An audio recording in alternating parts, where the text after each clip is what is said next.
Chapter 1152, Ichor. Ichor. The Lord has given us orders. Several legendary war-creature shamans charged into the battlefield without the slightest hesitation. Malor had roared out their orders, and with him being the object of their faith, their zealotry left them with no choice but to obey. However, the secular leaders of the war-creatures grew irritable. Despite their reluctance, the shamans had pulled them into the fray. How much longer till preparations are done? Mystra asked as she turned to Tyr.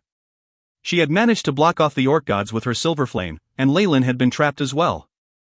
I need another moment, this is something we borrowed. Tyr had reached into a ball of light that was surrounded by blue sparks. It seemed extremely magnificent, putting great pressure on the orc gods. There's also some worms crawling over that don't seem to know their place. Mystra turned to the several legendary war creatures. We've already prepared, haven't we? Let our people take care of them, Tyr replied indifferently.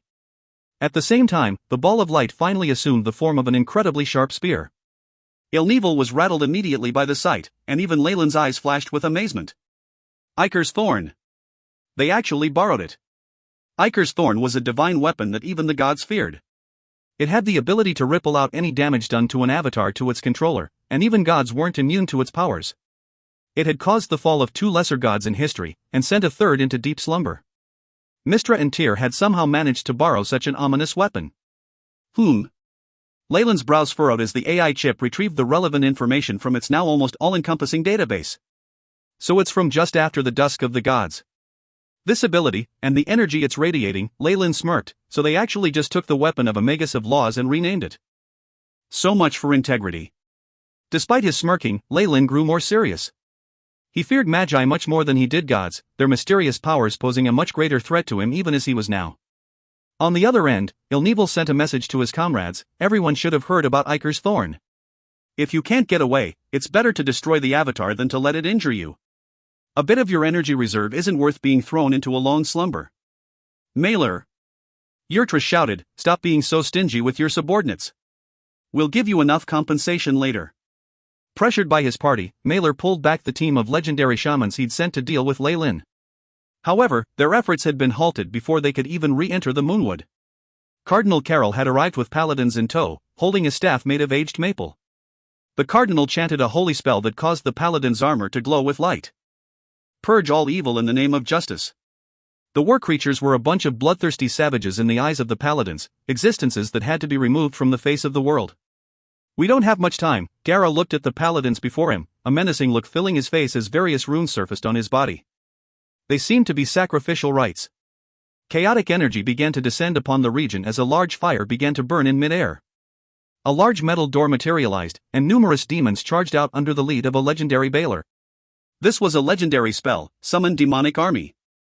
Its unimaginable might was only cancelled out by the complicated requirements it posed as a chaotic evil spell. The summoned army wouldn't necessarily obey the orders of their summoner. The Baylor looked at Shaman Gara with hostility, but another group in the area stole its attention. Paladins and demons were in completely opposite alignments, and neither group would rest as long as the other side. Just listening to the word paladin was disgraceful, blasphemy to demonkind. Demons from the abyss. A paladin screamed as he rushed forward, waving a greatsword bathed in holy light, holy slash. %carat, $. The Baylor spoke in an incomprehensible ancient language as it looked at the group of paladins, its voice coarse and unpleasant. The words of blasphemy. A white rune radiated purity from Carol's solemn face. This is getting too troublesome. The Baylor spell had been cast in an instant, rooting the charging paladin to the ground. The Baylor smiled malevolently as he brandished his sword, cleaving the still paladin in two. He. It's the prime material plane. We can harvest souls now. Many other demons charged out from behind the Baylor, throwing spell after spell as they turned the place chaotic. It all happened too quickly, and that paladin had fallen to the Baylor's sword before anyone could react. Damn it! You evil vermin, you shouldn't exist in this world. Raphania screamed as she recovered from a daze, killing intent boiling to the surface. However, the words the Baylor uttered as it looked at Raphania astonished her. He. A legendary paladin? No, I smell a whiff of energy from those idiots in Bator on you. I am a paladin, protector of justice. Don't try to ruin my reputation. Even Carol didn't put any stock in the demon's words. They only served to agitate the paladin, and she radiated powerful energy as she drew her sword and entered a frontal clash with it. Kill. The other paladins looked each other in the eye before charging forward to meet with the demon army. A scene of chaos began to unfold. The battle of the gods had reached its zenith at this moment. Iker's thorn had absorbed all the light around it, and the spear had come to float in the air as Tyr pointed it at Malor. Whoosh, the spear pierced through space to arrive at Malor in an instant. The beast claws had already been damaged once, and a hole was pierced through them with this attack. The spear moved forward unthwarted, heading towards Malor's brows. Roar! The avatar could only cry in indignance as it exploded, filling the skies with divine light. Seeing the situation worsening, Ilneval shouted at Leyland, "Damn it, do you still want to keep us engaged? Malor's avatar has already fallen, there is nothing left here that you would want." "Of course not." Leyland agreed immediately, just as Ilneval expected. He retracted his massacre domain, immediately reducing the pressure the three remaining gods had to face. However, none of the three noticed a spot of red light landing amongst them. "That's right, we can still." Before Ilneval could heave a sigh of relief, Leyland's next actions left him stupefied. Beep. Silverflame has been analyzed, beginning protection with the Shadow Weave. Leyland immediately dashed towards the fire in the sky, as if he was committing suicide. However, a dark web seemed to cover his body as he came into contact with the flames, cancelling out with the weave and allowing Leyland to escape. Without the spatial lock of the silver flames, Leyland immediately cast a teleportation spell. White light flashed on his body as he immediately left the moonwood. It wasn't just Ilneval that was dumbstruck. Even Tyr, controlling Iker's thorn from the outside, gasped. Of course, the one under the most duress was the goddess of the weave. "The weave," Mystra muttered, but then she grew silent for a moment. "No, the Shadow Weave. Shar." She spat out the name of her rival. "Shar? The goddess of shadows?" Tyr seemed to have recalled something. "Didn't she fall already?" "I can't be wrong, that's the Shadow Weave," Mystra confirmed. The Shadow Weave was primal and childish, but it had once been a prototype of the current weave. How could she not recognize it? If you find any errors, ads pop up, ads redirect, broken links, non-standard content, etc., please let us know. Report chapter so we can fix it as soon as possible. Chapter 1153, Heart. Heart.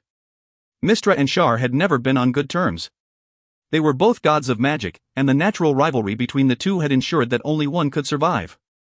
Shar had been thought fallen in the final war, but she'd actually managed to escape the destruction of her divine kingdom with serious injuries. Some amount of luck had allowed her to flee to the astral plane, stumbling upon the shadow world. Mystra, on the other hand, had established the weave to gain the support of worshippers and other gods. She'd become the guardian of the weave, and the other gods had moved the channeling of their powers to complement the system. Even having become a greater god, Mystra was still cautious of the goddess of shadows. After all, Shar was the one god that could take over her position. The Shadow Weave was a counter to the weave, and it had allowed Leyland to deal with Mystra's silver flame and escape with ease. Since it was but one of his many trump cards, Leyland hadn't been afraid of revealing it. Kukul Khan. Shar, it was like a bridge had been connected in Mystra's mind. That fear of death, was it because of Shar? Kukul Khan managed to find some clues about her, so it gave me the feeling that he would bring about my demise?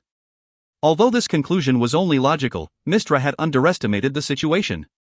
She didn't even realize that Leyland possessed another horrifying ace up his sleeve, once that could truly end her life. "It's not a big deal that the god of massacre escaped," Tyr reminded her. "The important thing now is to kill all these avatars. Our true bodies are already engaged in battle with Grumsh." Grumsh was fighting crazily ever since he discovered that his pantheon had been ambushed. Their true bodies would not be able to hold him back much longer. "I understand." Mystra's face darkened, and the silver flame strengthened once more. Even without Leyland's domain pressuring them, the orc gods couldn't dare to act recklessly. The silver flame net began to close in on them, and try as they may, Ilneval and the others couldn't stop Tyr's ambush with Iker's thorn. Shargaz was the one unfortunate enough to be struck by it, killing the avatar and inflicting serious injuries on his main body. Only then did the silver flame crush all the other avatars to death. Mystra. Tyr.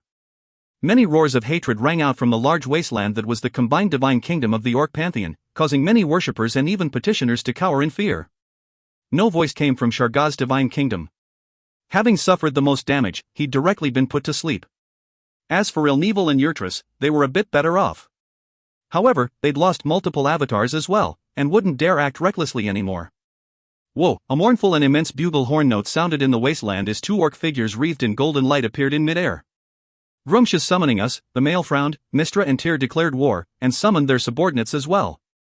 But right now, this god was Bogtru, the lesser god of brute strength. The orc pantheon was rather special. Although Grunch was their only greater god, and the rest of them weren't even intermediate gods, many of them excelled in combat. However, Shargaz, Ilneval, and Yurtris were amongst the fighters, and Bogtru alone wasn't enough to fill their shoes. "Do you have any plans?" he asked the woman beside him helplessly. Although his mother didn't excel in fighting as the goddess of fertility, she had other remarkable abilities that fell under her domain. Shargaz was injured by Iker's thorn. "Even if life and healing come under my domain, his true body has entered a slumber now and I can't heal him. On the other hand, Yurtris only lost a lot of his energy. I can aid him in a swift recovery." Lufik was extremely solemn, "but I'm not sure we've given this opportunity to recover." Whoa, another horn sounded, this one more drawn out and more frantic than before. The sound seemed to be filled with restlessness as it spread across the plains. "Indeed, we won't have the time to heal him. We can only stop them for now," Bogtru smiled wryly. "I'll send all of my avatars over. I'll leave managing my worshippers and petitioners to you." Several golden streaks flew out of Bogtru's divine kingdom, joining the large army in the prime material plane. Mistra and Tyr had been plotting to attack the orcs for a while. Leyland's push had finally let them deal severe damage to the orc pantheon, and they'd even managed to cripple one of their gods. If they didn't press the advantage now, what were they waiting for? War sprung up on both fronts. The Silvery Moon Alliance attacked even as a war raged in the upper plains. Several subordinate gods like Azuth joined with hired hands from the Good Alignment to wage war on the divine kingdoms of the orcs. This was their chance to teach the orcs an unforgettable lesson. Within the Moonwood, the battle between gods and those of Legendary Might had already ruined half the region. The forest of twisted dark trees had ceased to exist, replaced by a sea of burning flames. The dismembered bodies of war creatures dotted the landscape. The legendary battle was now drawing to a close. With Maelor's avatar dying so quickly, the war creatures hadn't been useful in the battle between gods. Now, they were facing the paladins. The leaders and shamans hadn't wanted to engage in a fight to the death, and they'd used Gara's demon army as a distraction as they fled. Even if Shaman Gara had maniacally summoned an army of demons, the relentless attacks of the paladins had reduced their numbers until only the Baelor was left, fighting Raphania. The other paladins had joined Carol to chase down the fleeing war creatures. Even if it wasn't a flame Baelor, the Baelor Raphania was facing was already at the legendary realm. It peppered her with heretical spells as its greatsword struck towards her with speed and precision. A common legendary would not be its match. However, this Baelor was up against a paladin. On top of that, this was Raphania, the Holy Knight, the Lady of Hope. She was resolute in her attacks, and even as injuries covered her body she didn't take one step back. Her manic behavior struck fear in even the demon's heart. Raphania's armor had already been shattered, and the Baelor sword had broken in half. The demon had also lost its whip in the midst of battle. We shall meet again, Paladin. The Baelor sniggered as he opened a portal. Even if he could still utter such words of pride, he was far too injured to act arrogant. Even though demons were chaotic, instinctual creatures, powerful ones like this Baelor still had some amount of intellect. The Paladin was nearly burnt out as well. She had to rely on her sword to stay up, putting her weight on it to keep herself from collapsing. However, her eyes lit up as she saw the demon about to leave.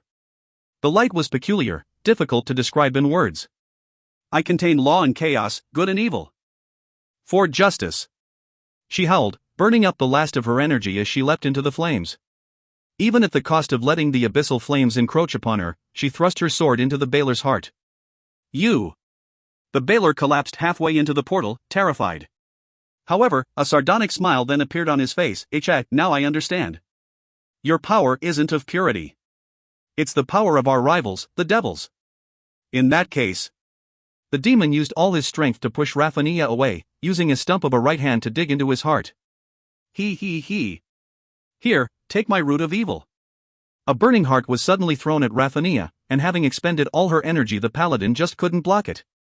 Filthy blood coated Raphania's entire body, and a pure power of evil was immediately absorbed by it. "What's happening? Why can I absorb this energy?" Raphania stood up once she discovered her body was recovering, stupefied.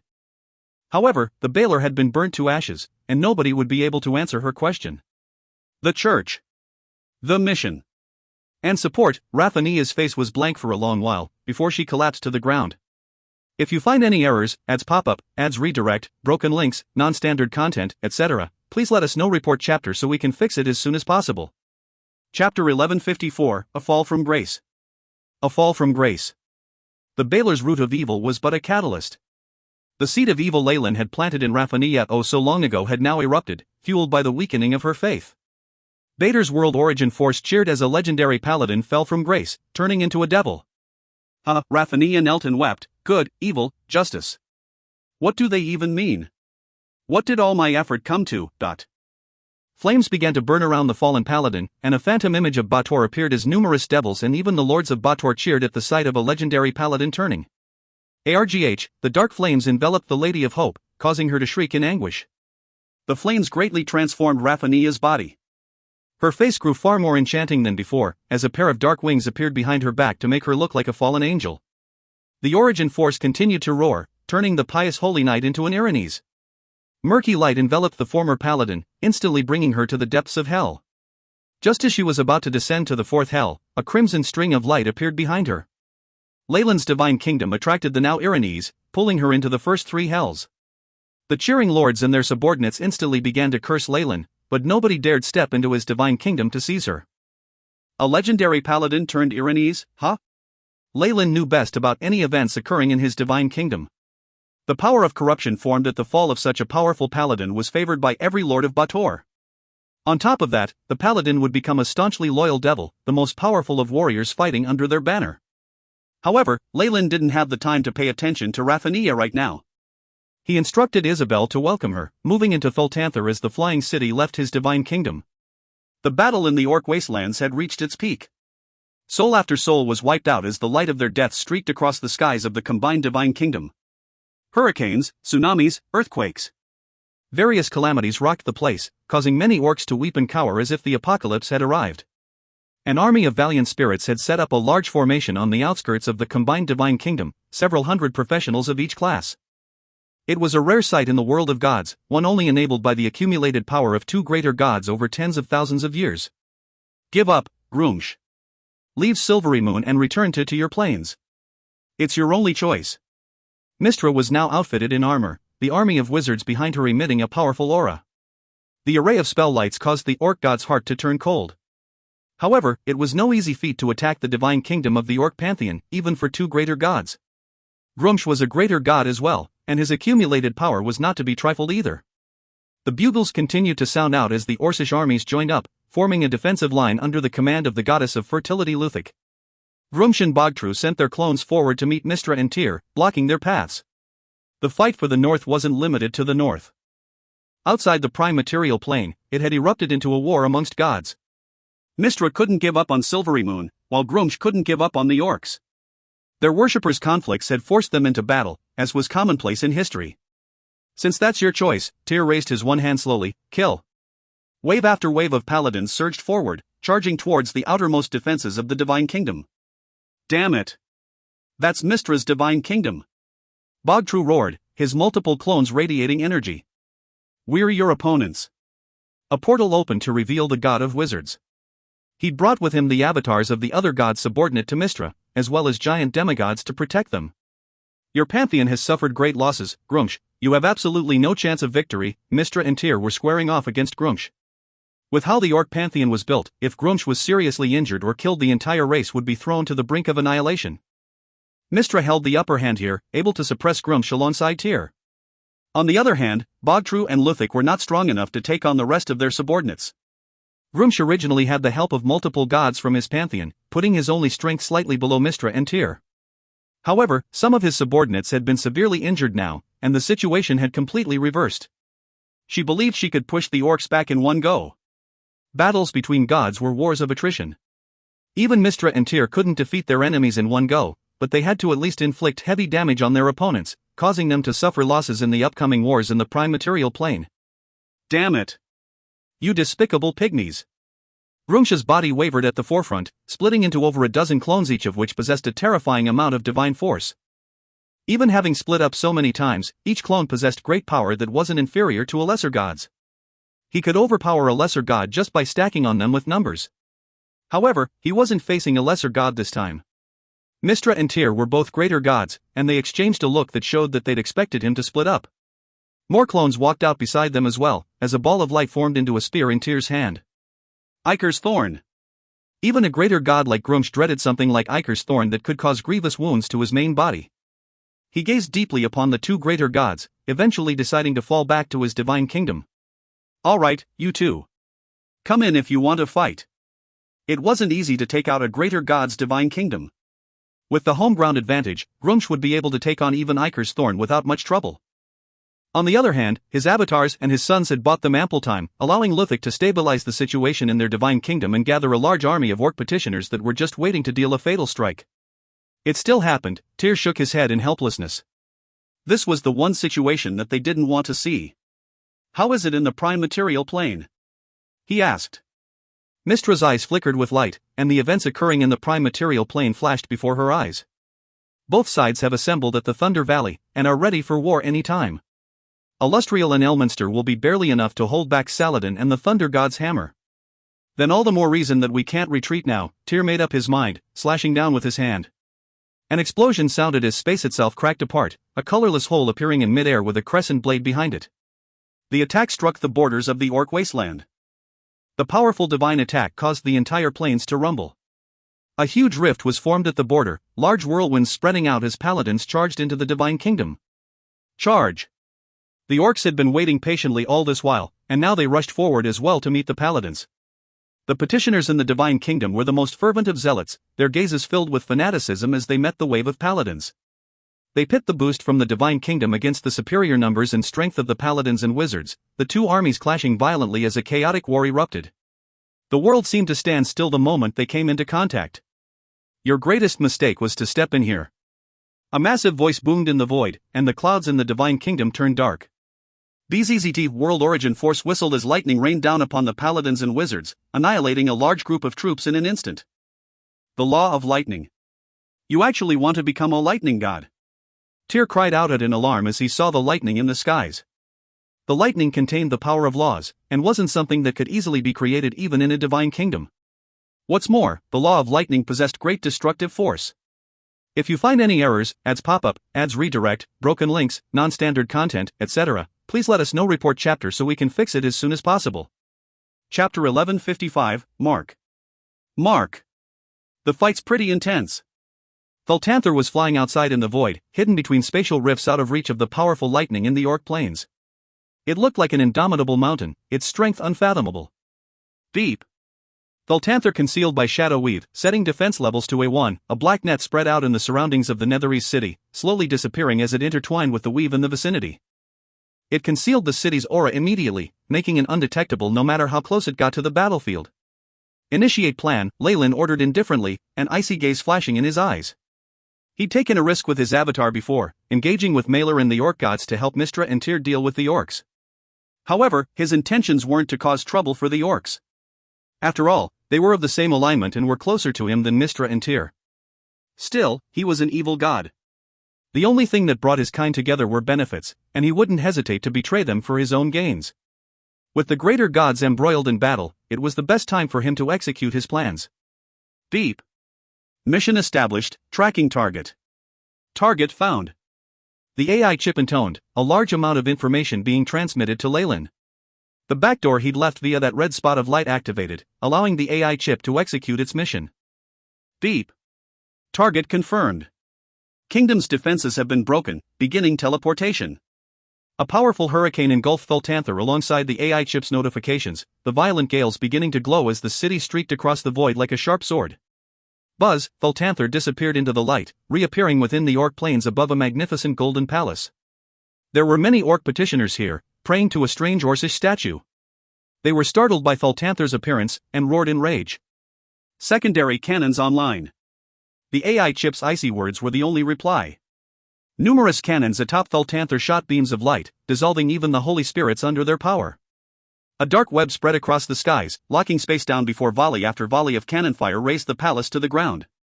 A god's true body was revealed beneath the palace, dressed in loose black robes with a black-gold halo of light encircling him. A murky energy shrouded his body. Having suffered a huge loss of divine energy and being forced out of slumber, he roared at Leyland in rage. Kokul Khan. And Thultanther. His voice held extreme rage and shock, but there also a major portion of fear. He hadn't been prepared for the flying city at all. That tracker was effective after all. Leyland looked at the forlorn Urtrus before him, his eyes flashing like that of a predator looking at prey. Mailer had never been his target. That ape was only a wild beast that had mastered a part of the law of massacre, not worthy of his attention. The only god of massacre he'd consider targeting was Cyric. No, his real target was the death god of the orcs, Urtrus. Massacre and death complemented each other perfectly, each domain being able to support a greater god. They synergized very well, their powers compounding upon each other. They'd definitely serve well as Leyland's final trump card. Back on DeBanks Island, the innumerable deaths caused by the plague had allowed Leyland to touch upon the law of death. However, it hadn't allowed him to comprehend much, leaving him miles away from comprehending the law of death. However, this was the world of gods, and he was a magus. Why would he slowly comprehend a law if he could just kill a god and directly steal his position? There were many gods of death in the world of gods, the strongest of them being Kalimber, the greater god of death. However, he was someone too strong for Leyland to scheme against right now, and there were others from different pantheons he could target. Leyland had chosen Urtrus because he was considerably weaker than the others as a mere lesser god. An orc god would be much easier to deal with than the gods of the other pantheon. More importantly, the orcs were currently at war. It was the best chance to strike. With various reasons merging together, Leyland would feel sorry for himself if he didn't seize the opportunity. That's why he orchestrated these events. To fulfill his goal of killing Urtrus, Leyland had used Mailer as a distraction. He pretended to fall for Mailer's schemes in the Moonwood, using his avatar as bait and giving up his location to Mystra and Tyr to have them wipe the orcs out in one shot. The entire process was extremely perilous.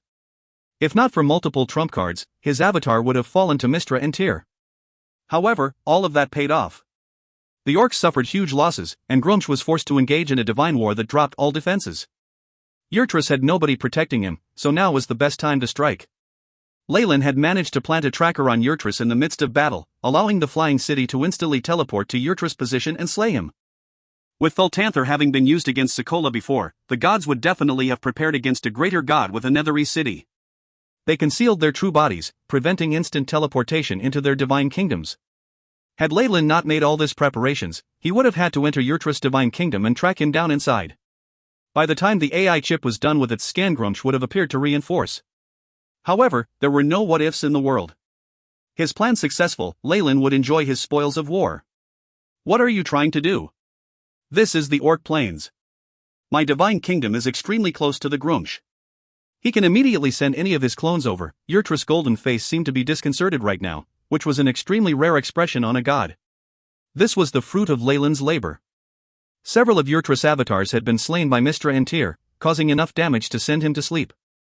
Even though he'd sensed the incoming danger now, it would be a wonder if he could use 60% of his power, and he was facing a peak form Leyland alongside Thultanther.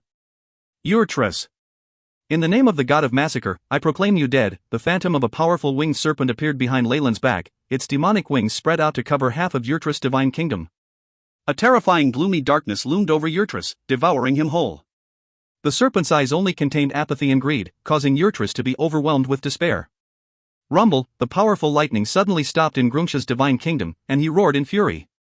What happened? Mystra and Tyr looked ahead in surprise, watching a terrifying scene unfold. Urtrus. You damned vermin, pygmy, bastard of the hells, you actually dare, Grumsh roared, but it was too late. A divine kingdom dimmed within the Orc Plains, leaving the area as it headed for the void and fell into the darkness.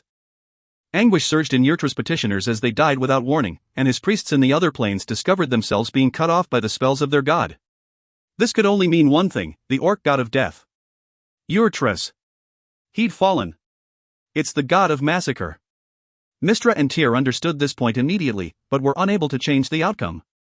The orc armies only stalled for a moment, beginning to attack even more ferociously than before. If you find any errors, ads pop up, ads redirect, broken links, non-standard content, etc., please let us know. Report chapter so we can fix it as soon as possible. Chapter 1156, Death. Death. A powerful spatial storm enveloped White Jade Saint Mountain within Leyland's divine kingdom, space being ripped apart as the silhouette of a flying city appeared within the chaotic region. A cathedral atop the mountain radiated golden light that protected the surroundings, rendering them unaffected by the flying city. Kukulkan, my lord, you are a star in the skies, the overlord of our souls. The petitioners on the mountain knew Thultanther to be their lord's mount, a sacred artifact of the giant serpent church. They were not fazed by its appearance, instead kneeling down to pray. AI chip, report Thultanther's status, Leyland said as he opened his eyes, sitting in the main control room dressed in gold. Beep. Thultanther has suffered 36.77% damage. Energy reserves depleted, shadow weave broken. Secondary spell formations are 22.5% damaged, the report caused Leyland's eyes to twitch. He remained silent for a long time. It's been damaged so badly? He finally sighed. Gods really were the darlings of the world. Even Netheril at its peak, with all its research into the arcane, had still been reduced to rubble under their might. One had to pay a price to slay a deity, even if one was a great arcanist controlling a flying city. Thultanther had already been damaged in Leyland's fight against Sokola. It had been undergoing repairs in his divine kingdom, but it had been called out for this strike and damaged even more severely. It was a testament to Leyland's ability that the flying city had even remained intact. Leyland's will pervaded the entire flying city, seeing through everything. There were many cracks on its silver-gray surface, and the primary cannons had suffered damage from overuse. Even the secondary core had been damaged, the city operating purely on its primary energy source. It was never easy to bear the brunt of a god's death throes. Ha! It's all worth it. Leyland looked excitedly at the damaged crystal floating above his hands. The divine domain of a god of death. This was Leyland's reward for slaying Yurtris. He'd given up on searching the divine kingdom given how close it was to the other orcs, having to flee the moment he killed the god of death as he saw a raging Grunch rushing over alongside the other orc gods. If he'd tarried a moment longer, even if he could eventually escape, Thultanther would have been destroyed. However, all these scenarios held no meaning whatsoever. Leyland knew that he has succeeded. And that was enough. Leyland looked at the divine domain crystal ball and sniggered, Kukulkan's words will lose all credibility, and he'll be labeled unscrupulous and crazy. When news of this spreads, there likely won't be any more gods willing to ally with me. If he really was a being of the world of gods, his actions just now would have led to his death. He'd be isolated by the other gods, having to hide himself in Bator forever. However, he was a magus. Even if he didn't offend these gods, none of them would wish to ally with him once his true body descended anyway. Even if he'd offended most of the gods and had his reputation raked through the mud, he'd managed to get what he wanted, and that was enough. Bator and Thultanther would be enough to sustain him until he had the chance to let his true body descend. Soon, Leyland muttered, resolution flashing in his eyes as a phantom Targaryen appeared behind his back. The power of devouring enveloped the crystal, causing the mysterious power of death to reveal itself. He instantly felt a connection to the world origin force that allowed him to comprehend the captivating law of death. The AI chip flashed with notifications as well. Beep. Host has devoured a law crystal, absorbing divine domain, beep. Transfer completed, host currently has 50% comprehension of the law of death. Unlike other magi who spent tens of thousands years to comprehend laws without much success, their word skyrocketing wasn't sufficient to describe Leyland's comprehension. He'd managed to comprehend half of a law as powerful as the law of death at one go, and he still felt it wasn't enough. A pity. Yurtris is just an orc god and his law comprehension is 50% at most. He's also a god of orcs, souls, and other things. If I devoured Kalimver, I'd most likely be able to achieve 100% immediately, generating a death domain that belongs to me alone. However, Leyland knew his place. He was at his limits scheming against a lesser god, and a greater god like Kalimver was beyond his reach. The AI chip's notifications continued. Beep. Host had comprehended 50% of the law of death. Activating death domain, the user becomes the ruler of death, governing all that has to do with it. Any being who perishes within the domain will lose their souls to the user, giving the domain priority. Beep. Host's massacre domain complements the death domain, both domains will experience a boost in power. A simple explanation, Leyland stroked his chin, thinking of a devastating possibility. A ruler of death. That is to say that any souls that perish in my domain are mine? And with the priority, I'll have control even before the god they worship? If that's true, then the worshippers of the other churches would be subjected to my control. If I spread the domain throughout the prime material plane, won't it become a new underworld? However, this was all in the future. He still had to finish comprehending the law of death quickly, or it would all just be a grand illusion. Beep. Host status has changed, refreshing, the AI chips and Leyland the latest stats. Name, Leyland Fallen. Race, human, lesser god. Divine name, Kukulkan, the god of massacre. Alignment, neutral evil. Domains, massacre, death. Divine kingdom, nameless, located at the first three hells of Bator. Divine rank, 8. Worshippers, natives, devils, adventurers, clerics. Worshipper alignments: true neutral, neutral evil, lawful evil. Arcanist rank, 35. Strength, 29. Agility, 29. Vitality, 29. Spirit, 29. Arcane energy, 350. Divine force, 800. Status, healthy. Feats: Herculean strength, master of knowledge, dreamscape vision, epic adaptability. Divine feats: origin force detection, arcane art amplification, illusions. Divine abilities: warp reality, epic massacre. The completely fused domain will come soon. My understanding of the law of death will improve, and it'll only be a matter of time before I finish comprehending it. Death and massacre, two extremely powerful roles that lean towards negative energy. What kind of effects will their fusion bring? Leyland's face slowly brightened with anticipation. The instant Leyland absorbed the law of death, a roar of fury rang out from the fugue plane, within a city filled with souls. Someone is eyeing my throne. The voice was extremely loud, carrying the dignity of a god. Many of the dead souls here couldn't help but kneel, their translucent bodies shivering in fear. This was Kalember, the greater god of death who ruled the fugue plane. He was the one who'd managed to build a kingdom of peace for the dead, his impartial attitude allowing him to obtain the favor of the plane's origin force and bringing him to the apex of the gods. All Kalember had left to do was to weaken the remaining gods of death, obtaining primary control of the domain. He was actually happy to see Yurtris fall, as it meant that there was one less god of death in the world. Had Leyland offered to trade the domain crystal, he would have obtained the friendship of this greater god. However, Leyland had used it for his own. The shift in death's origin force couldn't fool Kalember, and Leyland had henceforth made an enemy of another greater god. However, Leyland had no plans to negotiate, or deviate from the path he'd set himself upon. There was nothing he could do about Kalember's fury. Of course, he still realized his position. Before his true body descended upon the world of gods to initiate the final war once more, he would sit inside his divine kingdom and not step out. With the protection of Bader's origin force and his divine kingdom, he could still protect himself. Kalember understood Leyland's plans, and the only thing he could do was give Leyland some troubles with his dead worshippers and petitioners. He was left with no choice but to roar and rage.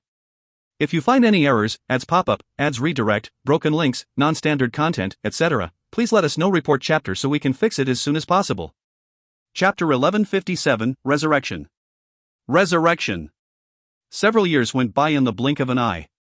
Many events came to pass, the most dazzling of which was the battle between the humans and orcs in the north. Having suffered defeat in the Divine War, the orcs retreated between several lost battles. They were eventually pushed all the way back to the old Silvery Moon, with even a natural leader like Saladin unable to reverse the situation. Old Silvery Moon had only survived the assault with its powerful fortifications aided by the Thunder God's hammer. Saladin had finally managed to repel Elminster and Illustrial, causing severe casualties to the Silvery Moon Alliance and forcing them to withdraw in order to consolidate their strength once more. However, the damage was already done and the orcs had to recuperate as well. Even if they were ready to fight to reclaim the lost land, they didn't have the faculties to start another war. The north had thus been split in twain, entering an eerie, unstable tranquility. Within the wastelands of the combined divine kingdom of the Orc Pantheon, Mystra and Tyr had already retreated, but Grunch had already suffered. Yurtris falling alone was more damage than losing 100,000 petitioners, even if they hadn't been the ones to do it. Leyland's notoriety had spread amongst the gods once more, causing a new wave of fear and hate. He didn't bother with that at all, however. Right after the battle, he met with a person he was familiar with. "It's been a long time, Raphania," he said from his throne as he looked down upon his new subordinate, his old friend. "I've given up on my past name, my lord. Please call me Phoenix." "Hellfire Phoenix," the former paladin said emotionlessly as she knelt before Leyland. Phoenix had changed greatly with her fall. She'd grown even more captivating than before, her tender white skin shining with a milky luster. A pair of beautiful wings sat comfortably on her back, making her look like a fallen angel. Hers was a unique beauty, representative of the aesthetics of the Nine Hells. "All right then, Phoenix. Tell me, what do fairness and justice mean?" Leyland asked with a puzzled gaze. "That answer is my life's goal," Phoenix said as she lifted her head, her exquisite face filled with determination. "However, this corrupt, filthy world cannot give me that answer. Equality can only come when the entire world is destroyed and rebuilt from scratch. I shall use my hellfire to purge this dirty world clean." Words of wisdom. Although Leyland was praising her calmly on the surface, he rolled his eyes inwardly. So now she's an advocator of the purge?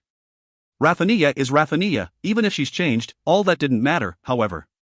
Another legendary devil who worshipped him was worth it. Leyland waved his hand once Phoenix left with a bow, a mirror appearing in his hands that was connected to the prime material plane. A legendary devil hunter appeared on the mirror's surface, the same one that had traveled with the Neon Merchant Group to the Orc Empire. He greeted Leyland in respect. "Kukulkan, my lord, you are the Lord of Massacre, the Keeper of Order. You are the ruler of devils. I've done as you wished, my lord. The paladins and priests apart from Raphania are already dead, their souls trapped in their burning skeletons. I can convert them once they're transported to the kingdom." Leyland's mirror showed the prayer and report, causing him to nod his head slightly. Raphania's fall was something he'd orchestrated long ago, but a single paladin or priest would have been able to stop her from turning when she did. That was why he'd had his devil hunters focus on them, rendering them unable to assist the Lady of Hope. That was how he'd gained a new legendary Irenes in Phoenix. "You did well. We've obtained all we could in the north, and now is the time to return. Leave the necessary information paths and priests, but bring Barbara and the other devil hunters back," he decreed. Leyland knew fully well that this incident had put him at odds with both Mystra's alliance and the orcs. The suppression he would face would soon grow several-fold, and in such circumstances it was better to pull his elites back before he suffered unnecessary losses. If Mystra and Tyr mobilized their forces, he would definitely lose quite a few worshippers. As a new god, Leyland didn't have many legendary powerhouses or much wealth to his name. Everyone he lost would bite him. Anyway, he'd gotten the law of death he was eyeing in the prime material plane, so he didn't have much he wanted from it now. The faith coming from DeBank's island and his divine kingdom would be enough to sustain him. Leyland thus retracted his gaze from the prime material plane, racking his brains as he thought about his new law. Massacre and death, a perfect match. Leyland had obtained a new level of enlightenment regarding his role as a god. The power of the law of massacre is boosted by the deaths of the enemy. There needs to be a catalyst between all this. Either law can support a greater god, so if I turn this into a cycle. Leyland's eyes flashed with wild ambition. His route was that of a magus, and with the AI chip and his comprehension of laws he instinctively knew the path he had to take. His future advancements had grown completely clear to him. Magi started with cultivating spiritual force, before transforming the soul to let them comprehend laws. Even as a mere rank 7, Leyland already saw the silhouette of his path as a peak rank 8. This was an extremely alarming matter to the entire astral plane. Death Domain, a dark energy spread out from Leyland's palace, entering the surroundings. He felt control over the life and death of everything within its increasing range, able to see every organism within. Death is inseparable from the soul. Thankfully I have enough research into the soul that I'm not inferior to the gods. Leyland smiled. AI chip, what's the progress on the simulation of the law of death? Beep. Law of death comprehension at 50%. Beginning soul simulation with stored data, the AI chip intoned. Another notification soon appeared on the chip's interface. Beep. The law of massacre has influenced the death domain, giving it the Death's Decree ability.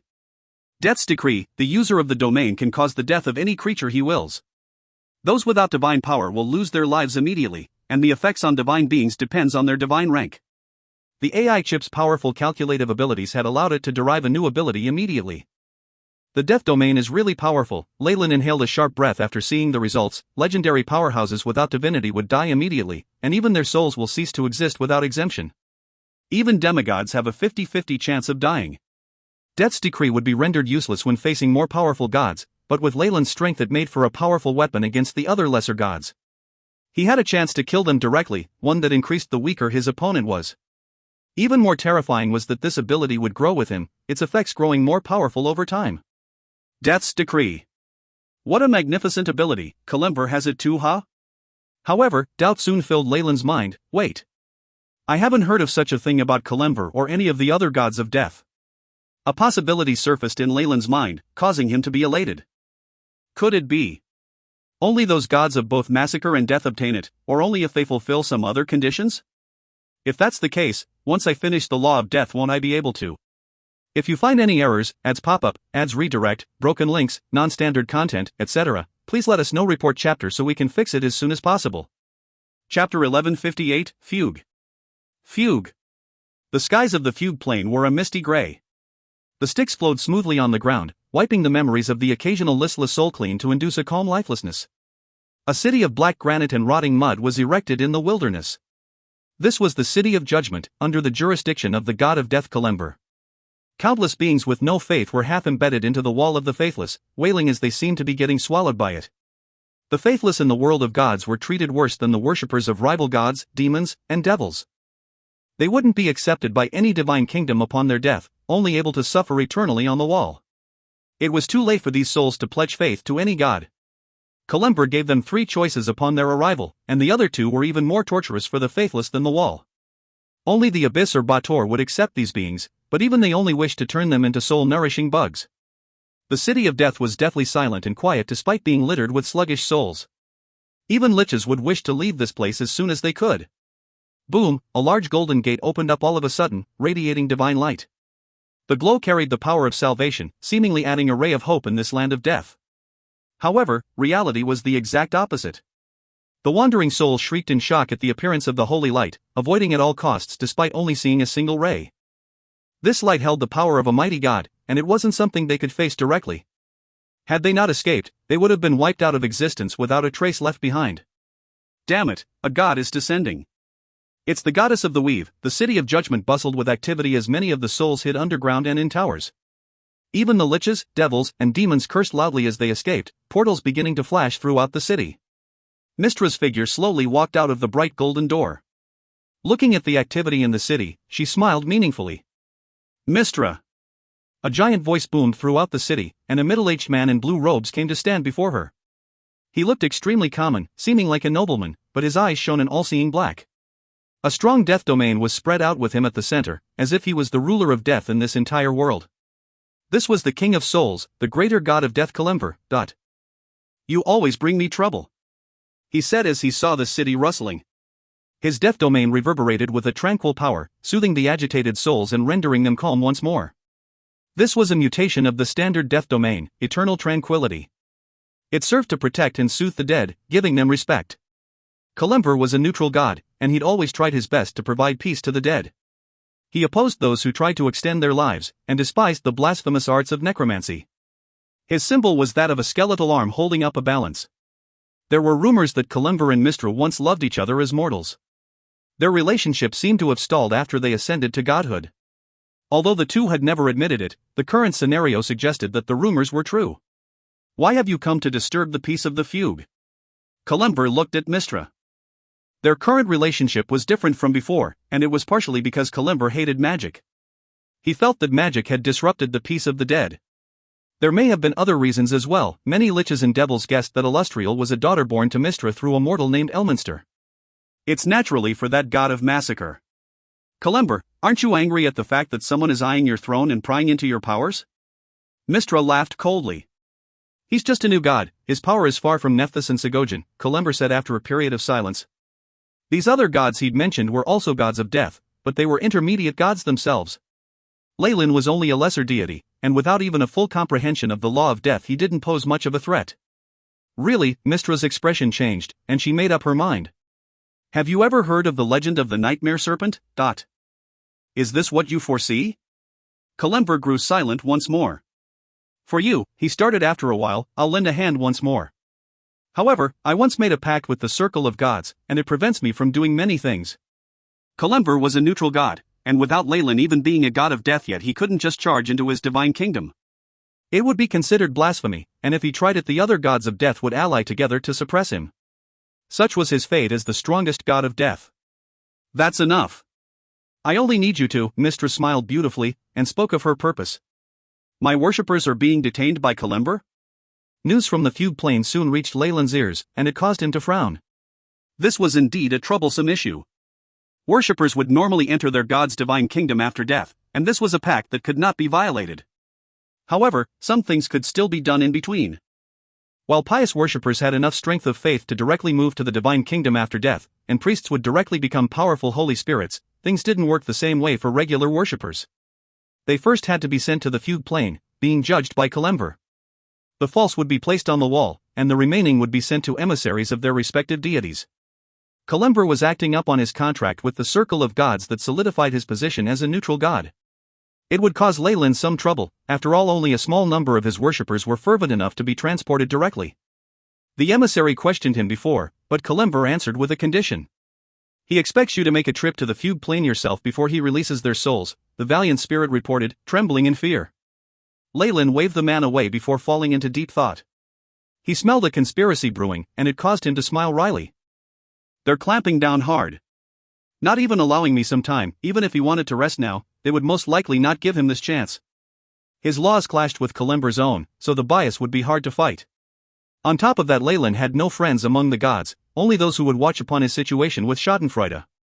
Thankfully I don't have many worshippers in the prime material plane.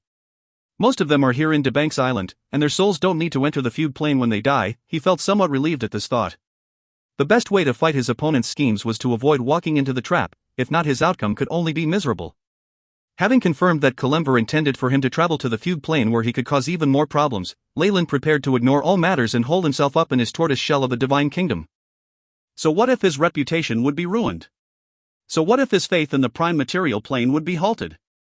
Most of his operations were within the divine kingdom, hence there was nothing to fear. Moreover, Leyland was someone from the Magus world. Becoming a greater god was of no use to him, and the more concern he showed about the threat, the easier it was to deal with him. He would only end up losing everything if he acted. Instead, he would enter a battle of attrition. Of course, he still had to attend to the shortage of faith that would be caused as a result of this suppression. At the very least, Leyland knew clearly that the faith from the prime material plane would drop drastically soon. His worshippers in the divine kingdom would slowly turn into petitioners over time, an irreversible process that would rob him of new faith. Although there were profits to holding up inside the divine kingdom, his main source of new faith had been cut off. If you find any errors, ads pop up, ads redirect, broken links, non-standard content, etc., please let us know. Report chapter so we can fix it as soon as possible. Chapter 1158, Alliance. Alliance. Although his worshippers being in his divine kingdom would benefit him in the short run, over time they'd be whittled away. It'd be akin to a slow suicide. However, Leyland didn't care about that in the least. What he lacked the most was time, and the longer he could drag things out, the more benefits he would get. As long as he could finish becoming a god of death before the faith from his worshippers dwindled to nothing, he would be able to bring his true body over and restart the final war. The greater gods would be forced to deal with peak rank 8 magi, and Leyland wouldn't have to worry about them anymore. But I seem to need something more to comprehend the law of death. Leyland's eyes flashed, deep in thought. It'll go faster if more souls are provided as experimental subjects. However, it wasn't easy to find the massive number of souls needed for the AI chip simulation. Leyland estimated he'd need roughly 10,000 regular souls for every stage of progress, and the total count would need him to sacrifice all of his worshippers. Even he couldn't do such a thing. I can only look to the prime material plane, the abyss, or Bator. Devils and demons were both formed from soul bugs, so they qualified for the AI chip's requirements. Leyland didn't want to help the demons or devils start a bloody war in the prime material plane. Even if it supported his comprehension of death and fit his role, it wouldn't be of much benefit to him. After all, he was a god as well, unlike the other lords of Bator. There was no need to fight the demons either. He already had a third of Bator in hand, and with that amount of origin force sustaining his divine kingdom, there was no need for him to dither around. With that said, it seems like I only have one choice left? Leyland's gaze pierced through his divine kingdom, looking at the edge of Phlegethos. They seemed to be thinking the same. The place was packed with an army of devils. Leyland's worshippers recognized him as the Lord of Bator, so it was a given that he would take over the other levels as well. The remaining lords would definitely prepare against him. Although all of them remained guarded against each other, and with their leader in name being lost scattering them further, they still maintained a unanimous front against Leyland. They'd managed to stop him from advancing into the fourth hell, the powerful Samuel most likely able to escape even if Leyland tried to use his flying city. By that time, the other lords would come to aid him and stop any other sneak attacks. Now, the armies at the border had grown even more massive. They didn't seem complacent in defense, instead going for the offensive as they moved to attack Leyland's divine kingdom. Interesting. The armies of pride and lust as well? The presence of the other lord's aid was extremely obvious to Leyland's divine will. They finally decided to ally together against me, huh? He smirked. Even if Asmodeus was in peak form, he wouldn't be able to bring them together like this. They wouldn't join up even if I continued to parade as the supreme. Furthermore, how could Asmodeus recover so swiftly without a greater god helping him? Leyland immediately understood the danger this time. Asmodeus had definitely obtained the help of a greater god, unifying the other lords of Bator to deal with Leyland. The gods would need to train another 10,000 years to be able to scheme against him. So then, is it Gromsh or Mistra? Leyland had immediately listed out the greatest suspects, and his personal opinion shifted more towards the latter. The chances that it's Mistra are extremely huge. She's been after me for a long time. Anger welled up in Leyland's heart. He immediately saw through her intentions. First she colludes with Kalimper and stops my supply of worshippers. Next she uses the help of the devils and turns the tides to attack my divine kingdom. She's prepared to bleed me dry until I'm forced to make a trip to Fugue. Then she'll ambush me? However, the only miscalculation you made was my strength, he laughed coldly, his conscience traveling through his divine kingdom to bring two people before him. The devil hunters are prepared and awaiting orders. My lord. Isabel was dressed in crimson armor and what seemed to be a cape of flames, radiating an aura of valiance. She'd grown much more powerful than before, seeming like a massive beast of ancient times as the dragon blood in her body was further purified by Leyland. She was now at the peak of the legendary realm. Beside her was the former Lady of Hope, Phoenix. The more devout someone was before their turn, the more power they would acquire with their fall. Raphania's staunch faith had pulled her up to become a high-ranking legendary when she turned. Although Phoenix could adopt the appearance of a pit fiend, Leyland ended up choosing to model her after Glagia. The Uranese form gave her strength equivalent to a greater devil, and Glagia's expression if Phoenix eventually evolved to become an Uranese queen would be delightful to watch. Good. Remember, your mission is to defend and not step out of the kingdom's boundaries. My avatars will assist as necessary. Handing command of the devil hunters to the two of them, Leyland continued with his plans. The greatest strength of devil hunters was in their ability to seal devils to use their powers. With a constant war against the other lords of Bator ongoing, they would prove to be extremely beneficial. As long as they stayed within the divine kingdom and remained protected by its laws, they would only grow stronger with every wave of devils fighting them. And if they lost numbers? He could just recruit some more from among his worshippers.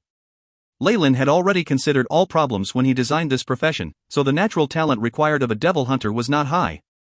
Their strength depended almost solely on the devils they sealed. Thus, the devil army was like paradise for those who wished to improve. At the same time, the Queen of Lust was bowing towards an older devil in the endless void. The preparations are complete, father, the Lady of Malbolt said. Cough.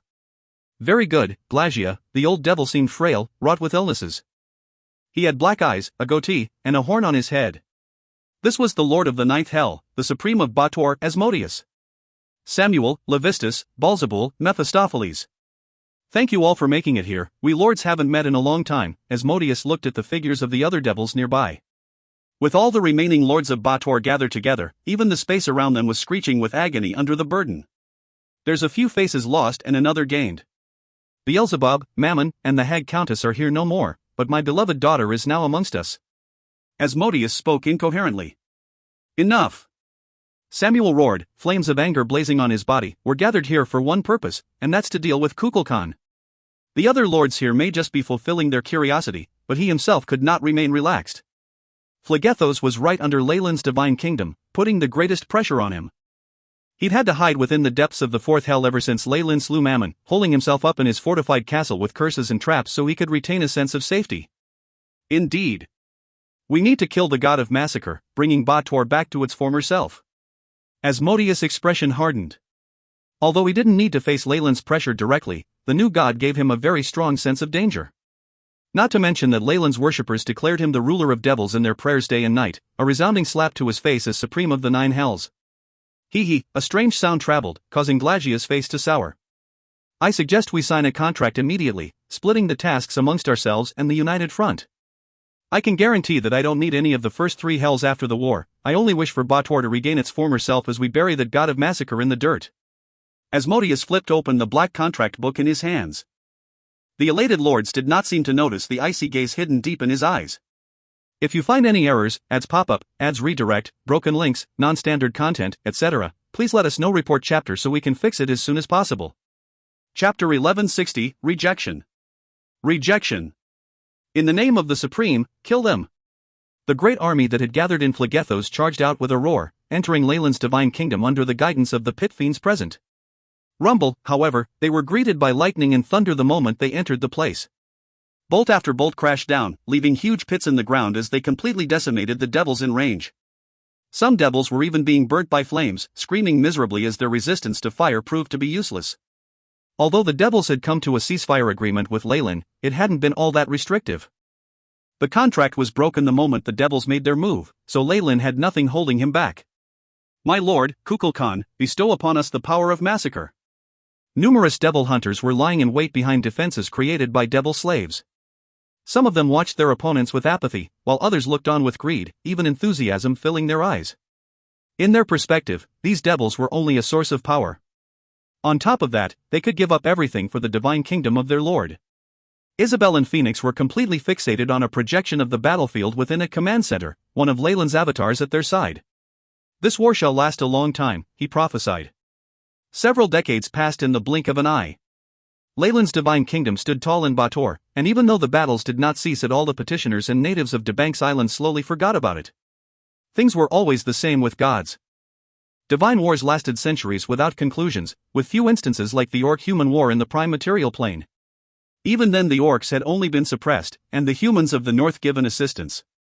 At the heart of Leyland's divine kingdom, within the gigantic shrine atop Whitejade Saint Mountain. Beep. Simulation 78923 complete. Test sample ER3's data has been obtained, storing into the law database under Death-Raising Souls-2. The AI chip's robotic voice brought Leyland out of a trance. He glanced over the information the chip was showing him, taking a look at the records about his comprehension of laws. Beep.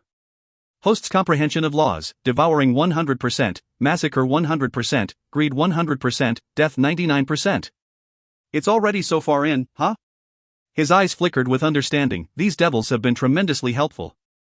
An understanding of the law of death required the analysis of a great number of souls, as well as the destructive force formed at their deaths. Even if the other lords of Bator hadn't provoked him, Leyland was going to invade himself to kill a massive number of people. Right now they willingly sacrificed themselves in his divine kingdom, becoming free specimens for his experiments.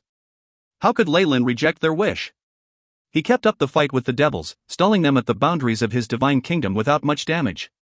He left them with some hope of victory, ensuring that they would send in their troops continuously to allow him to accumulate more and more information. I've almost added death to my roll. Leyland had now reached a threshold in his comprehension of death. He only had one last fragment before he could condense the law into his domain. Mistress pressured me a lot lately. Leyland lowered his head, his eyes filled with determination and solemnity. The goddess of the weave hadn't just colluded with Kalimber to hold his worshippers back, she'd also instigated the archdevils to attack his divine kingdom. The giant serpent church in the prime material plane didn't have it good either. A large number of wizards under Elminster had abandoned all work, looking for traces of the powerhouses of the church like crazed beasts. Had Leyland not stopped expansion in the prime material plane and summoned Tiff back beforehand, the church would likely have suffered massive losses. The influence of her actions were already beginning to show. Leyland's faith in the prime material plane wasn't growing anymore, almost on the verge of dwindling down. Such a situation would be extremely dangerous for gods who relied on faith. Without enough, they wouldn't be able to sustain their powers and die out slowly, their divine kingdoms descending into darkness as their soul was destroyed. Without worshippers, a god was like a fish out of water. Leyland was mainly supported by DeBanks Island now, but even then the situation was very dangerous. The mortals in his divine kingdom would slowly all morph into petitioners, becoming souls that couldn't eat, reproduce, or do anything of the like. It would be a devastating blow if that process completed, and with the number or generations of commoners in the fallen empire it was close to being so. Thankfully my comprehension has been smooth. My main body is almost ready as well, and even now I can come in and restart the final war. A hint of coldness appeared in his eyes. Leyland's main body was ultimately a Magus. This clone was merely some preparation on the path of faith, and it was alright to give it up for the sake of his main body's success. Leyland thus decided to drag things out, ignoring Mistra's challenges and refusing to confront the issue. It gave him enough time to develop his laws to this point. Mistra wasn't a fool, but she'd never have imagined that Kukulkan was merely the clone of a Magus. Her methods could end any lesser god, but without the proper knowledge all her schemes were pointless.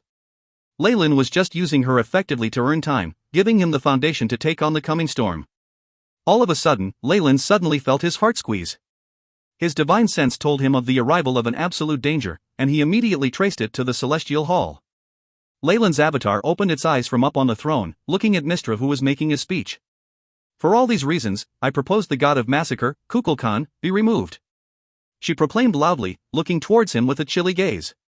The numerous gods in the celestial hall sized Leyland up. The good gods would never accept an evil god like him, and the evil ones didn't have much to do with him. Only Umberlee was left, looking on helplessly. I agree. Tyr said immediately after Mistra's speech. I as well. A voice sounded from the pedestal of death. Leyland recognized Kalimber at a single glance. The greater god had evidently sensed Leyland's comprehension increasing, and he'd grown grim and hostile. And I. Groom stood up from amongst the orcs. A god that kills his kind so brazenly does not need to exist. His stance was followed up by the other orc gods as well. In the blink of an eye, Leyland felt himself becoming an enemy of all the gods. His pedestal was on the verge of collapse as well, and the effects of attacking other gods without allies or a foundation were beginning to show themselves. Agreed. Agreed. Waves of origin force gathered around Leyland with the loud clamor of the gods. If the overgod had been present, the world would have stripped him of his godfire ruthlessly, causing him to fall. However, with the overgod in a deep sleep, the celestial hall had no power to punish him. The only thing these gods could do was eject Leyland from the place, isolating. And isolate him is what they did. Terrifying lightning crashed down on Leyland's cracking pedestal, and the avatar was destroyed without any way to resist. Of course, the amount of divine force he'd lost was negligible, but the follow-through would be terrifying. Being rejected by all sides, Leyland would be left with no space to grow anymore. Leyland had no idea that he had unwittingly created a record. Ever since the overgod fell into his slumber, Leyland was the only true god to be rejected by both good and evil, being forced out of the celestial hall. If you find any errors, ads pop-up, ads redirect, broken links, non-standard content, etc., please let us know. Report chapter so we can fix it as soon as possible. Chapter 1161, Begin. Begin. She got the remaining gods to completely exclude me. Leyland grinned coldly within his divine kingdom. So that's her power? Indeed, with control of the weave and the backing of the gods of magic, she has allies aplenty, but... His grin only grew wider as he recalled what Mystra had whispered to him after being ousted from the celestial hall. She's threatening me to hand over Char's location? Leyland rubbed his chin in interest as he thought about Mistra's conditions. Seems like she's scared. She thinks Char is hiding behind my back and scheming something. True, she would be an idiot if she did not suspect anything after I demonstrated my ability to use the shadow weave. Leyland recalled the information he had at hand. Char and Mystra had been rivals from before the dusk of the gods, their schemes against each other unending. Mystra had eventually been allowed to become the goddess of the weave, letting her advance to become a greater god. She's focused on Char now, thinking I know her location. Leyland found it extremely hilarious.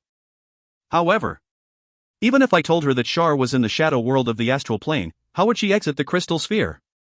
And assuming she does, what'll she do about the Magi waiting right there to attack her from all sides? Now that things have fallen to this stage, she'll most likely keep this up. After some consideration, Leyland had rejected her conditions. His eyes flashed as one of his avatars appeared at the border of his divine kingdom. Rumble, the power of magic surged violently at the borders of Bator, many wizard souls forming a large spell formation with the weave. Each one of them had stern faces, casting different dazzling spells. An army of golems was beside them, their metal surfaces filled with runes as all their cannons and other weapons were aimed at Leyland's divine kingdom. A goddess was standing at the front of this army of magic. She had an extremely exquisite face, looking so fragile that one breath could break her. Her snow-white skin and starry eyes combined with the dazzling light shining off her body to radiate divine dignity. Isn't ousting me from the celestial hall enough to quell your rage, Mystra? The avatar asked. I cannot tolerate it anymore. Kukulkan, god of massacre. Give me Char's location immediately, or face my army of wizards. Mystra's expression turned icy. Submit to me, and you will gain the friendship of a greater god. The subordinates continued chanting after she spoke, the combined spell forming with a powerful flurry of energy. Each of them had the strength of a high-ranked wizard with the unlimited support of the weave, the energy they consumed to cast spells immediately replenished by Mystra's divine force. A threat? This is your usual style. Leyland was currently under extreme pressure.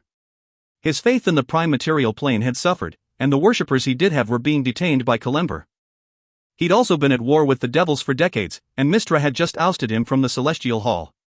Even with all this, she immediately came knocking on his door to threaten him. The goddess of the weave thought Leyland would submit quickly with the size of his divine kingdom, not costing much at all. However, not everything worked according to this goddess' will. Leyland had prepared for this the moment he was kicked out of the celestial hall. Submit. Submit. Submit to the lady. Leyland only shook his head at Mystra and the chanting of her subordinates. Mystra, he said sternly, I ask sincerely, consider this once more. Do you really want to wage war with me? You won't be able to face the consequences. How? Mystra's mighty will trembled that instant, and she seemed to feel a scary omen. However, she was a greater god.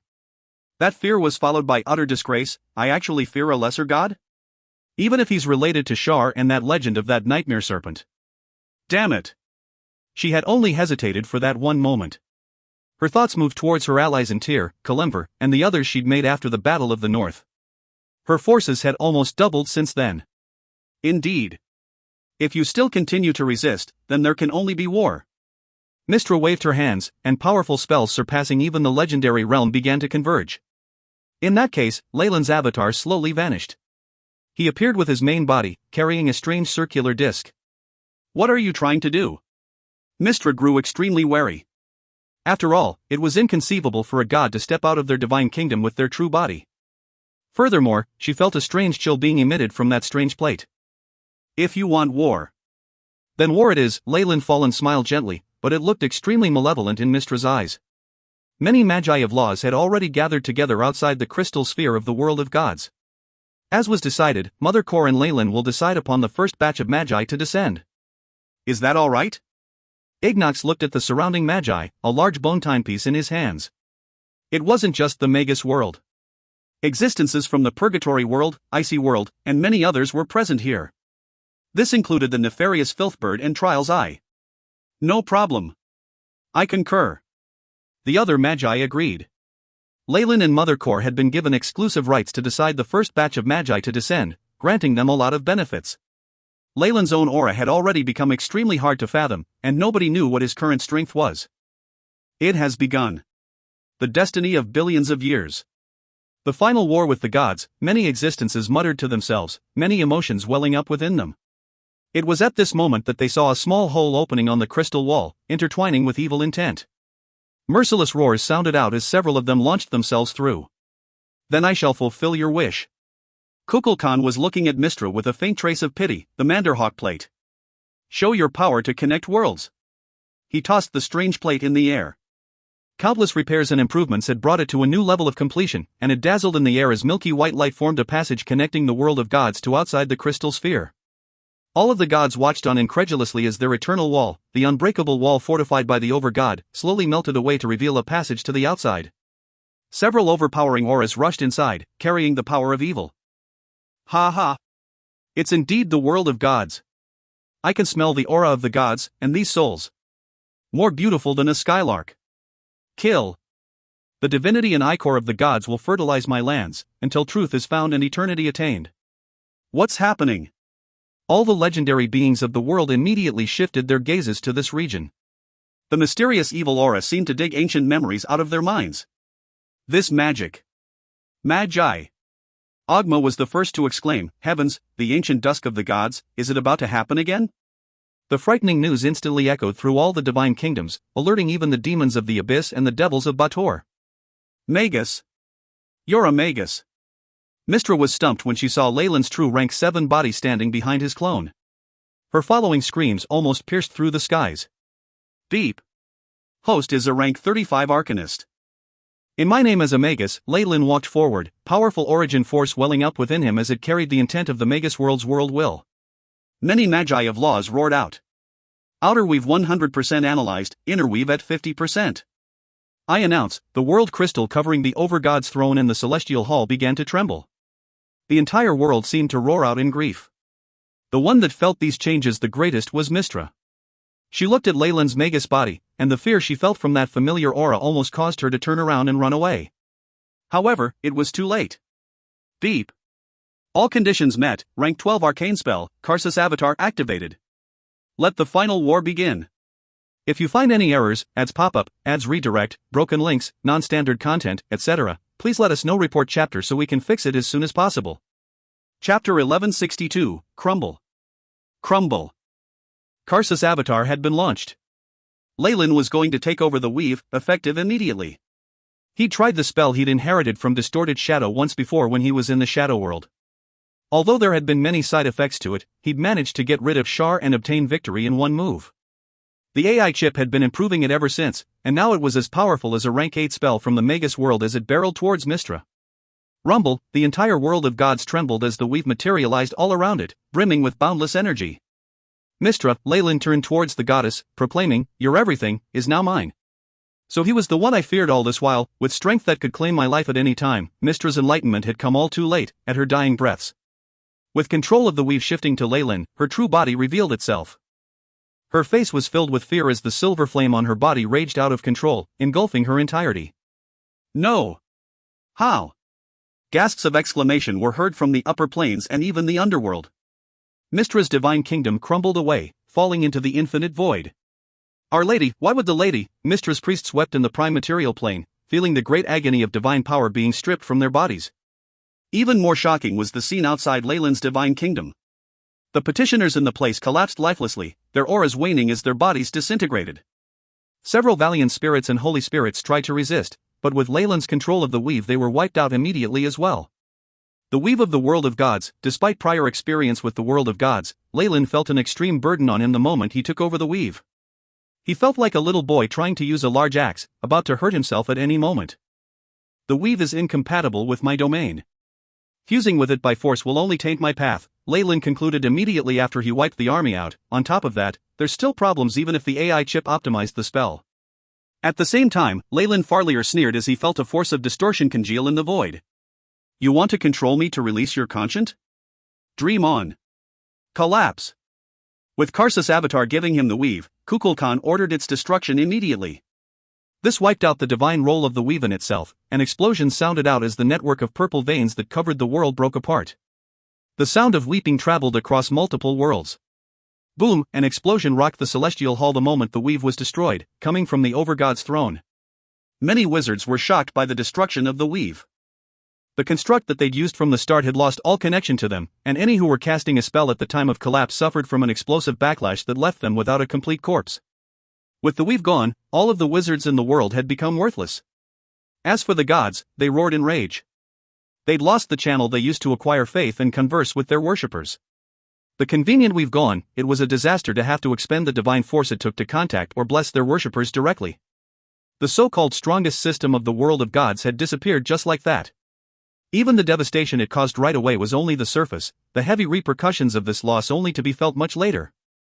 Still, the most dangerous effect of the destruction of the weave had revealed itself. The core of the weave revealed itself, and the seal that the gods had built to trap the conscience of many fallen magi was broken apart. Leyland opened the doors of this prison, allowing these hardened criminals to escape. Mortals, professionals, various creatures. They all raised their heads, only to see the sky swamped with darkness as the moon connected to the weave shone brightly in the skies. The weave continued to crumble apart, severing its connection to the moon as dozens of powerful evil laughs escaped into the prime material plane. The moon. The moon has changed. The white moon turned a dark purple to the shock of the mortals. A large, vile eye opened up in the center, seemingly watching over the world of gods. So the conscience were sealed in the moon, huh? Leyland looked at the now black moon, grinning. Rumble, the eye on the moon shattered to the tune of Leyland's roar, several dark shadows immediately covering the world in darkness as they spread out. We may have been forgotten by the passage of time, but we shall never forget. Vengeance against the gods. The fragment of a peak rank 8 Magus resurrected itself, turning into a great evil that caused the gods to turn green. The shattering weave continued to affect the entire world, only abetted by the Sea of Origin force doing its best to suppress the violent ripples of energy. The Overgod is acting? Pity, trying to stop the effects of the weave breaking will only aggravate your wounds, Leyland said grimly. The attack that should have destroyed more than half the world had been suppressed by the Celestial Hall. However, Leyland felt it more effective to deal the Overgod a serious injury than destroy some planes or kill a billions useless creatures. You dare! Kukulkan moved to encircle the power of distortion, causing a black figure to appear behind him and howl in rage. Distorted shadow. You wish to make use of me and inserted a backdoor into Karsus Avatar. Don't think I'm unaware of your wishes to escape the weave. A golden net began to cover Leyland's clone, extending to the warped shadows nearby. My path was never the path of the gods. Here, suffer the backlash of the weave with me. Kukulkan laughed maniacally as several golden lights escaped from his body to be absorbed by the main body. There was a serious flaw to Karsus Avatar. Nobody in the astral plane could withstand an instant transfer of the weave's authority to them, even Shar would need to spend 10,000 years adapting. On top of that, Leyland had destroyed the weave after he gained control of it. The backlash from such an act was so devastating even the Overgod would be grievously injured. The spell was but a death wish. But now, Leyland's Magus body had begun to reap the fruits of his labor in the world of gods. Although the clone perished together with distorted shadow under the backlash, he remained indifferent. He'd already made preparations to transfer what was important. Beep. Clone's comprehension of laws received: massacre, 100%, greed, 100%, death, 100%. The killing of the greater god to obtain the weave had pushed Kukulkan's law of death to completion. The clone would likely have added death to his portfolio, but as a Magus, Leyland had no need for that. I was prepared to lose this clone ever since I named it Kukulkan. When he'd sent the clone into the world of gods, Leyland had been prepared to give up on it completely. The clone would have to bind its powers to faith and worshippers, something that disagreed with his roots. Even a greater god would die without faith, and Leyland considered that simply too sorrowful. As a Magus, he was different. Every ounce of his strength belonged to him and him alone. Nobody could take it away. If you find any errors, ads pop up, ads redirect, broken links, non-standard content, etc., please let us know. Report chapter so we can fix it as soon as possible.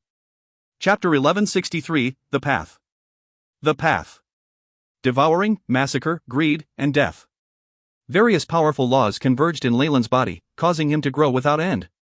The path to becoming a rank 8 Magus was the control of several laws, and with 3 new laws added, Leyland quickly broke through from the peak of rank 7. Everything fell into place. Even just one of death or massacre could have brought him to rank 8, but with 4 different laws condensing together, he broke through to a different realm entirely. A terrifying phantom Targaryen appeared behind his back, hissing like an ancient ruler of beasts. Its body, guarded by fine crimson scales, covered the skies, and it flapped its devilish wings as its single horn radiated terror. The most intriguing of all was its third eye, the pupil within that was as large as a star, containing a trace of cold-blooded indifference. The Targaryen was a representation of the laws Leyland comprehended. Every scale contained the power of laws so strong that another Magus could comprehend some of a law just by looking at it. It was extremely precious for Magi ranked 4 to 8. Now, even more laws were infused into these scales. Death, massacre, and greed converged in a whirlpool as the Targaryen continued to grow. The creature hissed as multiple bulges appeared at its neck. Asterisk boom. Boom. Boom, asterisk 3 loud explosions rang out at the Targaryen's neck as 3 more heads popped out, carrying the new laws Leyland had obtained. They were slightly smaller than the original, having neither the horn nor the third eye, but other than that they were identical. Many more heads grew beside these 4 as well. However, they seemed illusory, as if they lacked something important that prevented them from materializing. A rank 8 Magus needs to comprehend multiple laws to reach the peak of rank 8. One needs to comprehend their own path, cultivating their own set of laws. The serpent howled as Leyland spoke, each note causing the astral plane to tremble. My path is the root of all evil. With dream force as the foundation, I shall fuse gluttony, greed, and wrath, pride, lust, sloth, and envy. This shall couple with massacre and death, forming the path of original sin. Henceforth, I am the lord of original sin. Leyland's voice at this moment traveled across the entire astral plane. Dreamscape trembled with joy, its origin force converging as Leyland unleashed a dark red dream force at the peak of its power. With the nightmare-absorbing physique having sacrificed a lord of calamity to the world, Dreamscape gave Leyland the highest level of access to its origin force. Using it to fuse his laws would not be a problem.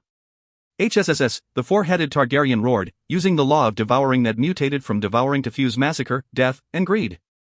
Crimson Dreamforce catalyzed the fusion, forming the basis of a perfect path. An incomplete, seemingly weak light shone right into the phantom Targaryen. Leyland's path having materialized, the beast underwent a complete transformation. Crimson light covered its body during the act, before fading to reveal a massive and powerful figure in the Targaryen's place. This creature had 9 pairs of devilish wings, each wide enough to cover an entire world. The scales on its body were now black, interlaced with complicated crimson runes. 9 malevolent heads roared in different directions, 4 real and 5 illusory. The head in the center, the one with the horn and third eye, was radiating an incredibly powerful aura. This aura far surpassed rank 7, pointing towards a path that led to truth. Beep.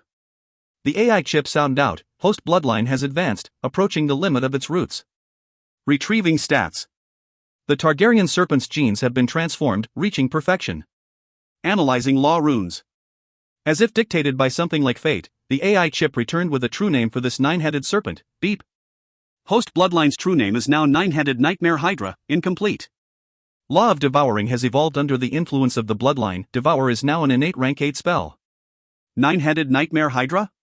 Leyland looked over all the information provided by the AI chip. His bloodline had been transformed, but it still lacked the necessary laws to reach completion. It would have to wait until he devoured the remaining lords of Bator, clearing all obstacles to his breakthrough to rank 9. The 7 sins are the basis of vile thoughts.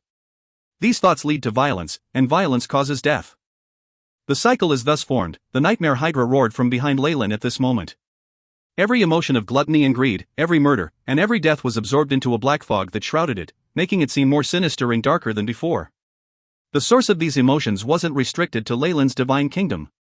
Nay, all of Bator, the prime material plane, indeed even the entire astral plane came under his control. Be it worshippers, friends, enemies, or even strangers, the sins of all beings in existence would be absorbed by him. With the foundation of Dreamforce, original sin would cover the entire astral plane. As long as intelligent beings remain in this universe, I will never die, Leyland proclaimed.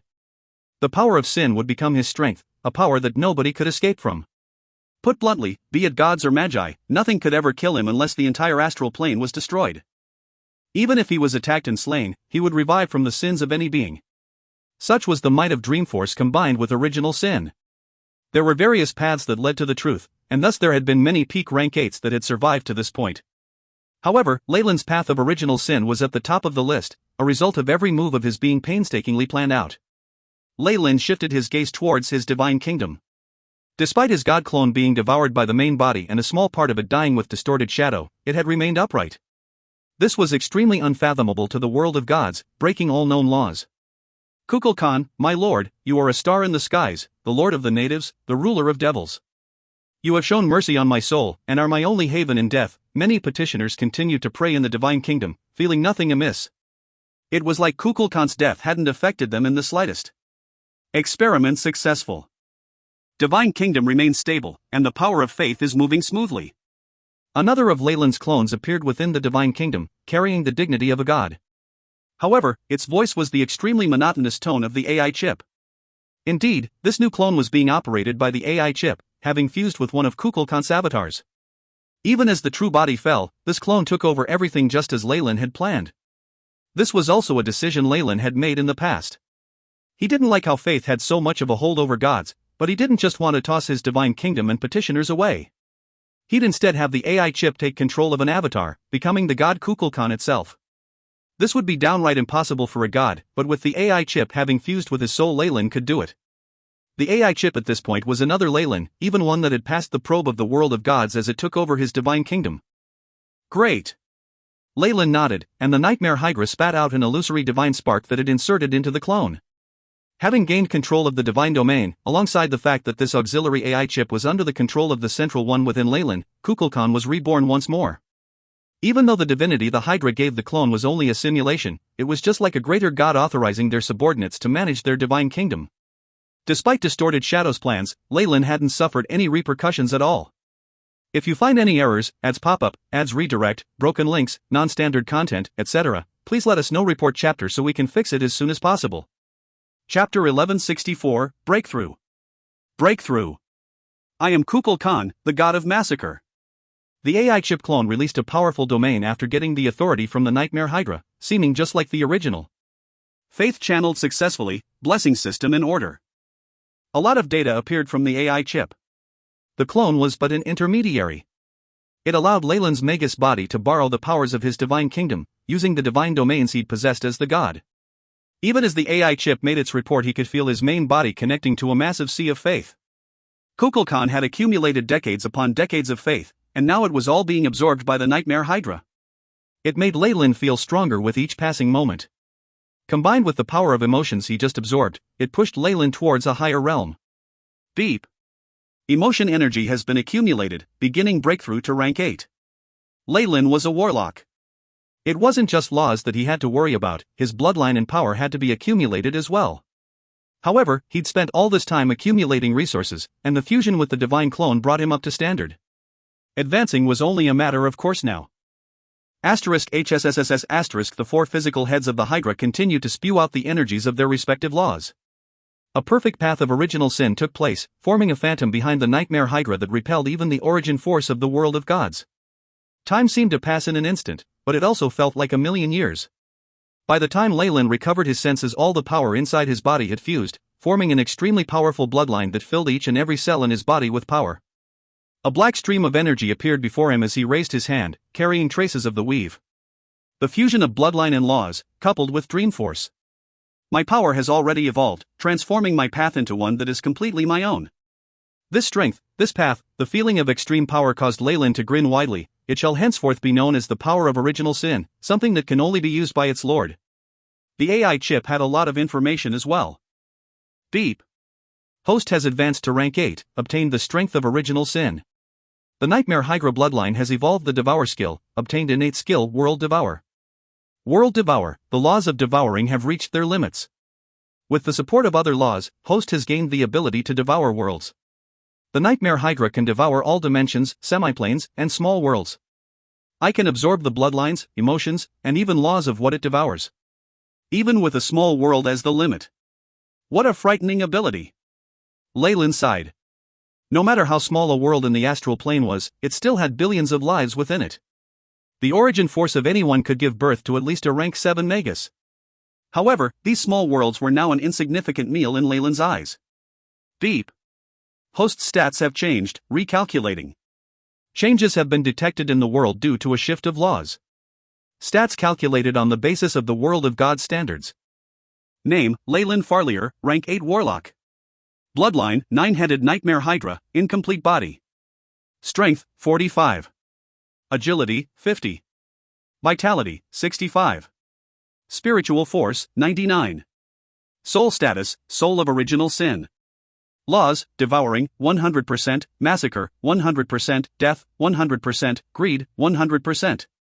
Path, original sins. Innate talent, 9-headed Nightmare Hydra. Devour world. Abilities, Dreamscape Vision, Origin Force Detection, Illusions, Warp Reality, Epic Massacre, Death's Decree. It adjusted my stats since we're in the world of gods?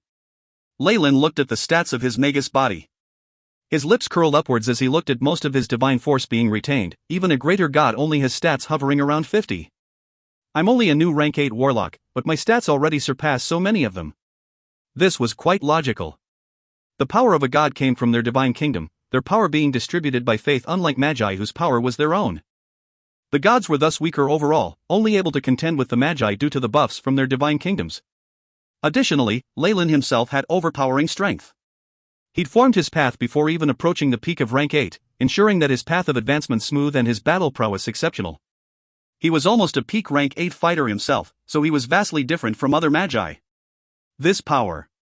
I can determine the life and death of a divine being. Leyland no longer bothered with the prime material plane after his advance. It had already turned into a land of screams, being ravaged by the Magi new and old. With Mystra's fall and the collapse of the Weave, the world had turned into a mess. With distorted shadow and the goddess of the Weave taken out, there remained nobody foolish enough to challenge Leyland outright. The region around his divine kingdom was actually relatively peaceful. How can a warlock's advance not be celebrated with blood? Leyland smiled lightly. He took a step into the fourth hell, where the devils and devil hunters were still embroiled in war. He looked at the armored devils, only speaking 2 words, original sin. HSSS, the phantom of the Nightmare Hydra, appeared behind Leyland's back, seemingly turning into a black hole. The dark power of original sin that contained a trace of blood turned all the devils into ashes in an instant, even absorbing their souls.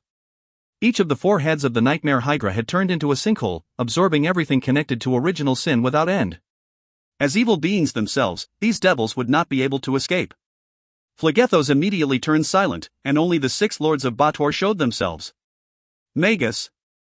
Asmodeus looked at Leyland with the greatest fear his daughter had ever seen on his face. The primordial contract states that even demons and devils must put aside their differences against the Magi, forming an alliance of blood. They must even join forces with the gods. For this is an apocalypse of multiple worlds. Both of Asmodeus' hands trembled as he flipped to the last page of his book of contracts. If the Magi are not stopped, that shall be the end. Devils were naturally lawful. Looking at Leyland's Magus body, every cell in their body radiated fear and rage, even their souls trembling.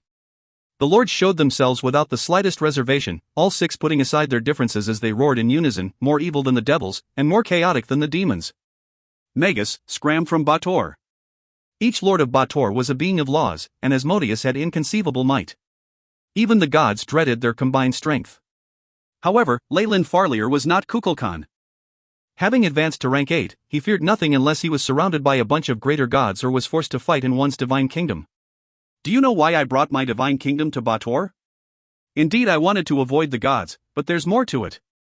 I wanted to collect your power. A phantom hydra appeared behind Leyland, the ravenous manner in which the illusory heads looked over at them causing the archdevils to feel fear. Your strength will define me.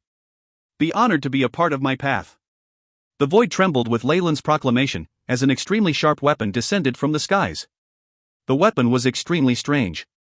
It seemed to possess the distinctive traits of all weapons at the same time, like an ancient beast of times past thirsting for blood. Dazzling origin force radiated around its body, cutting apart the very world without end. Dazzling origin force radiated around its body, causing the void to be cut continuously. This was Leyland's origin force weapon, similar to the overgod weapon once attempted in the world of gods. It had the power to kill gods, being the result of an ancient civilization's research coupled with the AI chip. This was something Leyland had taken several centuries of hard work to create. HSS, the Nightmare Hydra roared, and the 9 different heads each spit out a black gas that formed more runes atop the weapon, as though celebrating its birth. You are now my overgod weapon, the 7 sins. If you find any errors, ads pop up, ads redirect, broken links, non-standard content, etc., please let us know. Report chapter so we can fix it as soon as possible. Chapter 1165, 7 Sins. 7 Sins. With the baptism of the Nightmare Hydra, 7 sins let loose a terrifying buzz of origin force. It roared with power, thirsty for the blood of beings of law. Beep.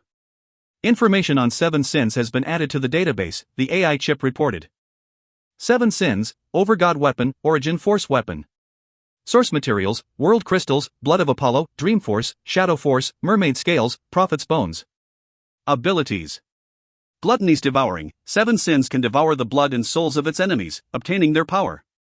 Blessing of greed, the weapon's greed boosts the user's powers. Massacre amplification, the souls of any beings of law killed by 7 sins will be dispersed. Silence and death, any existences killed by 7 sins will be wiped from the passages of time, removing all chances of resurrection. Further effects remain locked, respective laws required. This weapon is bound to the Lord of Original Sin. No other existence will be able to wield it. The weapon that Leyland had devoted hundreds of years to finally reared its head, showing off its viciousness to the world. Ha ha. Good abilities, I like it. Leyland grasped 7 sins with both hands, and the weapon buzzed in harmony as it revealed a sword's blade. This overgod weapon. The archdevils gasped in fright, looking at the weapon's splendor with fear. Indeed. Your blood shall become its power. Leyland's eyes were filled with indifference as he appeared before Samuel, the Lord of Wrath who ruled the 4th hell. Damn it! What have you done to my land? Samuel roared in rage. His strength increased in the midst of his fury, flames howling forth from Phlegethos as a massive wave of origin force surged into him. You may be an archdevil, but the origin force of just one level of Bator will not protect you from my weapon's terror. Leyland swung the massive sword without fear, the weapon buzzing violently as phantoms of Dreamscape and the Shadow World took form behind it. The rage of 2 large worlds immediately shattered the phantom of Phlegethos behind Samuel's back. Ha ha! 7 sins was baptized with the origin force of 2 large worlds in its creation. What can a mere 9th of the origin force of Bator do to it? Leyland was laughing like a maniac, the huge sword easily sweeping away the surging flames to sever Samuel's right hand. At the same time, it left a deep gash on his chest. Arg! Samuel screamed in agony, not daring to face Leyland directly anymore as he retreated. A being of law, an archdevil, had been severely injured and sent into retreat in a single strike. How would Leyland give up on such an opportunity? Come back! He howled, 7 sins transforming into a bladed chain with a black hook at the end. It hooked onto Samuel, culling him back. Blessing of greed. 7 sins transformed continually, becoming a horned hammer. With the blessing of greed and 2 large worlds backing it, it immediately crashed down Samuel's head. The overwhelming attack caused Samuel to finally feel despair. He lost all confidence and dignity, beginning to plead for help from the other lords. Quick, save me. Stop him. He'll become harder to stop if he gets Samuel's powers. Everything had happened too quickly. A lord of Bator had been defeated in almost an instant, and even Asmodeus didn't have the time to react. By the time he moved together with the others to surround Leyland. A pity. It's too late. Leyland laughed loudly, a layer of origin force melting off from 7 sins to cover his entire body in armor. With that protection and his own might as a rank 8 warlock, he had no fear of the devil's attacks. Cry, scream. Your resentment and anger shall become my power. Even Asmodeus won't be able to save you now. Asmodeus was indeed a crafty old devil. He was much more powerful than the rest, his blazing fists breaking through Leyland's defenses. However, Leyland was still a step ahead. Even if he was injured by hellfire, the hammer continued to smash down. Boom, Felagethos seemed to freeze in that moment. The other archdevils cursed, screamed, and roared in rage as one of their own fell to Leyland in front of their eyes. Leyland didn't care about all that, however. He was focused on the AI chip's notifications. Beep. Host has killed Samuel.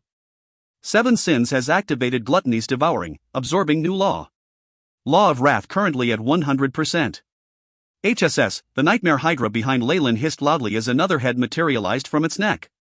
It absorbed all of the fury in the astral plane, quickly healing itself of its injuries. Beep. Host has comprehended the law of wrath. 7 Sins has gained the Fury Amplification ability.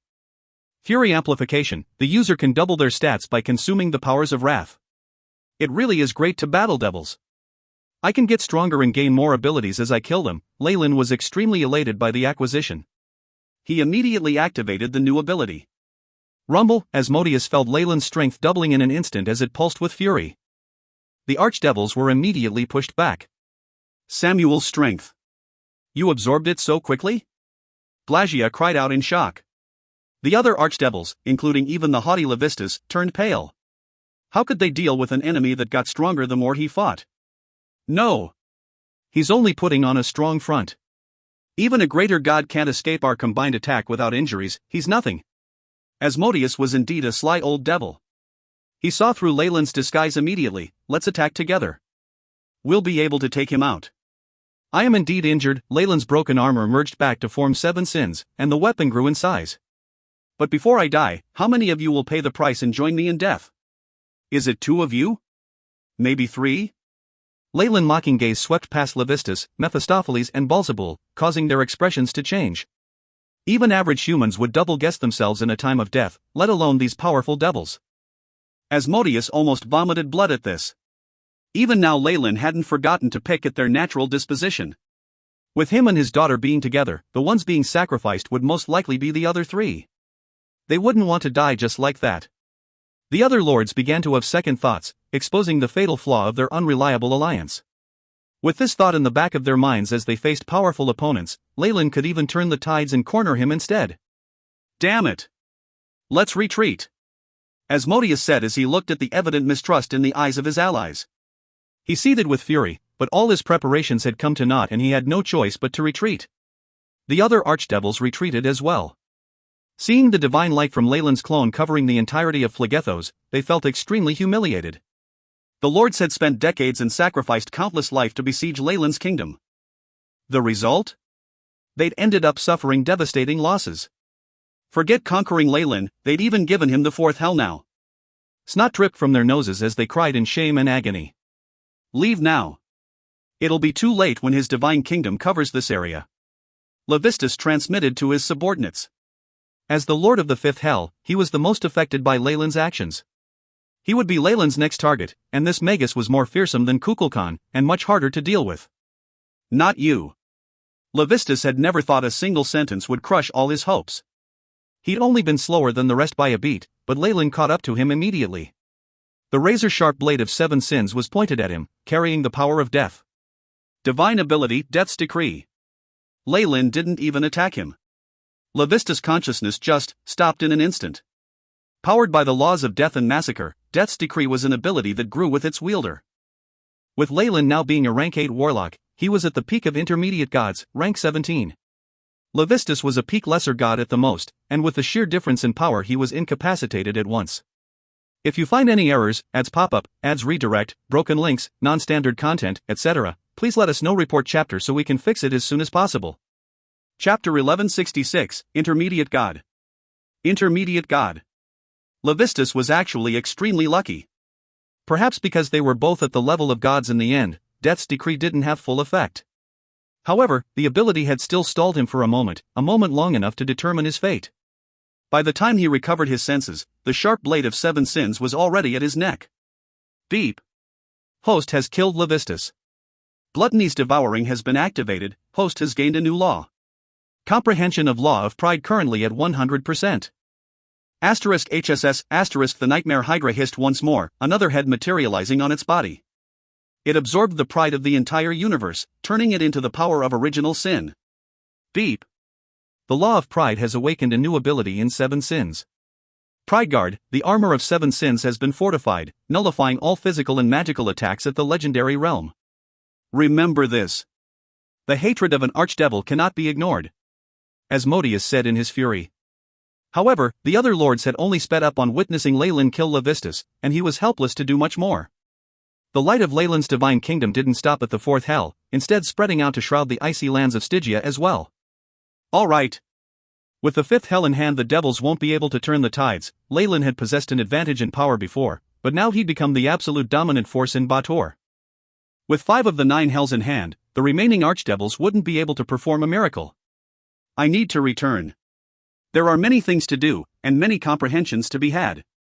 I need to heal up as well. I should be at my best for the coming fights, Leyland seemed to be warning himself. He soothed 7 sins down, and vanished into the void. By this time, Kukulkan's divine kingdom already covered the first 5 levels of Bator. The world origin force whistled as it was absorbed continuously, turning the 5 separate levels into one whole.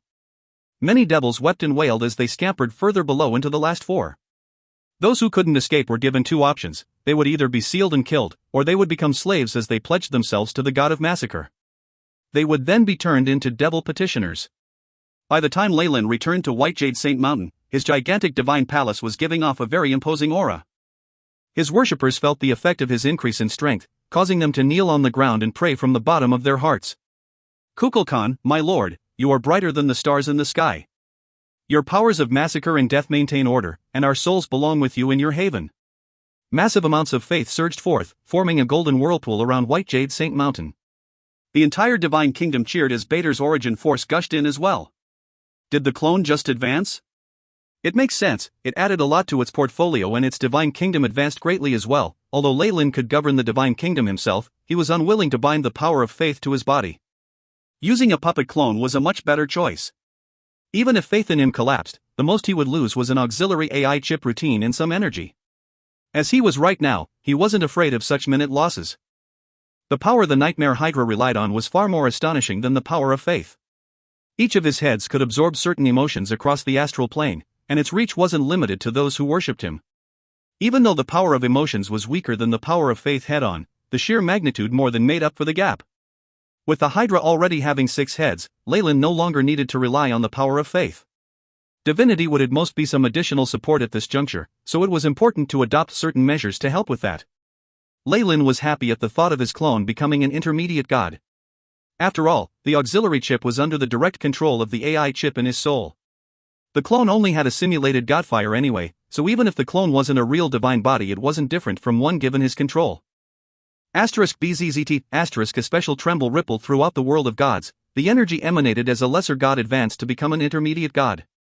It would be an event noticed by many powerful beings in the past, but now there were few with the time and energy to mind such things amongst the gods. The origin force of multiple worlds gathered together, forming a faint, distant hymn. Petals of gold light fell to the ground as Leyland's Magus body shut his eyes, feeling the benefits of the advancement.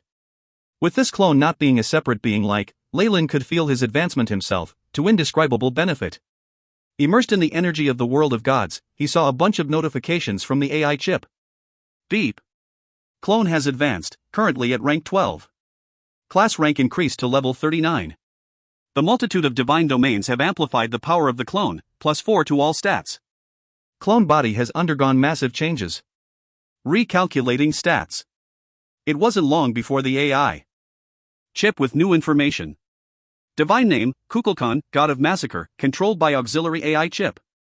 Race, unknown, intermediate god. Alignment, lawful evil. Divine domains, massacre, death. Divine kingdom, first 5 levels of Bator, nameless. Divine rank, 12. Worshippers, natives, devils, adventurers, clerics. Worshipper alignments, true neutral, neutral evil, lawful evil. Domain powers, massacre, death, devour. Arcanist rank, 39. Strength, 33. Agility, 33. Vitality, 33. Spirit, 39. Arcane energy, 390. Divine force, 1000. Status, normal. Feats, Herculean strength, master of knowledge, epic adaptability.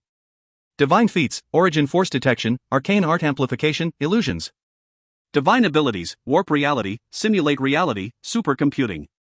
Not bad.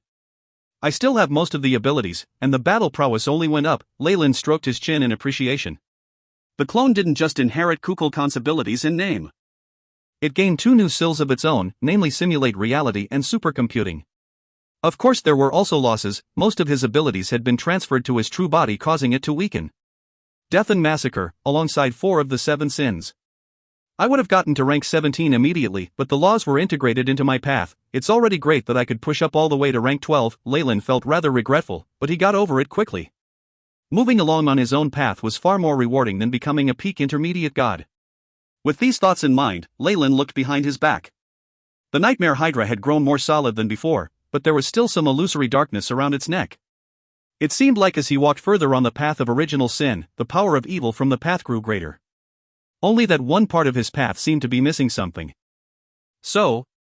Lust, sloth, and envy, huh? The most convenient way for Leyland to obtain the 3 sins was to steal them from the archdevils. It was a matter of utmost importance to him. After all, they were in the midst of a war.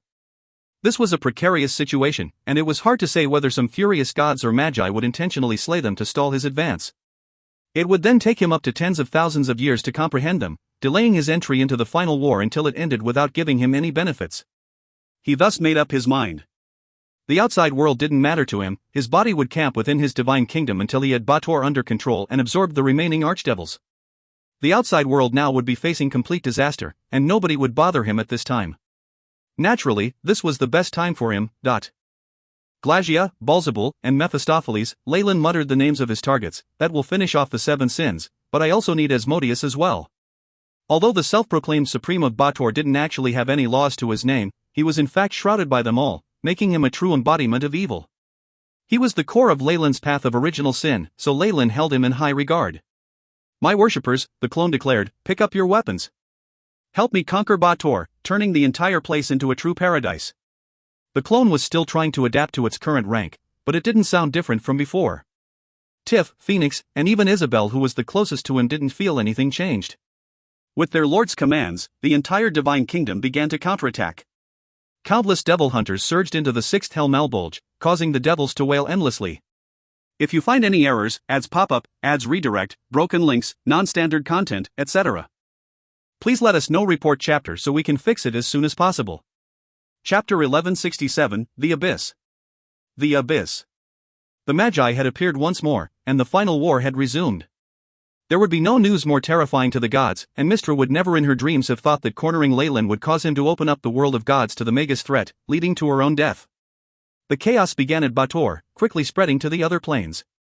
Calamity befell the prime material plane, and even the Abyss was affected. The 45th to 47th floors of the Abyss, also known as Azagrat, were covered entirely by a single palace that represented a power of order amongst the chaotic demons. Fury circled the skies of this triple realm, with innumerable demons guarding on the ground. The Argent Palace was built from whitestone of the celestial plains, and rumor had it that its owner once tricked an entire city of celestials into entering the mountains and mining ore for him. They hadn't even known it was going to be transported to the Abyss. The archfiend that guarded these 3 levels was named Graziti, nicknamed the Devilish Demon. In spite of being aligned to chaos, he possessed the wits to plan far ahead, his vast lands filled with so many elite demons they could frighten multiple worlds. As one of the 3 abyssal lords, Graziti's name had spread across the prime material plane. He had many worshippers, ruling from his proud throne within the Argent Palace.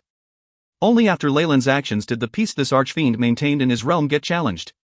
The Argent Palace was covered in flames, chaotic green energy spreading through its entirety. Furies were crashing to the ground like airplanes, splattering blood as they hit the surface. Countless demons were decaying to death, wailing in agony as they were turned into a putrid liquid that eventually formed a river.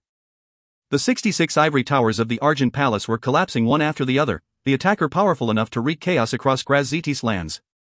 Explosions sounded out as altars fell, eventually forcing someone out of the core of the Argent Palace. 7. The person looked quite human, the only differences in appearance being the small horn on his head and his 6-fingered hands. However, the power of evil surrounding him easily gave away his identity. This was Graziti, the Dark Prince of the 3 Abyssal Lords.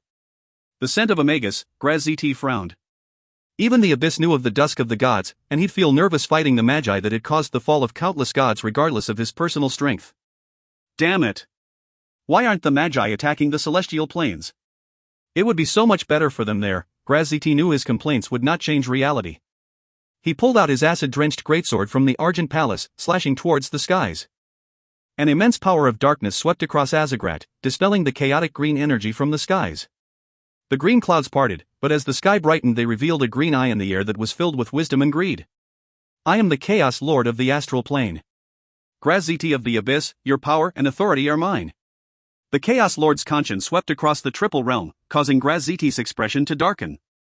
He'd detected power equivalent to a greater god from this Magus. Magi can even kill gods. They definitely aren't simple. Graziti could not help but grasp the hilt of his sword more tightly. Ah! This aura of chaos, I love it. The Chaos Lord had chosen to attack the Abyss for two reasons. He'd made a pact with the other Magi that stopped him from going to the celestial planes, and the Abyss suited his laws and abilities better anyway. Being at the peak of rank 8, the Chaos Lord wanted to try and use the power of the Abyss to comprehend the laws of space and time, moving towards rank 9. This was, naturally, the goal of every peak rank 8 that had started the final war once more. Green and black energies continued to fight each other, soon covering the entirety of Azagrat. The demons of the other levels looked on at the Argent Palace in shock, witnessing an energy they'd never seen before suppress the dark price and cover the entirety of the triple realm. Don't think of asking for help. There aren't many archfiends like you in the Abyss, and they're mostly chaotic and selfish. The green energy converged into the shape of a giant that could cover the sun. The Chaos Lord was dressed in large green robes, his face covered with eyes that swirled with the power of chaos. He'd grasped Graziti inside his palms, and the archfiend was trying to escape. What? Trying to ask Mommy for help? The Chaos Lord mocked the Dark Prince trapped in his hands.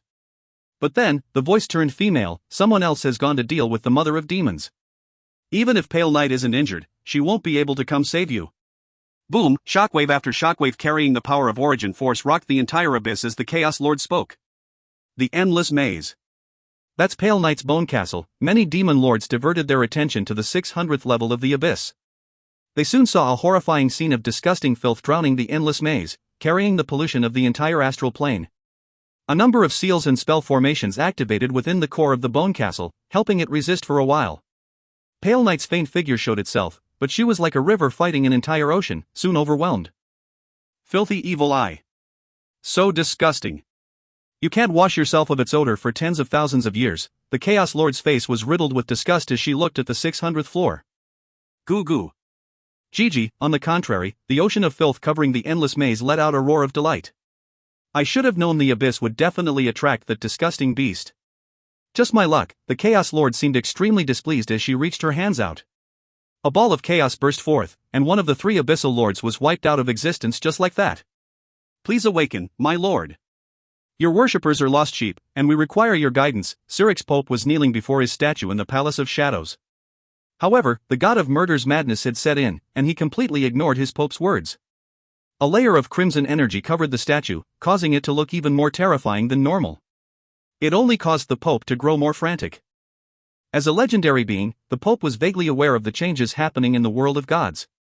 He noticed all the other churches preparing for war, and it only caused him more despair. Please don't let me down, Merrick. The Pope gripped the hem of his robe tightly, praying with his utmost sincerity. At the same time, Merrick had finally caught traces of Cyric within the Shadow Plane. Braving a perilous journey, the Shadow Thief finally handed his lord the Book of Truth. I wonder why the Lord would leave his divine kingdom and come here, the former merchant thought to himself. The Pope and his own sources had confirmed that the Lord's madness stemmed from the Book of Cyric.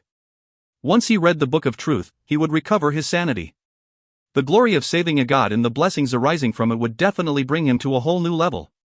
Merrick yearned for this beautiful future, and he soon cast his gaze at the dark figure reading the Book of Truth. Please awaken, my lord, and give me your blessings, Merrick prayed sincerely. This. Arg, however, things did not go to plan. Cyric only grew more manic as he read the Book of Truth, the holy light shrouding him beginning to flicker. How did it turn out like this? His eyes almost popped out of his skull as he stared at his lord in disbelief. If you find any errors, ads pop-up, ads redirect, broken links, non-standard content, etc., please let us know. Report chapter so we can fix it as soon as possible. Chapter 1168, Distorted Shadow. Distorted Shadow. Arg. Just who am I? Sirik. Distorted shadow, terrifying divine force was launched in all directions with Sirik's screams, disintegrating Merrick's body and soul without pause. But then again, it might have been kind to this worshipper that he didn't have to see what happened next. A faint red light enveloped Sirik's body. The Book of Truth transformed into astral light that ignited upon contact with the red light, forming faint red flames. Sirik's body abruptly split in two. The new being was a hazy shadow that radiated the might of a magus. I'm back. Distorted shadow proclaimed, the world of gods, and that puny magus. I've returned. Being at the peak of rank 8, Distorted Shadow wasn't someone who'd die so easily. How could resurrecting with the Weave's destruction be his only plan? He'd inserted some of his power into Sirik's true body before, giving himself a chance for revival as he killed the god. Using the remaining pieces of his soul, he'd successfully fooled the Pope of the Church of Murder in Merrick into bringing him the Book of Truth. Even if some of his conscience had been eliminated by Lyle, his thousands of years of bitter plots had finally succeeded. Distorted Shadow immediately recovered to the peak of his power, having robbed everything from Sirik when he ascended to godhood. Even if there were some imperfections in his cultivation, he had an obvious advantage over the other ancient magi who only had their conscience remaining. I shall not fail again. He roared, his entire body shattering to form a shadow that covered the sky. How could this happen? The Pope looked at the shattered divine statue before him, sinking to the ground as if all his bones had been lost. So he revived using Sirik's body. At the same time, Lyle got wind of these events as well. He'd felt a sinister intent envelop him along with Distorted Shadow's revival. With the damage he'd done to the ancient magus conscience, he definitely wouldn't let him off without issue. Ha! I don't want to let you go either. You've just revived yourself, so what if you're at the peak of rank 8? Lyle flicked a finger, and a golden sphere of light surged out from his divine kingdom. The expanding sphere caught hold of some shadows, and they occasionally shrieked as they fled far away. Damn it! He's already found a path, it won't be long before he's at the same level as me. The shadow in the sky radiated endless rage, looking at a round eye that appeared in front of him. You seem to have some disagreements with someone of the magus world, Mother Core said. The air in her surroundings froze in place, making her seem terrifyingly grand. Both being at the peak of rank 8, Mother Core and Distorted Shadow should have been similar in power. However, Distorted Shadow had been sealed for several thousand years. Even if he'd recovered most of his power by sacrificing Sirik, he was still nowhere close to Mother Core. Jage. I don't need you to mediate, the black shadow yelled before exploding. Mother Core sighed, earthy yellow flames instantly sweeping across the sky and trying to eliminate Distorted Shadow, but the power of distortion had already faded from the sky. This is going to be troublesome. One of Mother Core's clones made its way to Bator, entering Leyland's divine kingdom. This brat really does bring a lot of surprises. Mother Core. Leyland greeted her in person, having felt the clone's arrival a while ago. I know everything already. Pity, Distorted Shadow didn't let me mediate in this. His crazy and cold personality is famous throughout the astral plane, Mother Core's conscience emitted. Following that, several vines dug their way out of Bator to embed themselves into the soil of Leyland's divine kingdom, as if completing some sort of interaction. Not bad. Mother Core nodded. Leyland's rate of improvement had impressed her greatly. You've gotten us into the world of gods, and even found your own path. You'll definitely be something in the future. Everything is fated, Leyland. I'm starting to believe your existence will be the key to the battle between the Magi and the gods. This was another reason why Mother Core wanted to help Leyland. With his rate of improvement, it wasn't far off from the Magus world having another peak rank 8. With her vast experience, Mother Core definitely felt something about him. No matter how the future turns out, I will always be a Magus. The Magus world is my home, Leyland promised. Good. Mother Core replied. The two seemed to have reached an agreement. The tendrils from the clone spread across Leyland's divine kingdom, penetrating deeper and deeper into Bator. The clone found and attacked all of the shadows in the area, making Leyland believe that Distorted Shadow would find it difficult to affect his life with her as a guardian. Bang! A part of the earth erupted to reveal a distorted lay of light. It was being plucked out of the ground by Mother Core's plants. This is a seed of distortion, Mother Core explained calmly. It's the usual kind of move Distorted Shadow makes. Leyland heaved a massive sigh of relief. Distorted Shadow had already been spying on his divine kingdom, something he could never have thought of. If he wasn't careful, he would have suffered major losses in the future. Even though divine kingdoms are powerful, they pose too many restrictions to their owner. Take now, for example. We've learned from experience, and are attacking the prime material plane instead of the divine kingdoms. Leyland nodded at Mother Core's words. One would only be seeking death if they wished to fight a god in their divine kingdom. The smart thing to do was to attack their churches in the prime material plane, destroying the people's belief in them. It was easy for Magi to bring about disasters, inflicting damage and disease that even the goddess of the plague could not match. This was similar to how Leyland had attacked DeBank's Island before. The divine kingdoms would lose their source of faith in the prime material plane, some even falling from the celestial planes directly. Such was the result of relying on faith. It left a big gap in one's defenses, allowing them to suffer severe blows without any good way to prevent them. This was why Leyland decided not to become a god. Of course, it's best that we don't make our move at the beginning. We should wait and see how the others act, Mother Core reminded him. I definitely don't plan to participate in the final war before I forge my path completely, breaking through to the peak of rank 8. Leyland naturally understood Mother Core's intentions. He followed the statement up with a request, I hope you can protect this place well after I leave. Boom, Leyland instantly left his divine kingdoms, carrying 7 sins in hand as he infiltrated the 6th hell with Mother Core protecting his base. There had been a huge army of devil hunters in this place, and Leyland's arrival caused all of the lords of Bator to be alarmed and angered. Of course, Leyland had pondered the consequences of having Mother Core protect him at home. He could rest assured that Mother Core didn't interact much with Distorted Shadow in the past, and that the two had some animosity between themselves. On top of that, he was from the same world as her. But then, they also had a contract between them. This protection was also an exchange of sorts, and Leyland believed that what he brought to the table was enough for Mother Core to do her best to protect him. I don't have to worry about my divine kingdom. Be it Distorted Shadow or any gods, Mother Core will be able to stop them. Even if she fails, there's the AI chip clone there as well. Undaunted by worries, Leyland moved to attack the rest of Bator to complete his path of original sin. At the same time, Distorted Shadow let out a terrifying roar from within a secret dimension. Damn it! Mother Core dares to defy me, the master of distortion who's annihilated 3 Magus alliances in 5 different worlds. Despite his anger, he felt somewhat helpless. Mother Core wasn't an existence he could provoke right now, and even Leyland himself wasn't easy to deal with. Having been enlightened on his own path, the warlock was already at the threshold of the peak of rank 8. On the other hand, he himself had just been revived. He'd suffered a severe loss in power, and if he tried to make a move he wouldn't have much of a chance of taking out a Leyland protected by Mother Core. Not to mention that all Magi were extremely crafty, and it was unknown how many trump cards each one held in their hands. It would be troublesome to annihilate them. I should deal with the other gods first to get back my powers. Moreover, I should definitely hinder him from completing his own path. This so-called hindrance was an aim to stop Leyland from killing all of the lords of Bator, preventing him from obtaining all the laws he needed. This would greatly decrease his opponent's rate of improvement. If you find any errors, ads pop up, ads redirect, broken links, non-standard content, etc., please let us know. Report chapter so we can fix it as soon as possible. Chapter 1169, Evacuation. Evacuation. Magi were a patient breed. Since he couldn't deal with Leyland directly right now, Distorted Shadow would instead wait at the side, recovering to full capacity.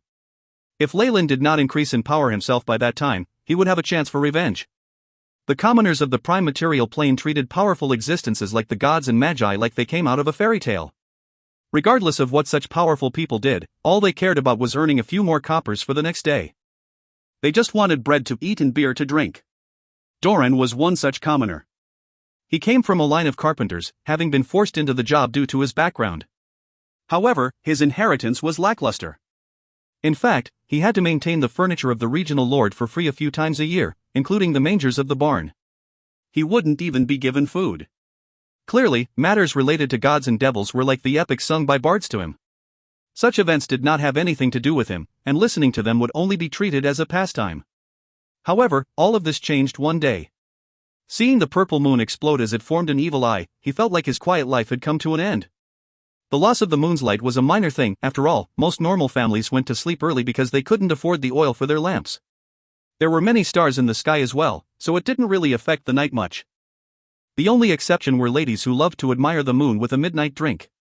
No, the important issue was the revelation the moon's destruction brought about. Be it the moon turning into that eye or the terrifyingly large wave shattering along with the moon, this was too similar to the work of demons and devils. The end is nigh.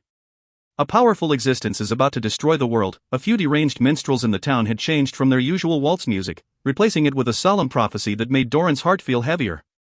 The gods above, perhaps I'm thinking too much. I should head to the church more often and ask Priest Rockefeller for help. Doran looked at the amount of money in his pocket. There were a few copper coins within, shining with how worn down they were. The edges were badly damaged as well. Damned Lady Delise, she must have gotten that fat pig of hers to cut the coppers at the edges. Doran couldn't help but complain to himself when he looked at the meager salary he got for an entire day's work. Of course, he wouldn't dare to directly rebut his employer. Having witnessed the strange phenomenon a few days ago, the uneasy Doran was considering making a trip to the local church, making a donation or something so he could ask for the Lord's protection. The system of church and state ruled the world of gods. With one controlling the people's faith and the other wielding authority over their lives, the poorest of commoners would still give one of the two all they could.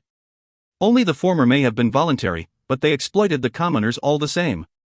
Doran! A cheerful whistle sounded on the street. You finished up with Lady Delise? Doran was familiar with the owner of this voice, turning around to face a young man wearing abnormally loose clothes. The freckled youth was called Mitch, and his eyes seemed to shine with brilliance. Mitch! Weren't you working at the Church of Magic? Why are you back now? Doran asked in surprise. The town Doran lived in was under the control of a feudal lord, and the man had built a church to Ilmater in it. Royals greatly favored this god, wishing to make all their followers his worshippers. On the other hand, a church dedicated to Mistra was only available in a faraway town, requiring a day and a half of carriage travel. This was basically the distance between the ends of the world to Doran. He'd only been there once and had been deeply stunned by the bustling of the heavenly city. He was extremely envious of Mitch's job. Even if he was only a lowly servant, the man was working at a church. He could one day awaken the power of magic, becoming a wizard respected by the rest. Mitch grew crestfallen upon hearing this, waving his hands. Sigh. Don't even mention it. I came back because the church closed down. The church closed down? Doran's mouth fell open. He clearly couldn't understand how these words were sharing a sentence. Churches were overseen by their respective deities. Priests all controlled bizarre spells, and the fees of even the lowliest of churches could still make them quite a bit of wealth. How could such a place actually close down? It seems like you don't know. Most of the priests of the church faced a sudden death on the day of the black moon. The rest of them cried all day long. Having come back from the city, Mitch was full of conversation. He shuffled closer to Doran, hiding his mouth with his hands as he whispered, I heard the goddess of the weave has fallen. The goddess of the weave fell? Doran didn't have much to say about this incident. It was far removed from him, and with Mistra not being the deity he worshipped, he couldn't comprehend the stakes of the situation. Hearing that a true god had fallen, the only feeling he felt was a slight bit of schadenfreude, just like when a king died. The wizards are out of luck. A smile appeared on Mitch's face. It seemed like the bullying he'd faced from the priests and wizards wasn't just occasional. A lot of wizards were already beaten to death by a mob of people. What does this have to do with wizards? Couldn't they use magic to avoid being beaten to death by the commoners? Doran was obviously suspicious of Mitch's secret. Wizards to him were all superior individuals, people whom even the lords had to be respectful and courteous to. Even the domineering Lady Delise didn't dare to offend Wizard Holdman who stayed near their town. The wizards lost their ability to cast spells once the goddess of the weave died. Say, would the lords and commoners they persecuted before let them off? Mitch revealed a sharp, toothy grin. That's why I came back. I didn't have much chance to become an effort anyway, so I'm here to hide. Anyway, let's stop talking about this. We should head to Buck's Tavern to celebrate our reunion. But, Doran touched his cash-strapped purse, I still want to visit the church once. Church? Oh right. Some of the other churches seem to be busy all day, preparing to evacuate or something. Even businessmen and nobles can't have priests cast spells for them right now. The church here should be the same. Mitch patted Doran's shoulder, his look telling the carpenter not to waste his time. No. Doran's faith was more or less solid. Okay then, Mitch shrugged his shoulders in frustration, I'll follow you. The town church wasn't all that large, only the size of a few houses. A small fountain towered at its front, but unfortunately there was no spring water flowing out of it. The shrine looked empty, with numerous items missing. Even the remaining servants gave off a languid air, with few people here to pray. Doran clearly noticed the change, but he still asked a servant, hello. I would like to see Priest Rockefeller. Doran still held a good impression of the kind and benevolent Rockefeller. Although the man could only cast a few low-grade spells, he could treat common injuries and had saved numerous lives in town. Doran had decided to donate to him, just in case he'd have to ask the man for something in the future. Priest Rockefeller, the old fellow watching the door, took a long time to react. He rubbed the sand out of his eyes. He's already left. He took everything, only leaving a few piles of potatoes for this pitiful old baker. Huh? Nobody took over either? Doran was surprised. There were a considerable number of worshippers in town despite its small size, and no church would let go of a base where its foundation had already been laid. There should have been another priest coming over even if people were transferred. Situations like this one were quite abnormal, and it caused a bad premonition to rise within Doran's heart. Why? Do you want to pray and confess? Perhaps I can help you. Old Baker Tanner's eyes were already aimed at Doran's purse. No. There's no need. How could Doran not understand his intentions? He immediately grabbed his purse and ran away, Mitch following him. Only after they'd left the town did Mitch turn around, fiercely laughing at his friend. Ha, he said between ragged breaths, I'm right, aren't I? If you find any errors, ads pop up, ads redirect, broken links, non-standard content, etc., please let us know. Report chapter so we can fix it as soon as possible. Chapter 1170, Feast. Feast. Maybe Priest Rockefeller had an emergency. Doran tried to defend his stance, but that didn't last long under Mitch's bantering gaze. All right. Let's head to the bar, I'll pay. Once they arrived at the tavern, Doran and Mitch ordered some liquor and sat side by side, enjoying this flavor they didn't normally get to taste. Even this cheap liquor was extravagant for the likes of them. The bar was evidently a place where information flowed. An unending stream of news entered Doran's ears from all sides. All the wizards are finished. Heves, Arundel, and the city of Minaret, there were waves of wizards perishing everywhere, a burly red-nosed man said. He looked like a mercenary, his voice so loud that it dropped dust from the tavern's ceiling. Hey Rednose. Didn't you come back from outside a short while ago? Is there any news? The world had no lack of curious people. A scrawny figure made a hand gesture to the bartender, having him place a large cup of honey liquor in front of the red-nosed mercenary. He. Whose news is more accurate than mine? My reputation is no joke. The mercenaries around the man began to mutter as he got to the point. The world outside is a mess right now. All the churches and soldiers are retreating, they've lost the ability to suppress the chaos. The wizards suffered the worst consequences. Losing their magic, those lofty mages are ordinary people like us, or even weaker. Rednose chugged down a large cup of alcohol, and his whole face became red. Think about it. Just by getting rid of an shivering old man would allow them to obtain everything of theirs. Beautiful slaves, fertile lands, huge gems and bright dazzling gold. All the commoners are going crazy, and even some aristocrats fell out with the wizards while thinking of how to take action. Power begets power, and influence begets wealth. The wealth of the powerful wizards of the prime material plane would definitely attract the jealousy of others. Those who could use magic were high and mighty, enjoying the best treatment no matter where they went. Wizards no longer had magic with the weave broken apart, and with no power anymore they were just fat sheep attracting greedy gazes. Even the wizards who paid attention to their reputations had slaves, and they'd undoubtedly rely on their power to bully them. Given the chance, those with ulterior motives kicked off a vandalous rebellion. Once it was confirmed that the wizards had no power to resist, the aristocrats were the first ones to take action. They roused the masses into fighting the wizards. The peasants could take away the trinkets, but important assets like land and property would eventually fall into their hands. They could send their troops out at a later date, pressuring the mobs into giving up what they'd plundered. All aristocrats were skilled at maintaining personable appearances on the outside, hiding a bellyful of evil tricks that allowed them to gain the greatest benefits with little effort. Without any more power, the wizards could only sob as their families, their riches, and their lands were taken away. They themselves would suffer horrible punishments before death. Hey Red Nose. Are you sure those wizards have lost their powers?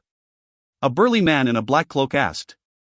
He had a large scar on his face, and standing up he was 2 heads taller than average. Of course. It's just that I arrived late, else I would definitely be able to snatch those gems or even women full of life back. Those wizards are all rich. Rednose patted his chest in assurance. If that's the case, what are we waiting for? The imposing man laughed maliciously. Isn't there still a Lord Holdman outside town? Whoosh, the cold winds caused Doran to shiver. He found that he'd unknowingly made his way to the house of the only wizard in town, Holdman. There were many people surrounding the residence, cursing loudly as sounds of things being smashed could be heard. He looked upon himself in surprise, realizing he was holding a sharp wooden stick that were stained with traces of blood.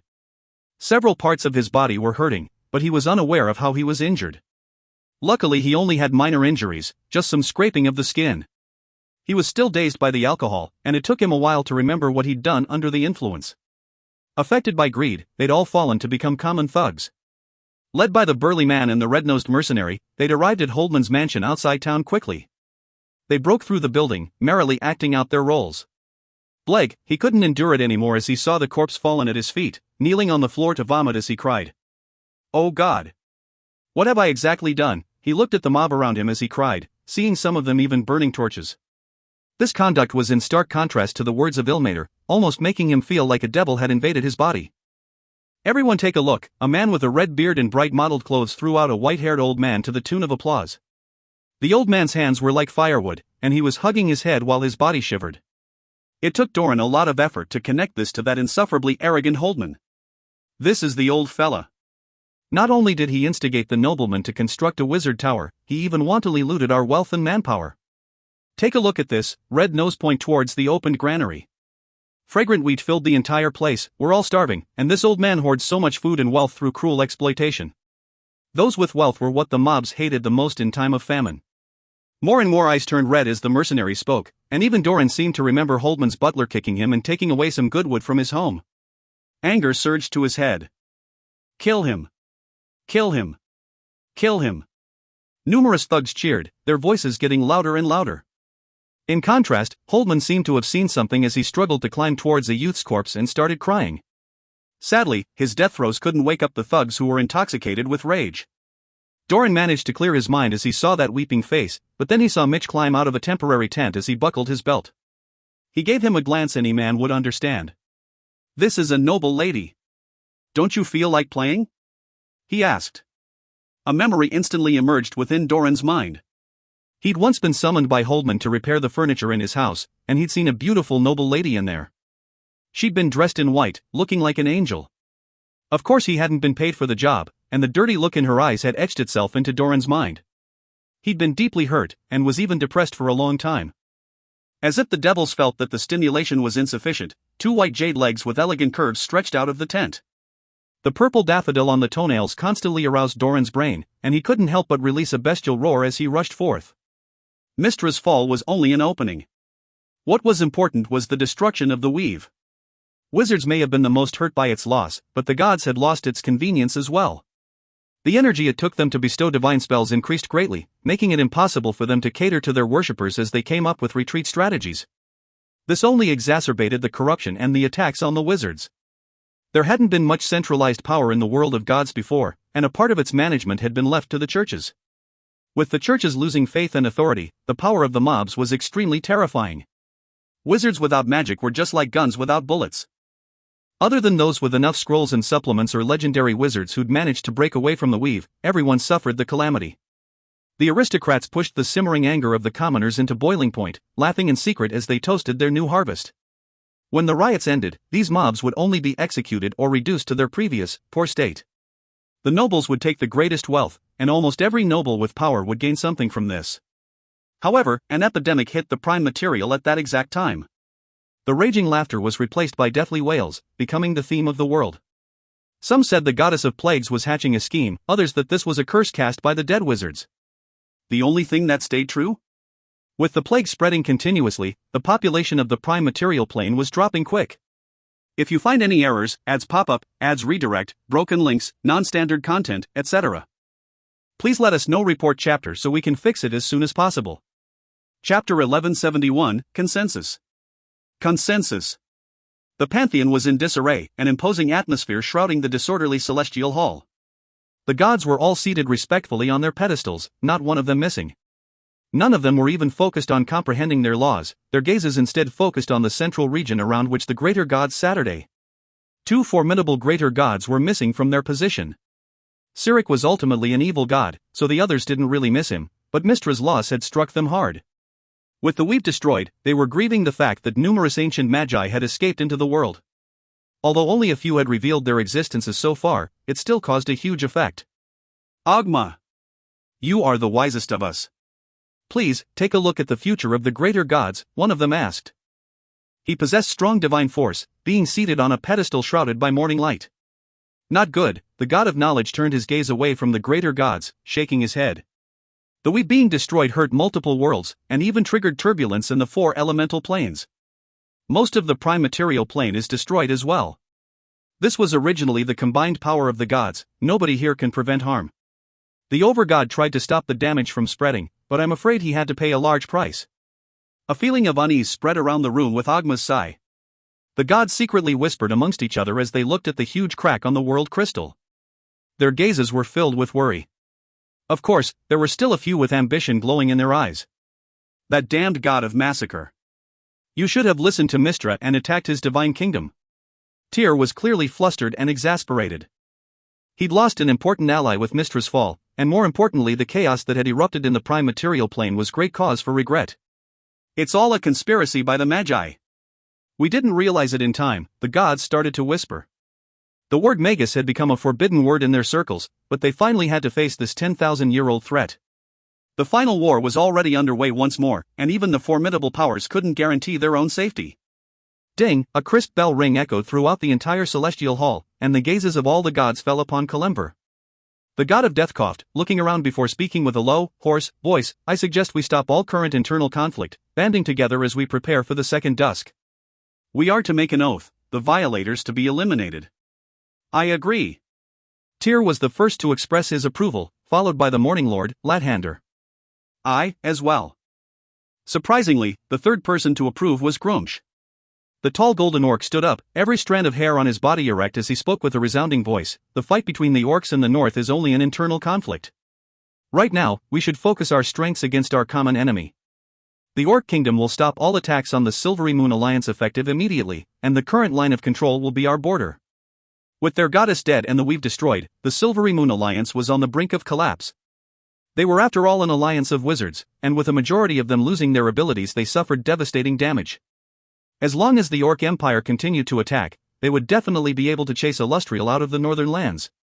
With Grumsh proposing this right now, there was no need to suspect his sincerity. Ogma and the other intermediate gods expressed their stances as well, and the evil gods eventually decided that their hatred for the Magi was more important than short-term goals. Everyone made an oath, the Styx being the witness. First we need to verify the number of Magi that invaded the world. Ogma should be able to take care of this, Kalimver initiated. My intelligence says those Magi are more cunning than before.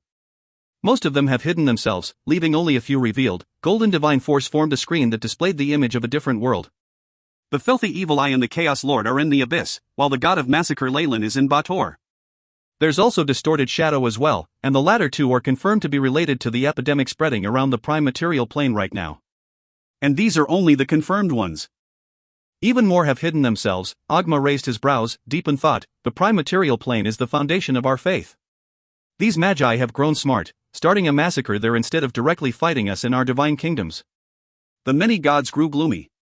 The Magi had directly struck their weak spot this time. With the prime material plane being their biggest source of faith, the death of all its mortals would cause the fall of at least half the gods in the world. These despicable Magi, aiming directly for the mortals, the gods roared in anger, their helpless voices seemingly piercing through the void of the celestial hall. Talona, Ogma looked at a lady behind him, wrapped in layers of black gauze as she emitted a putrid smoke. This was Talona, the mistress of disease. Her prestige within the prime material plane was such that some even linked the current epidemic to her. She was an expert in matters of disease. The mother of all plagues stayed silent for a long time, however, before speaking with a hoarse voice. I am a goddess of poison and disease, not cures. I can only say the Magi are using an interesting thing. It seems to be related to what Kukulkan used when conquering Debank's Island. How could the Lady of Poison not notice what Leyland had done on Debank's Island?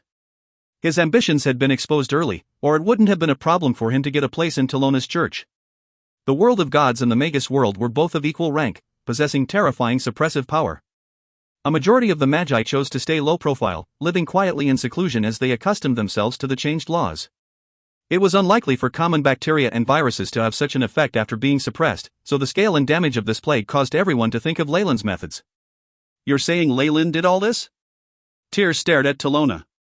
No, Talona chuckled. Well, not necessarily.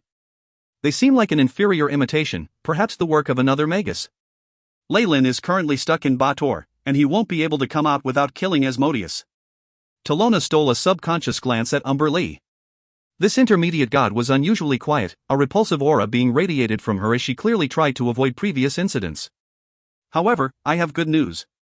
Those Magi aren't working together, and there are conspiracies and fights amongst them. It's even scarier than our own conflicts, Talona declared loudly. Silence. Ogma saw the disorder in the celestial hall, and had to be loud to stop the gods from whispering in secret. Since the mistress of disease does not have a good method, we can only rely on our priests. Helplessness surfaced on Ogma's face as he said this.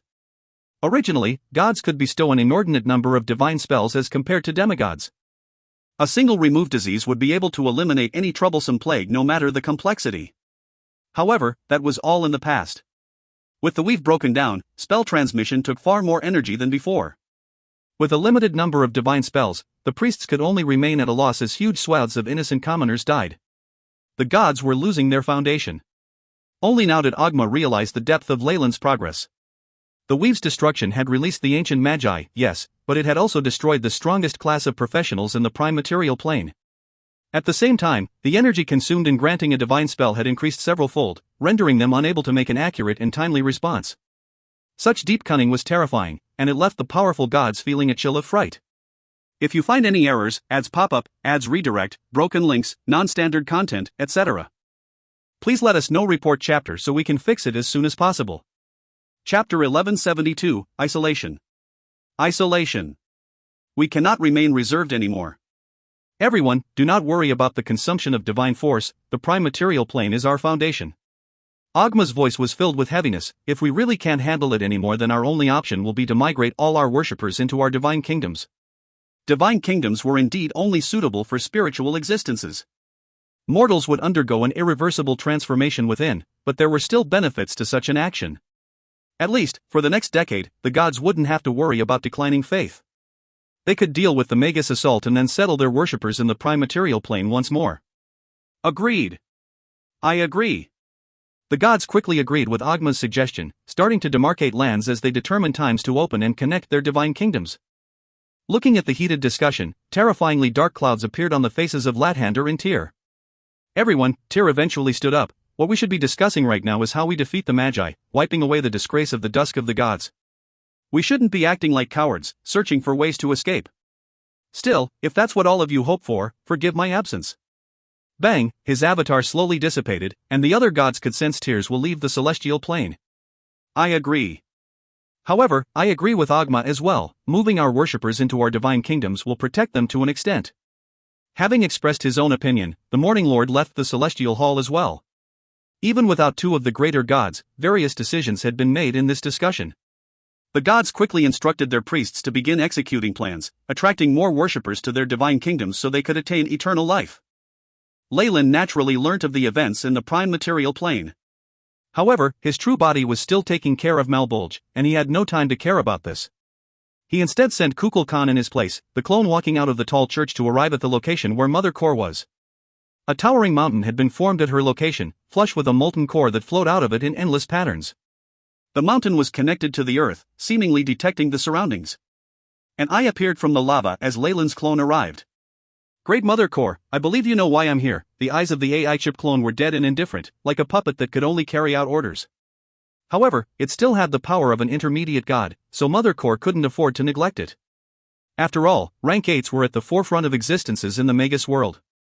What's more, the rank 8 puppet in front of her was only an avatar of Leyland's true body. Of course.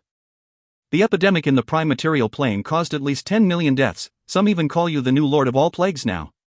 Even though we know this isn't your doing, Mother Core's conscience released a vast amount of force, and some roots extended out to form an image of the prime material plane. Indeed. I sensed the fear and faith headed my way recently. Kukulkan's expression grew a little ugly. Someone was evidently trying to pin crimes upon him, and there was only one who was familiar with his actions and could evade the laws of the world of gods. Is it Distorted Shadow? We really can't chase him away. Perhaps he wanted to attract the gods' attention towards you. However, he isn't the only one capable of such things. Clearly, Mother Core had even more information. Her path was the path of the world, and nothing could escape her eyes. There's a lot of magi who invaded the prime material plane, and the ancient conscience who escaped are doing the same thing. They wish to strike against the gods' faith, perhaps to gather enough spirits for them to recover. This information left Leyland wondering about something. How well are we prepared? He asked. He was naturally paying attention towards all the intelligence about this. After all, the war between the gods and the Magi was directly related to the path of eternity. It could not be neglected. We've learnt our lessons from the last time. Other than a few crazy ones who are attracting attention on the surface, the rest of us are hidden well.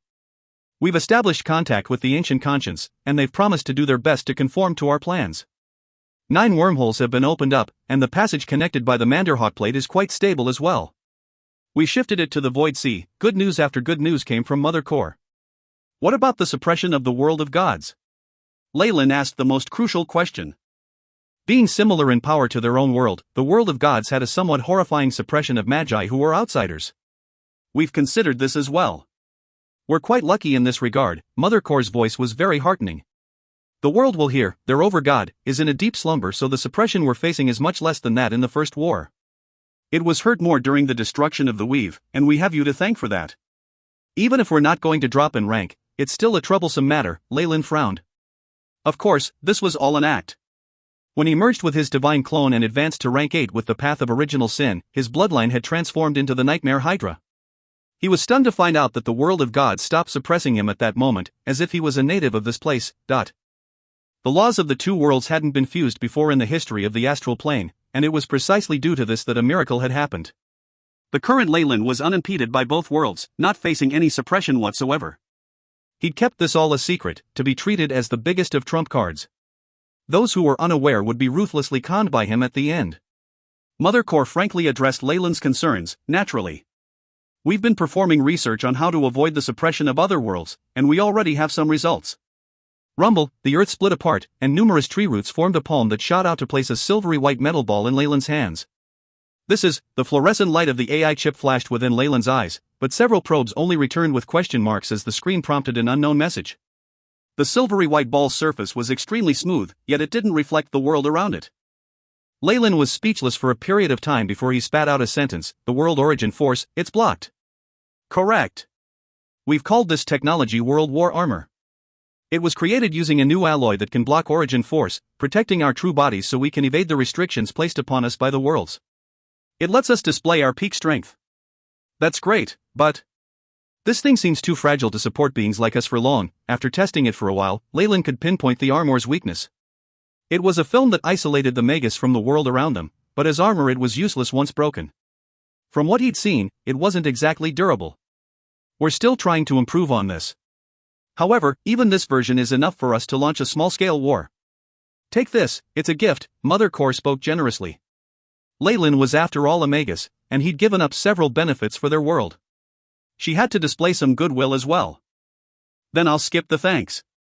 I really am interested in this. The alloy entered his skin the moment he pressed the ball to his chest. A strange white pattern appeared on his body, as if an armor protecting him. It's cut off origin force, really magical.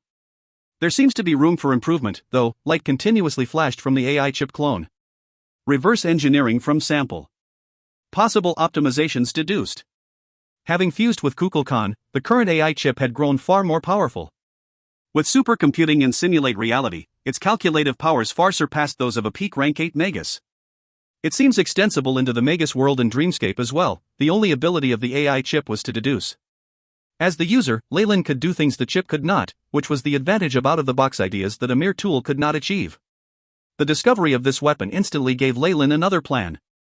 If he succeeded, he could rush to the peak of rank 8 quickly, and even lay a solid foundation for comprehending the laws of space and time. If you find any errors, ads pop up, ads redirect, broken links, non-standard content, etc., please let us know. Report chapter so we can fix it as soon as possible. Chapter 1173, Strategy. Strategy. Something's brewing in the prime material plane. The clone returned to the church just as Leyland arrived at Malbolge. He looked at the tilted floor beneath his feet. The sixth hell was a boundless slope, a plain of constant landslides as the fortresses built on these slanted lands shifted constantly. The plain was blotted out, swarming with devil hunters that had chased the devils out of this lair. Sadly, they couldn't find Glagia. The cunning and beautiful Queen of Lust had been incredibly decisive, abandoning her dignity as an archdevil to give Malbolge up to Leyland. She'd escaped to the lower hells. Devils without a leader are a giant without a head or a beehive without a queen. They're a complete mess. Leyland didn't encounter the slightest of troubles in taking Malbolge over, but there wasn't any excitement on his face. His brows were instead furrowed, a trace of gloom in his expression. This should have been the best point to block me. My powers would only increase the more layers I conquered, and their powers would weaken. Leyland smelt an obvious conspiracy from the retreat of his opponents. He wasn't afraid of a combined resistance. He was only scared they'd abandon Bator entirely to hide themselves within the void. That would be troublesome. Of course, this was not an easy task. Without control of their layers, they'd be abandoned by Bator's origin force, the more serious cases losing their authority in Bator and falling from the realm of laws. As long as there was even a glimmer of hope, the lords of Bator wouldn't choose to do this. Glacia's decision to flee made Leyland sense something strange. I can't keep going like this, something big will happen. Distorted Shadow is still keeping an eye on me. Leyland looked at the occupied land of the sixth hell, and suddenly smiled. I'll still accept gifts on my doorstep, though. Bang, a layer of golden light suddenly spread out from Leyland's divine kingdom, shrouding the entirety of Malbolge. Golden light filled the entire sky, and under the prayers of the devil hunters endless laws began to merge and transform the sixth hell. The rolling earth rumbled as the divine light flattened it out. The landslides lost all momentum, dying into the ground. The sixth hell fused with Leyland's divine kingdom, radiating endless divine light. The last three layers seemed small and frail under this radiance, seemingly overwhelmed by it. Hurl, just as Malbolge was fused into Leyland's divine kingdom, the beautiful Queen of Lust screamed within Malbolge. She spat out large mouthfuls of filthy black blood that dissipated into the air, faintly transforming into grotesque life forms before returning to normal as a frightening pool formed on the ground. He devoured all of Malbolge. Glacia looked unsightly as she lost her territory, as she became an archdevil with an empty title. Glacia's facial expression was unsightly as after losing her own territory, she as an archdevil was only left with an empty title. That wasn't the worst of it. Having lost the world origin force, she felt her own powers regressing without end as she almost fell out of the realm of laws. Crash, right at that moment, Malshim suddenly exploded within the canyon. An all-powerful hand reached out of it, crushing millions of devils living within and sending flesh and blood flying everywhere. Distorted screams sounded out as the souls were fused into a dazzling black lightning that entered Glacia's back. *ZZZT*, a layer of frightening scales emerged on Glacia's body, endless black wings extending from her back. The screams of the killed devils seemed to be captured within. Glacia continued screaming as her energy stabilized. She'd avoided the fall. I failed, Father. Glacia looked like a black bat now, standing on the huge pal as she looked at the silhouette of an old devil. You did not fail, my daughter. There wasn't the slightest change within Asmodeus' black eyes as he looked at the large contract in his hands. The mysterious Supreme of Bator closed the giant parchment in his hands after a long time, a smile on his face. Your survival is the greatest victory. With the Magi invading at the second dusk nigh, opportunities are aplenty. Our current job is to prepare to seize as much as we can in the future, retaining our strength as we wait for future chances. Perhaps, Glacia could faintly understand Asmodeus' thoughts. The Lord of Nessus had always remained in human form, hiding behind the scenes. He'd finally revealed some of his ambitions. Are you thinking of becoming a god? Glacia's voice was trembling. If he wanted to become a god while already being an archdevil, he definitely didn't just aim to become a lesser god. His final objective was undoubtedly to become the ruler of devils, the god of Bator who truly controlled the nine hells. That would put him at the peak of gods. There was one other contender for that position right now. It was the god of massacre who'd occupied 6 layers of his world, the lord of original sin Leyland Farlier. The god of massacre's true body is that of a magus. He's bound to be attacked by the gods because of the destruction of the Weave, Tyr, Kalemver, and Lathander won't let that go. We only have to wait. But, there was obvious hesitation on Glacia's face. She didn't believe they had the time to wait for Leyland to be attacked. He'd be here soon to kill them. Nessus is different from the other 8 layers of hell.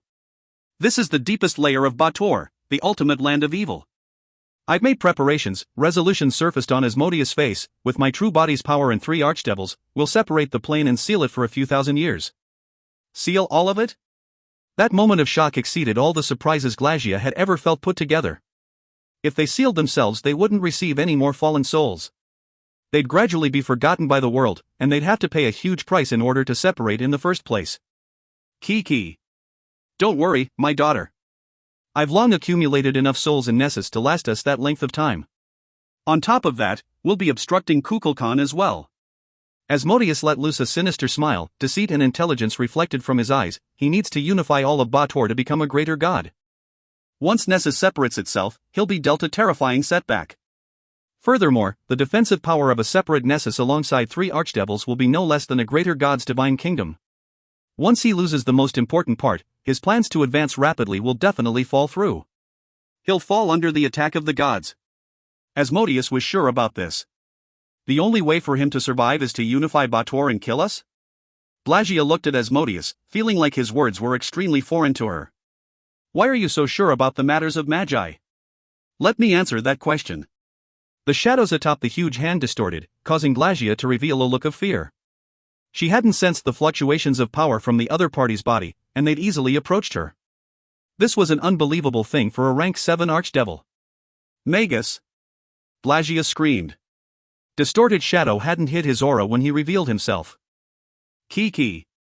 We're currently allies, and we have a common enemy, he sneered. He then looked towards Asmodeus. I've convinced Beelzebul and Mephistopheles. They've agreed to our plans and are willing to use their layers to delay Leyland's progress, allowing us to complete the separation. Of course, you need to guarantee assistance in regaining their powers and that you won't harm them. Not a problem. Asmodeus guaranteed, I'm a devil. I shall honor my pact. Let's hope so. Two voices said in unison. The silhouettes of Beelzebul and Mephistopheles emerged in midair, one a disgusting worm and the other a flaming humanoid with devil wings and horns. If you find any errors, ads pop-up, ads redirect, broken links, non-standard content, etc., please let us know. Report chapter so we can fix it as soon as possible. Chapter 1174, Self-Destruct. Self-Destruct. It's great that the two of you could join our alliance. The grin on Asmodeus' face turned wider as he signed the contract. I've already ordered my subordinates to resist at all costs in Maladomini. We should be able to delay him for a while, Beelzebul said. His aura had grown weak, apparently having severed connections with the seventh hell. Even if his subordinates knew they'd been given a suicide mission, as lawful creatures they could only surge forth to complete their orders. Such was the dignity of an archdevil. Same here, Mephistopheles chimed in, I hope that buys us time. Leyland's fearsome image, 7 sins in hand, had evidently been etched deep into the minds of these archdevils. I stand by my previous suggestions, Distorted Shadow said. It's a better idea to hide in the endless void or the elemental planes than to defend Nessus at all costs. That's something that will only benefit you, Asmodeus coldly interjected. Once we lose all 9 layers, all our authority will be stripped from us. We'll lose Bader's origin force, bleeding in power without any chance to return. Distorted Shadow only smiled coldly at Asmodeus' retort, not speaking another word. Of course. We're all common enemies of this god of massacre, Asmodeus said slowly. Devils were extremely crafty creatures, and this was especially true for their supreme. I wonder if your excellency can call upon any other magi who are unhappy with this god of massacre, and... My apologies, I cannot do that right now. Distorted Shadow expressed his regrets. Leyland found passage into the world of gods, and the magi of other worlds have already made a pact with him. He's also the one who released the ancient conscience sealed in here long ago, so they already owe him a favor. Asmodeus' face darkened just from hearing those few sentences. So Leyland is like the leader of their alliance, a mascot amongst the magi, Glasia sighed. Indeed. We can only make full use of the god's powers to destroy him alongside his divine kingdom. Damn it! The lords cursed. They'd never thought they'd meet an enemy as powerful as Leyland and Bator. Asmodeus saw them losing morale, quickly interjecting, all right. As long as we stand together, Leyland won't be able to make his most crucial advancement. His death will be but a matter of time. However, the old devil's expression changed the very next moment. His gigantic body shuddered, causing endless tremors through the earth. It's him! He's here! Asmodeus exclaimed. There was only one person that could cause his expression to change this quick. Leyland! The 4 other people gathered shouted. Rumble, at this moment, an enormous flying city descended outside of Nessus. Leyland was stood atop it, looking down at Nessus, which stretched far beyond what the eye could see, his gaze filled with mockery. You thought I'd be baited by Maladomini and Cania? How childish, dot. Compared to those 2 levels, I value you lords more. The nightmare Hydra Phantom appeared behind Leyland's back, its 3 remaining illusory snakeheads staring at their respective lords like predators stalking their prey. Seal the place now. Boom, the earth was blasted open, revealing Asmodeus' massive true body. His black wings covered the skies as he stood up, revealing the severe injury inflicted upon him back in ancient times. The wound had been exacerbated by Leyland's attack when he'd brought his divine kingdom down. Facing Leyland, Asmodeus didn't have the leeway to consider his injuries. He unleashed the full extent of his power, as a dark web appeared from his hand to envelop the entirety of Nessus. A power of isolation stopped Thultanther from entering the 9th hell. The 3 other lords used their own authorities as well, mustering what origin force they could in a final struggle. Distorted Shadow disappeared into the darkness, the shadow shifting formlessly as if he was planning on something. Beep. Target locked. Space has been sealed, preparing primary cannons. A white light appeared on the main cannon of the flying city, so bright that it could kill a god. Netherese core prepared, firing. A powerful light seemingly born of the very universe shot forth under the fearful eyes of the devils, its absolute power unleashed on the barrier around Nessus. The barrier rumbled as the energy scattered in all directions, annihilating hordes of devils. The energy was so powerful that it attracted the attention of many powerful beings from the abyss and the celestial planes. The stunning white light blinded the lords of Bator. Glacia gripped her hands tightly as the energy waves began to dissipate, sighing in relief after she saw Nessus undamaged. He. With us here, Nessus is like the divine kingdom of a greater god. What will you attack it with? The other two lords seemed to be encouraged by the sight. They'd just been far too fearful of Leyland slaying them. A weave, origin force, spells, and elemental particles as well. Leyland looked at the dark web that stopped his attack, and how it was being replenished by origin force. The AI chip recorded everything he saw. It seems like you've struck quite a few deals with Distorted Shadow, Asmodeus. I can't let you carry on any further, or the consequences will be too dire. Leyland stepped forward, leaving the flying city. The gem of Netheril that could house hundreds of thousands began to descend slowly, heading for Nessus like a meteorite. What is he planning to do? Not good. Distorted Shadow exclaimed in shock. He had never lost his bearings like this before. Beep. Authorization valid, initiating self-destruct. Light flashed from the AI chip, and all of Thultanther's energy converged into a massive aura. Explosives prepared, beginning collapse of secondary dimension. Preparing Netherese core, there was no expression on Shaylin's face. The city continued to descend, growing faster and faster. Preparations complete. Impact in T-3, 2, 1. Boom, the light generated this time was far brighter than before, unleashing great explosive force upon Nessus. An indescribable scene occurred as the pinnacle of technology destroyed itself under Leyland's orders. It was thousands of times more powerful than the Tunguska explosion back on his old world, feeling like the Big Bang as it's undeniable might seem to shoot the force of the entire world at Nessus. You think losing the city hurts me? The nightmare Hydra phantom roared, dark clouds appearing above its head. This being that absorbed strength from the emotions of all beings protected Leyland. Seeing this explosion, Leyland smiled. Material things are just that. So what if it can kill gods? A flying city is nothing on my path to power. Leyland had been extremely clear on the situations. If he hadn't taken Nessus out immediately, the lords of Bator would very likely hole up like tortoises and render him helpless. Hence, he did not hesitate to use his trump card as he sacrificed Thultanther to kill his enemies. Even if multiple renovations had given Leyland full control of the city, he couldn't help but be wary of any backdoors Distorted Shadow had placed into it. The safest way forward was to destroy the city, just like he'd killed his divine clone after using Karsus' avatar to avoid harm. The deed was done now anyway, there was no need to analyze costs anymore. Distorted Shadow grew extremely impatient when Leyland sacrificed Thultanther. A large writhing shadow with boundless power headed to the boundaries of Leyland's divine kingdom. Leave.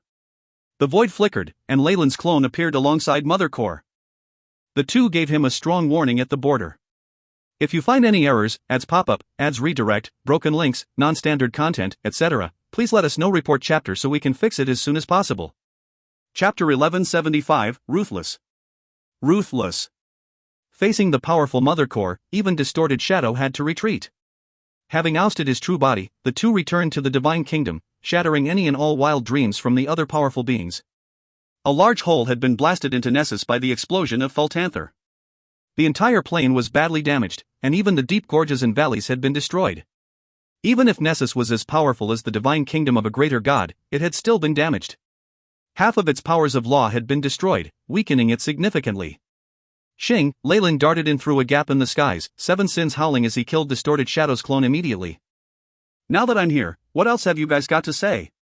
Leyland looked at the four devils before him, weapon in tow.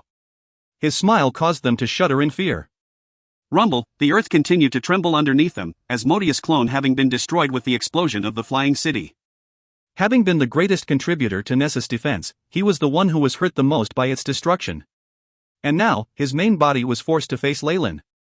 He looked extremely miserable, multiple scars on his body from the explosion alongside cuts from when the rift was destroyed. The wounds had grown bigger than before, and a part of a wing had been torn off. Hurry and leave. Don't let him gather all our power. Asmodeus howled. He knew well that Leyland had already broken through Nessus, destroying their last hope. Their only counter left was to leave Bator entirely, stopping Leyland from completing his path of original sin. He would lose momentum, and the war would come to an end. However, how could Leyland give them this chance? The phantom nightmare Hydra appeared behind him, each of its head releasing a deafening roar. Boundless power of laws surged forth from 6 of them, forming a powerful web of energy that trapped Nessus within. He sealed space. Glagia screamed, the light of her teleportation spell dimming. Asmodeus cursed as well, shouting in shock. Speaking of shock, Mother Core had been far more surprised than even the father-daughter duo. She'd been observing the scene from his divine kingdom, and she noticed Leyland seal off space to prevent all escape. The power to seal spacetime.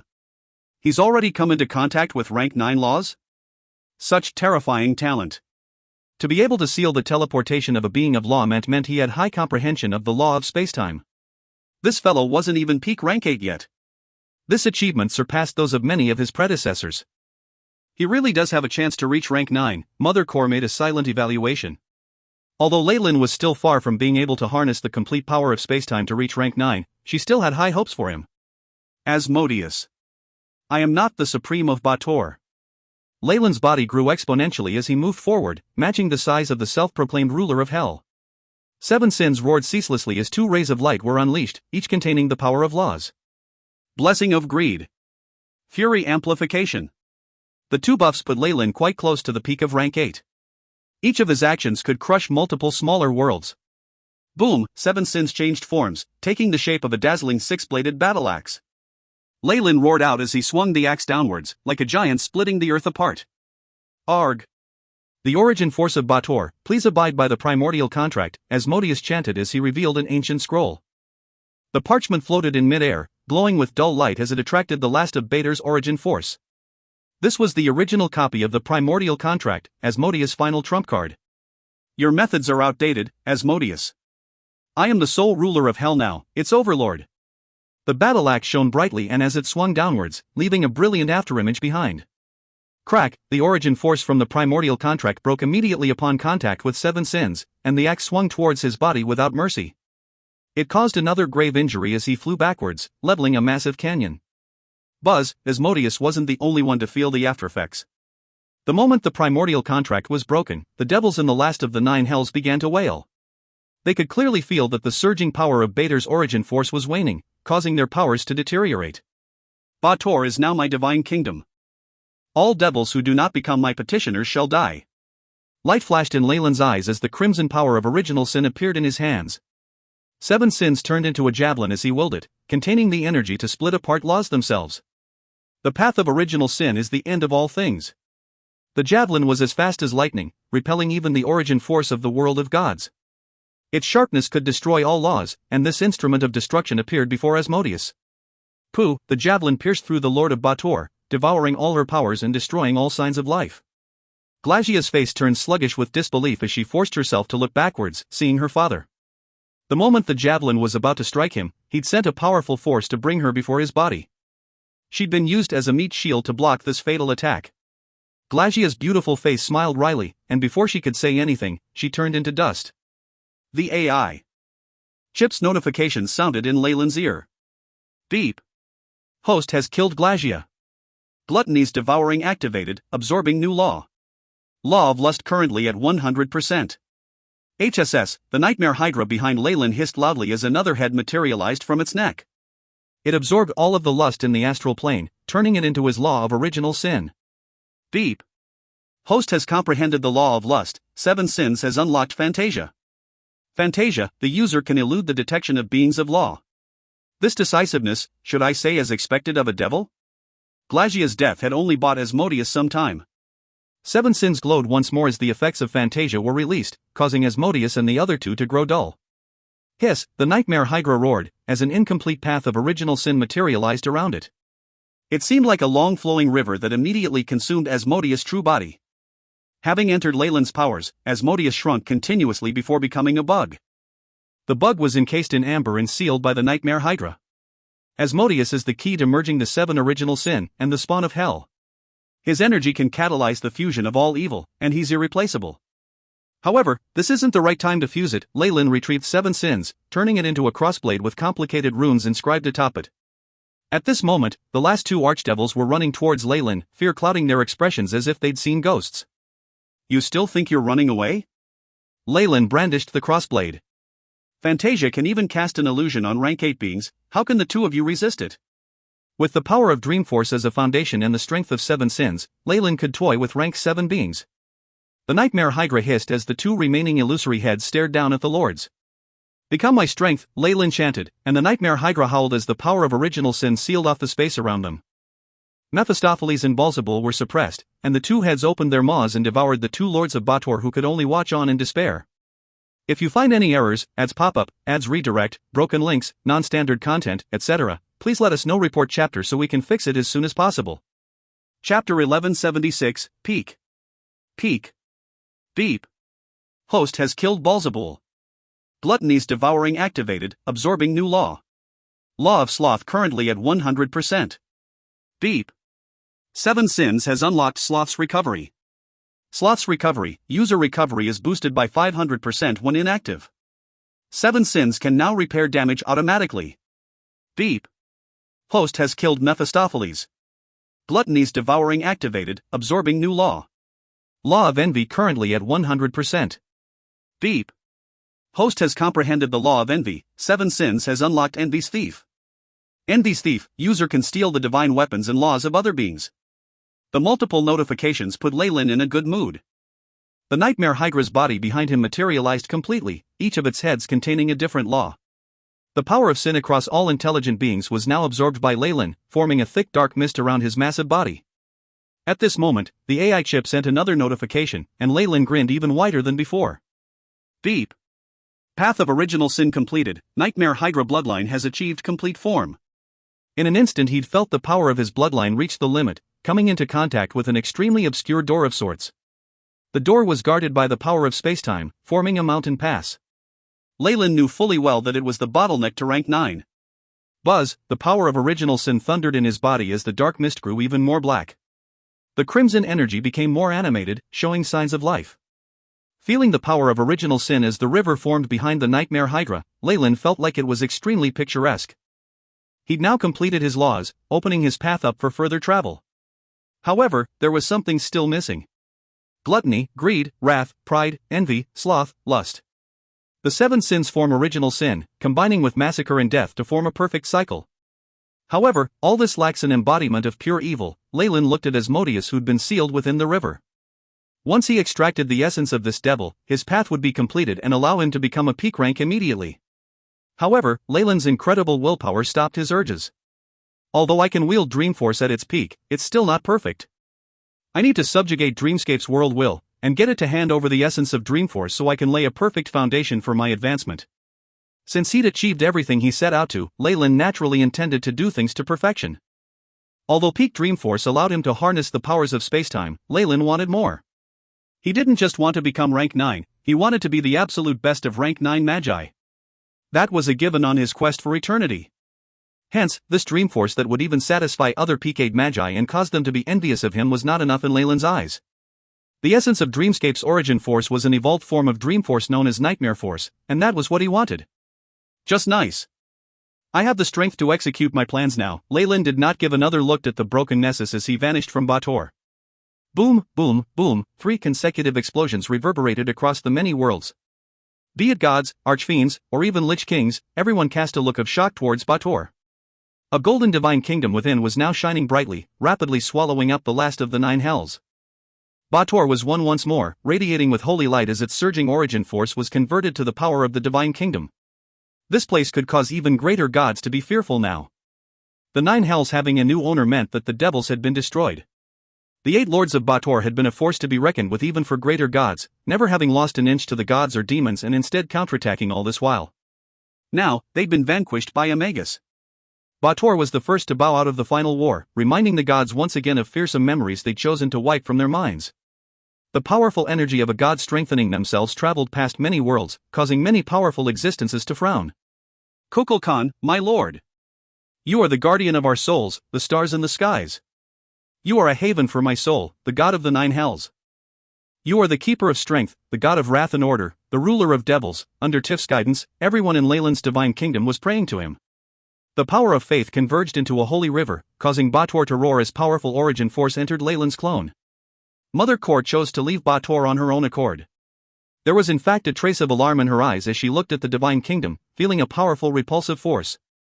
This isn't inferior to the divine kingdom of a greater god. With this as your base, you'll be able to hold for a long while even with multiple greater gods attacking you at once. Leyland, you really have found a good place within the world of gods. Traces of complex emotions appeared in her eyes. Having swallowed the 9 hells and obtained new laws, Leyland grew quickly in power, shooting through the ranks to quickly reach rank 17. She felt like Leyland wanted his clone to advance to greater godhood, but however, the tides of faith soon dissipated, under the complicated congratulations of many powerful existences. Leyland's rank remained at 17. However, even this was extremely inconceivable given his birth year in the world of gods. Atop the White Jade Saint Mountain, the clone opened his glowing golden eyes. Lightning that could form and destroy entire worlds seemed to streak past its gaze. Beep. Clone currently at rank 17. Blue light flashed in Leyland's eyes. His old clone had been a part of his soul, but this one was under the full control of the AI chip. With the two being originally one anyway, the auxiliary AI chip could also receive faith in him, being controlled by the primary chip. He'd even managed to retrieve the split soul, so there were no longer any side effects binding him to the power of faith.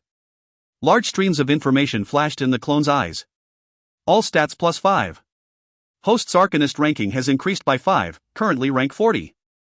Obtained Divine Domain, Fall of 7 Sins. The power of a domain stemmed from one's divinity, something a demigod did not possess. Every additional domain brought great boosts to one's strength. That is why gods focused on increasing their divine ranks, not paying much attention to other matters. Leyland looked at his stats. Name, Leyland Fallen. Divine name, Kukulkan, the god of massacre, controlled by auxiliary AI chip. Race, unknown. Alignment, lawful evil. Divine domain, simulated massacre, death, gluttony, greed, wrath, pride, envy, sloth, lust. Divine kingdom, Bator. Divine rank, 17.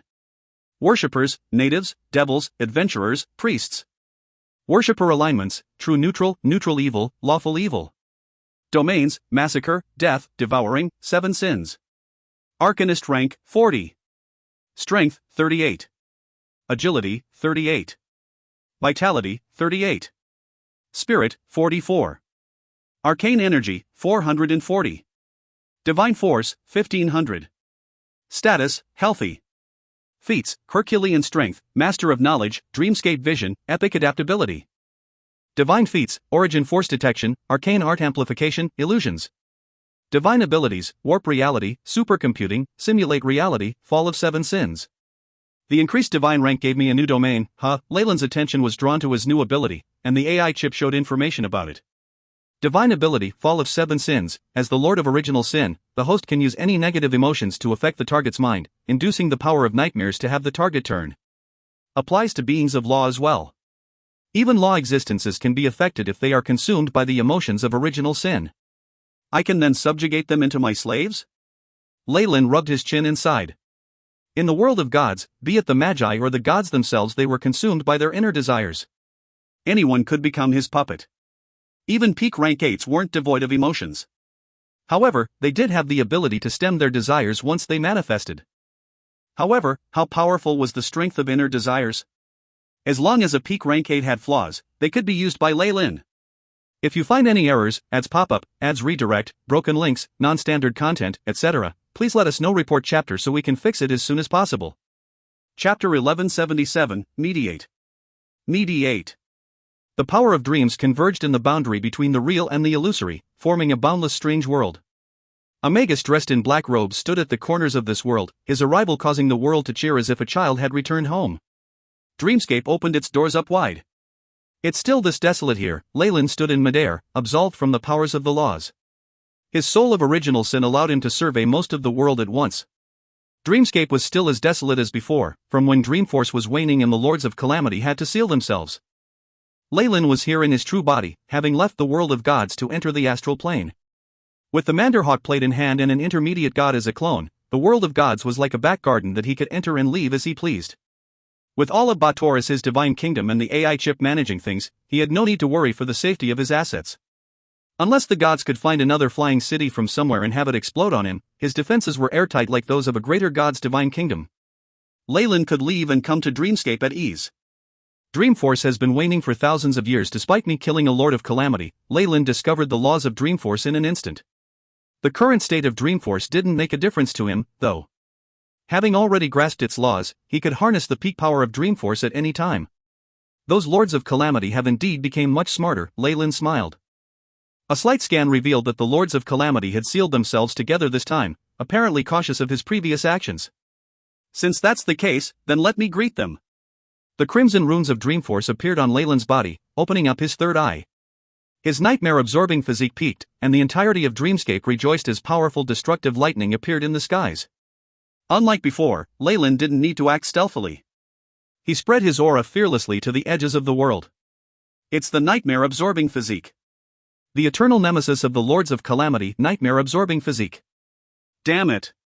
Ever since the Magus world opened the crystal sphere, I knew that the Nightmare King would return. The slumbering Lords of Calamity were like cats whose tails had been stepped on. They woke up immediately, unleashing their auras. A blizzard of destructive snow howled, but it was repelled by a crystal mountain.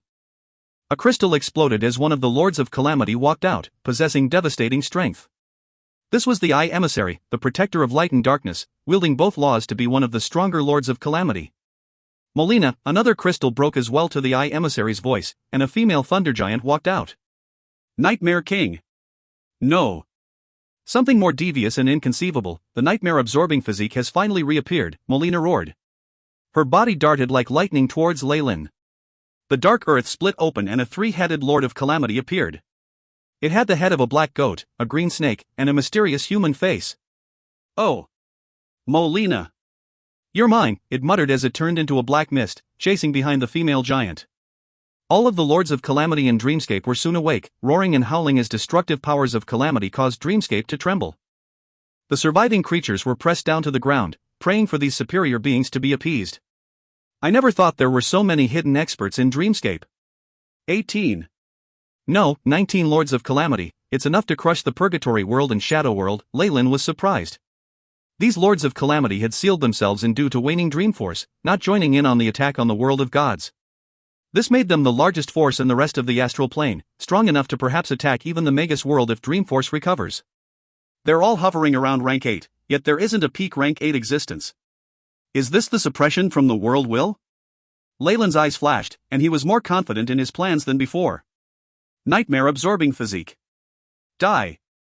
The Nightmare King was the eternal enemy of the Lords of Calamity, so one of them immediately attacked Leyland. Asterisk boom, asterisk a powerful force of calamity struck down, alongside the face of a ghost that was large enough to blot out the sun rearing its bloody mouth at Leyland. Darn thing hiding in the shadows, come out. Leyland's face turned violent as a longsword formed from 7 sins slashed forward. Sigh, a bright white light flashed, and the face was slashed apart before shattering, forming corrosive rain. A strange multi-faced creature appeared, wailing as it was forced out of the void. 7 sins slashed mercilessly into its body, containing even more domineering force. Blessing of Greed. The power of original sin was unleashed, causing the figure with many faces to be destroyed immediately. A dark current appeared, and was absorbed by the 7 sins. It seemed to be a Tao Tai with endless power, devouring its opponent's strength. Darkface was taken out in one blow. The other Lords of Calamity looked at the ghost-faced creature who couldn't recover its body anymore. Its face filled with fear as it turned wary, stopping its attacks.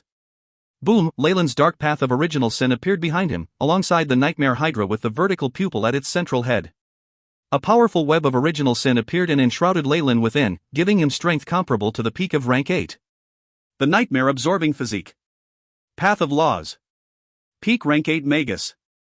The powers of the ancient Nightmare King. The other Lords of Calamity stepped back unconsciously, looking at Leyland in fright. After swallowing the Lords of Bator, Leyland was now only one step away from peak rank 8, yet his own battle prowess had already entered this realm. The ancient Nightmare King had the strength to slay more than half of the Lords of Calamity present. Leyland was even stronger, so it would simply be too easy to beat them all. So, now can you listen to what I have to say? Leyland looked around him, at the Nightmare Eye Emissary, Molina, and the three-headed beast. These were the strongest Lords of Calamity. What do you want to say, inheritor of the nightmare-absorbing physique? The Eye Emissary's eyes blinked continuously as it looked at Leyland. Unlike the others, he knew full well how powerful Leyland was. With this power before he even reached peak rank 8, when he advanced with the help of Dreamscape there would be no way for them to survive. I know. You all fear me, hate me. Leyland looked arrogantly at the Lords of Calamity, as if he controlled their lives and deaths, but my purpose for coming here this time is not to kill any of you. I want to give you and the world will another way to go forward. Crack, Leyland's words were earth-shattering news to the Lords of Calamity. They entered fervent discussion immediately, and even the world will began to rage with lightning. Asterisk hiss, asterisk the nightmare hydra roared, repelling the destructive snow. How is it? Do I look sincere enough? Leyland smiled at these Lords of Calamity. The many lords stood staring at each other. It was the female thunder giant who spoke up eventually. How do you want to do this? The Lords of Calamity are like leeches feeding off the origin force of Dreamscape, causing the world to continuously regress. You put a heaven burden on it, so the world will want to reverse the tide and weaken your supply of dream force. That's why it gave birth to a nightmare-absorbing physique. All of this was just the beginning. Leyland spoke frankly yet with conviction. The origin force of Dreamscape is not endless, yet you lot feed off it without end, causing the world to deteriorate. Even you yourselves have to suffer the consequences. I wish to make a pact of the true soul with all of you, the entire astral plane being the witness. Each of you will be given a fixed time to absorb origin force, and it has to be within the limits set by the world. On top of that, you have to find ways to make up for the world will's losses. In return, the world will assure that you have an endless supply of peak dream force. There will be no more weakening, and you won't have to seal yourselves in. Leyland's voice was extremely loud, the power of laws it carried causing the Lords of Calamity to ponder his proposal. Although they were extremely unhappy at not being able to ceaselessly absorb the origin force, it seemed much better if dream force was not weakened. Moreover, they wouldn't have the threat of the nightmare-absorbing physique looming over their heads anymore. If you find any errors, ads pop up, ads redirect, broken links, non-standard content, etc., please let us know. Report chapter so we can fix it as soon as possible. Chapter 1178, Nightmare. Nightmare. Agree to these conditions, and I won't aggress in the future. We can even explore the world of gods together. The bounty you'll receive there is more than what you can accumulate here in 10 million years. Even though Leyland's intention to tempt them with the world of gods sounded easy, there were some difficulties he had to cross to get to them. The hardest was to showcase peak rank 8 might, suppressing all these rogues with the fear of death. He then had to deal with Dreamscape's world will. Molina looked at her peers, answering after a period of hesitation, this matter. We have to discuss. Of course, discuss away. I'll be here waiting. Leyland smiled and waved the Lords of Calamity on, watching their conscience converse. These conscience conversed at the speed of thought, discussing 1,000 years of information in but a second. It wasn't long before they gave Leyland a reply. The three-headed beast came forward, its goat head speaking as the human one showed a strange expression. We accept, on the condition that you ensure the world will honors its side. Of course. Although he knew what this creature was scheming, Leyland still readily agreed. Very well. Upon our true souls as beings of law, in the name of the astral plane, the Lords of Calamity looked at each other and nodded their heads, making an oath with their true souls. There was simply no pretense from the reverberation of the true souls, and they also could not mask themselves in front of Leyland's power of original sin anyway. All right. Leyland turned around and looked at the endless void. O mighty Dreamscape, I will need you to honor this agreement. Rumble, boundless Dreamforce gathered, forming a pair of furious eyes. The entire Dreamscape was seething in rage. From the world will's point of view, the successor of the nightmare-absorbing physique was supposed to kill these Lords of Calamity. Yet here he was, making agreements with them instead. This was blatant betrayal. Purplish gold lightning made of origin force converged in the area, possessing enough power to destroy beings of law. The crimson runes on Leyland's body writhed, as if wanting to break free. Rumble, a mighty bolt of destruction crashed down, and the three-headed creature sniggered, "Ha! You're just a lackey reared by the world will, and you actually want it to subjugate? The world will is strong enough to take your bloodline back and not allow you to ever resurrect. Everyone, attack now. This nightmare-absorbing physique has a death wish." The human face of the creature guffawed. As for the green snake head, it opened its giant jaws and the laws of corrosion formed an acid rain. Don't you think I'm aware of your thoughts? However, Leyland remained extremely calm under the double team of the lightning and rain, rendering the other Lords of Calamity uneasy. I am different from the Nightmare King. All of my powers are of my own, and that is the same for Dreamforce. He reached out, and a platinum barrier formed around him. The origin force armor that could repel world will showed its prowess, pushing Dreamscape back as the power of original sin rumbled behind his back. The Nightmare Hydra roared, continuous streams of attacks shooting forth from its 9 heads to destroy the lightning in the skies. Don't think that you can control me like you did the Nightmare King. Leyland had always enjoyed freedom, So how could he have been made an example of by the world will? Having obtained Dreamforce at its peak, Leyland had constantly conducted research into absolving himself of the world will, controlling the crests and troughs of the energy himself. With his power nearing the peak of rank 8 and his being within the world of gods, Dreamscape had found out about it too late. Right now, Leyland wished to suppress the Lords of Calamity and the world will, becoming an arbitrator between the two parties. The power of original sin rumbled and repelled the Dreamforce, causing the clouds in the skies to dissipate. Having repelled the world will, Leyland turned around and faced the three-headed beast. "What are you trying to do?" The green snake head muttered, and the black goat head looked at Leyland in disbelief. It had never imagined that the nightmare-absorbing physique formed of Dreamforce could repel the world will itself. Impossible. It raged silently, but it was too late. Watch, this is the outcome of betrayal. Pride Guard was activated, forming a silver-white armor around Leyland's body strong enough to repel the attacks of some beings of law. Leyland moved through the corrosive rain unaffected, turning 7 sins into a morning star that roared mightily as it landed on the creature. Boosted by the blessing of greed and fury amplification, a mountainous force smashed the human head down in an instant, following up with the other 2 heads as well.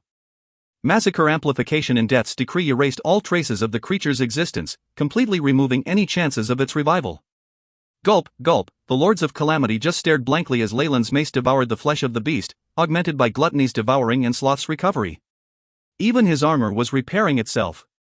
What had they just seen? One of their strongest fighters had been killed by Leyland just like that? I don't feel any of the black goat's aura. It has 3 lives, and was supposed to be able to be reborn in filth. The Thunder Giant grew extremely conflicted. Although she'd never liked that creature, she did acknowledge its power. However, it had died just like that. Its chances of revival were taken out, and it had been done in for good. So, who's next? Having restored his peak Dreamforce, Leyland looked around in satisfaction at the fearful faces of the Lords of Calamity. "We will comply to your wishes, mighty Nightmare King." The Eye Emissary yielded first, bowing towards Leyland with newfound sincerity. "Don't call me the Nightmare King, I am the Lord of Original Sin, the controller of all evil across the astral plane." Leyland tossed the remaining carcass of the creature into the void. "Don't act like I'm bullying you, hurry and eat it." The greatest difference of a world will from a mortal was that it was an artificial intelligence, caring only about benefits. Seeing that it couldn't take Leyland down, and with something to gain from the agreement with the Lords of Calamity, it would acknowledge reality. Space ground the body apart like a millstone, using the creature's energy to replenish the world. "Giving your leftovers to send the world will away, that's really," the other Lords of Calamity criticized Leyland quietly, but they very soon changed their attitudes. "Mighty Lord of Original Sin, you are the arbitrator between us.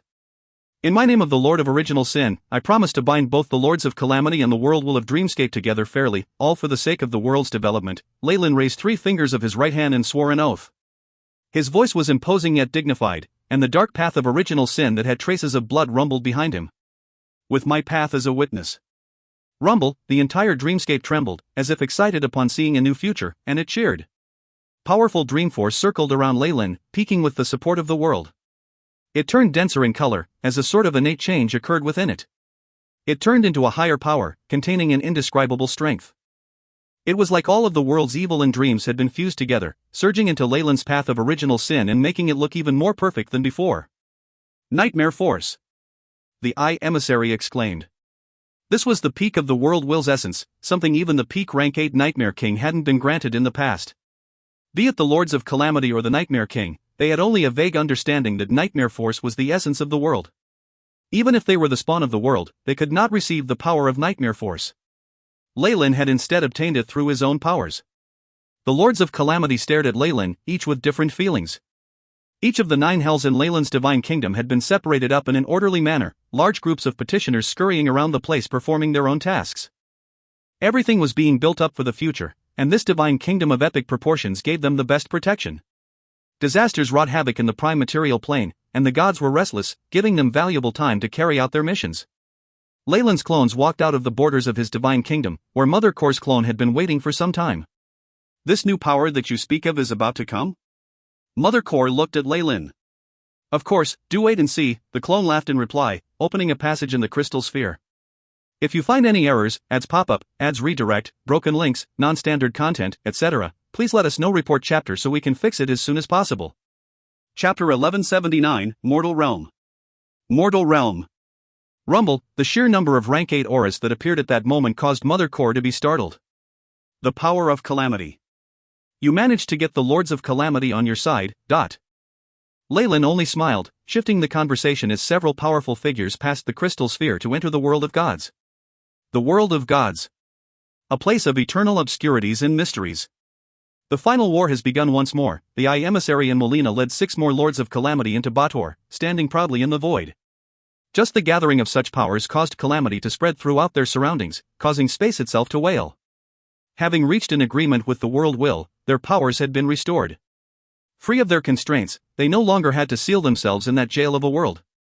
Leyland, the arbitrator of the contract, was someone neither side wanted to offend. He could suppress the world will himself, and with Nightmare Force his power had only increased. The Lords of Calamity came along as free help. These 8 are about as strong as intermediate evil gods. Combined, they have the power to topple an entire continent. Leyland smiled. Of course, he didn't oppress or exploit the Lords of Calamity. He was working together with them to gain more benefits. Dreamscape had given them a tremendous supply of energy to restore their powers, and now they had to go look for resources to replenish the world's origin force. What better a place to plunder than the world of gods? There were 2 other people here alongside the 8 Lords of Calamity. One of them was a young lady with extremely fair skin, her face quite exquisite and impish. She surveyed the world around her, and eventually sighed, the world of gods. I've returned. This was Shar, the goddess-turned-magus who had come to rule the Shadow World. She had become Leyland's subordinate after being forced into submission, being brought here for the war. Humph, another young lady harumphed from beside Shar. She had a bewitching expression on her face, looking more mature than her companion as each strand of her hair hissed quietly in the air. And the Snake Dowager. Mother Core recognized this familiar face. The Snake Dowager did not dare to be tardy when speaking to this peak rank 8 magus, and she bowed slightly, mighty protector of Earth. We meet once again. 10 rank 8 magi, together with your clone and magus body. Mother Core was now completely in shock. This force could have helped them greatly in the last battle. Now, it was even more important to her, being able to influence the entire war. And you? Your path is already perfect, and you can advance to the peak of rank 8 at any time you want. Mother Core looked at Leyland with a complex expression. Although she'd regarded Leyland highly, she'd never thought he'd come to be of the same realm as her so quickly. His strength could not be ignored. The Nightmare Force completed my foundation. Now all I have to do is completely devour Asmodeus' essence, fusing all my laws together to form the perfect law of original sin. Leyland didn't bother to conceal his path and plans. There was nothing now that could stop him. I won't participate in the war before I'm at the peak of rank 8, and nor will they. Leyland pointed at the 10 rank 8s following him, and none of them raised an objection. This surprised Mother Core even more. She'd originally thought they were just allies, but he had astonishing control over them, so it couldn't be. With 11 rank 8 magi now standing guard at Bator, even greater gods could do nothing about Leyland's advance. This was an absolute confidence, garnered from the strength Leyland blatantly displayed. Each of these existences would be of great use to entire factions. I'm about to finish up with my preparations. How are things on your end? Leyland looked at Mother Core. You can be at ease. I already called out to the world will, it's slowly recovered over time and will be ready. The world of gods was injured once again recently, so it'll be at a disadvantage. Mother Core's eyes reflected the depths of the Magus world. We're in the process of preparing the spell formation to bring the will here. 5 magi of laws are standing guard, and will soon be able to bring the Magus world's will into the world of gods immediately, changing the laws of this world. The few sentences that Mother Core spoke revealed a groundbreaking plan. The audacious magi actually wanted to bring the Magus world's world will into this world, destroying the over-god in one blow. It's hard to predict success, but even in the worst case both parties will suffer grave injuries which will reduce the suppression on us. Leyland naturally knew what these magi were planning. Just like the gods, they didn't want their world will to awaken completely. Even he wasn't willing to just let the world will wake up and suppress him. He thus had no objections to their general plan. All right. I'll enter a long period of seclusion now. I'll leave this to you. A phantom of the Nightmare Hydra appeared, bringing Leyland's Magus body to the deepest parts of his divine kingdom. Let's go, everyone. The AI chip's clone body had already reached the peak of intermediate godhood. Bringing the 10 others, it shot into his divine kingdom like a shooting star. Even without the defense of a divine kingdom, this lineup would put fear in the heart of any god. He'll most likely be peak rank 8 the next time he appears. Mother Core looked at the divine kingdom, and light flashed in her eyes before she slowly vanished into the void. All these events had been noticed by the gods. However, a force of 11 intermediate gods with the additional support of 2 greater gods and a divine kingdom derailed all their plans. Even Tyr and Lathander wouldn't dare to fight them within Leyland's divine kingdom. As for Distorted Shadow, all traces of him had vanished. Nobody knew what he was scheming. The plague in the prime material plane continued to spread, and the plans to move the worshippers into the divine kingdom had begun. The filthy evil eye and the Chaos Lord stirred up even more havoc in the abyss, joined by new beings of law as they headed deeper and deeper. The aftershocks of dazzling fights lit up the skies of the various worlds, but Bator remained abnormally silent. Leyland immersed himself into finalizing and perfecting his path of original sin, and the others had their own tasks to carry out. His clone managed everything else well. Within the prime material plane, Doran struggled to bring the last of his belongings to a cart and tie them with a rope. He felt like all the events of the recent past were a dream.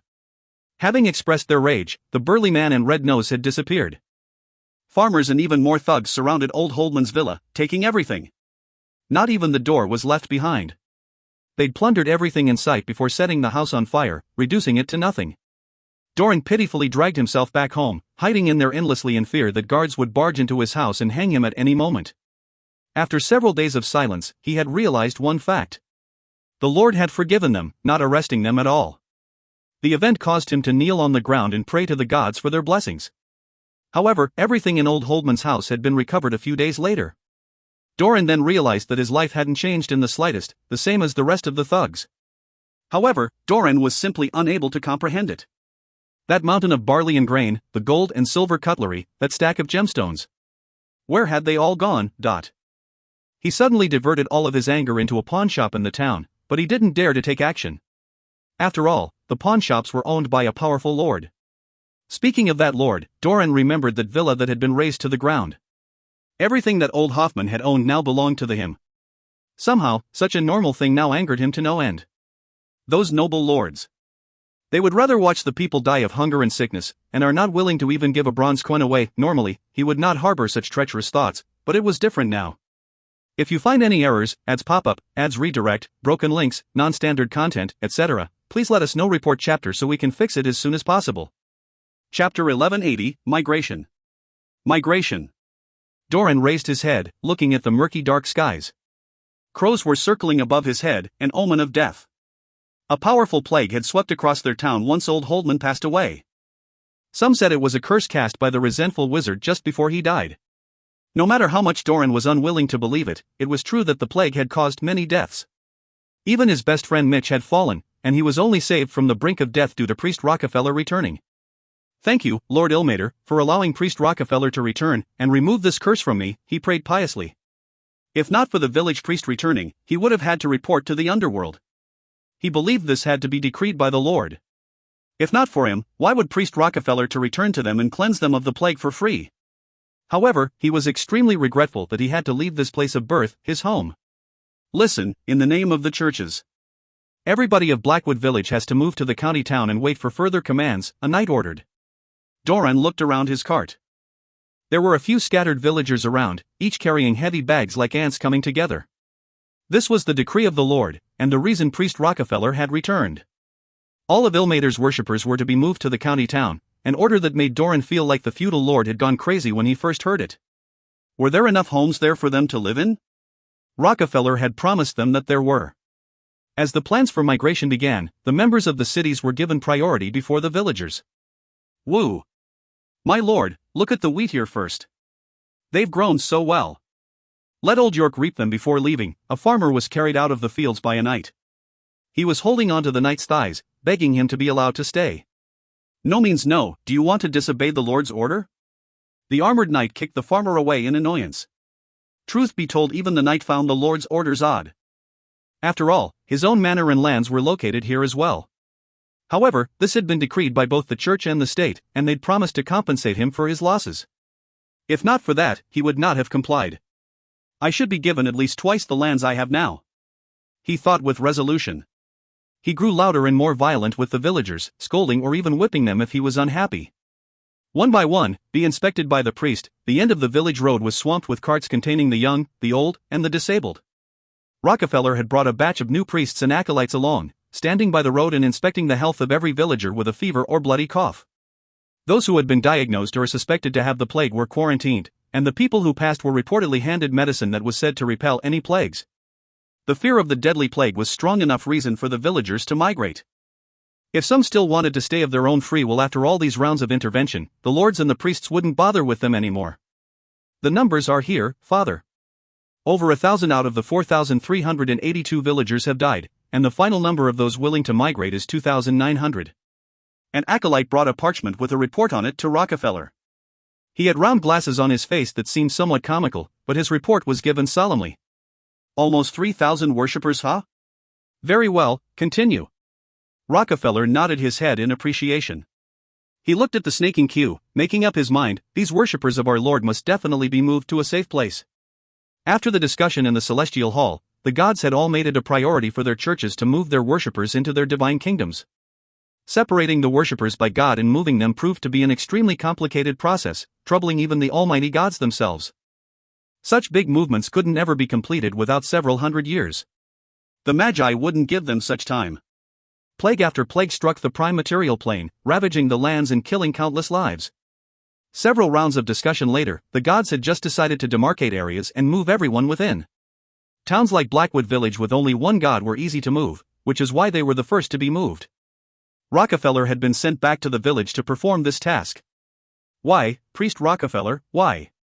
I am devoted to the Lord, but my son and daughter were taken from me. Why? An old man in ragged clothing appeared at this instant, kneeling before Rockefeller as he cried. How dare you? The priests and acolytes of the church grew furious. Saying such a thing in the open was blasphemy, but have faith. The Almighty God of suffering wants us to push through this turbulent times. Rockefeller waved the soldiers away, personally bringing the man to his feet. Appropriate measures of agony are needed. Our Lord is kind and benevolent, he will forgive this small mistake of yours. Rockefeller was a complete priest, and held the highest position here. His word was law. Oh, God, I have sinned, the white-haired old man wept even louder than before, causing Doran to feel sorry for him from the side. That small crooked body reminded him of something he'd tried to forget. He shook his head and managed to push his cart forward. Just then, Rockefeller's voice entered his ears. This tribulation is not something that the gods gave mankind. It is instead the beginning of the end. The end? Doran was startled, and he halted unconsciously. Plague, war, famine, death. These are things long recorded in the prophecies of the church. Light glowed from Rockefeller's face, causing him to look even more holy than before.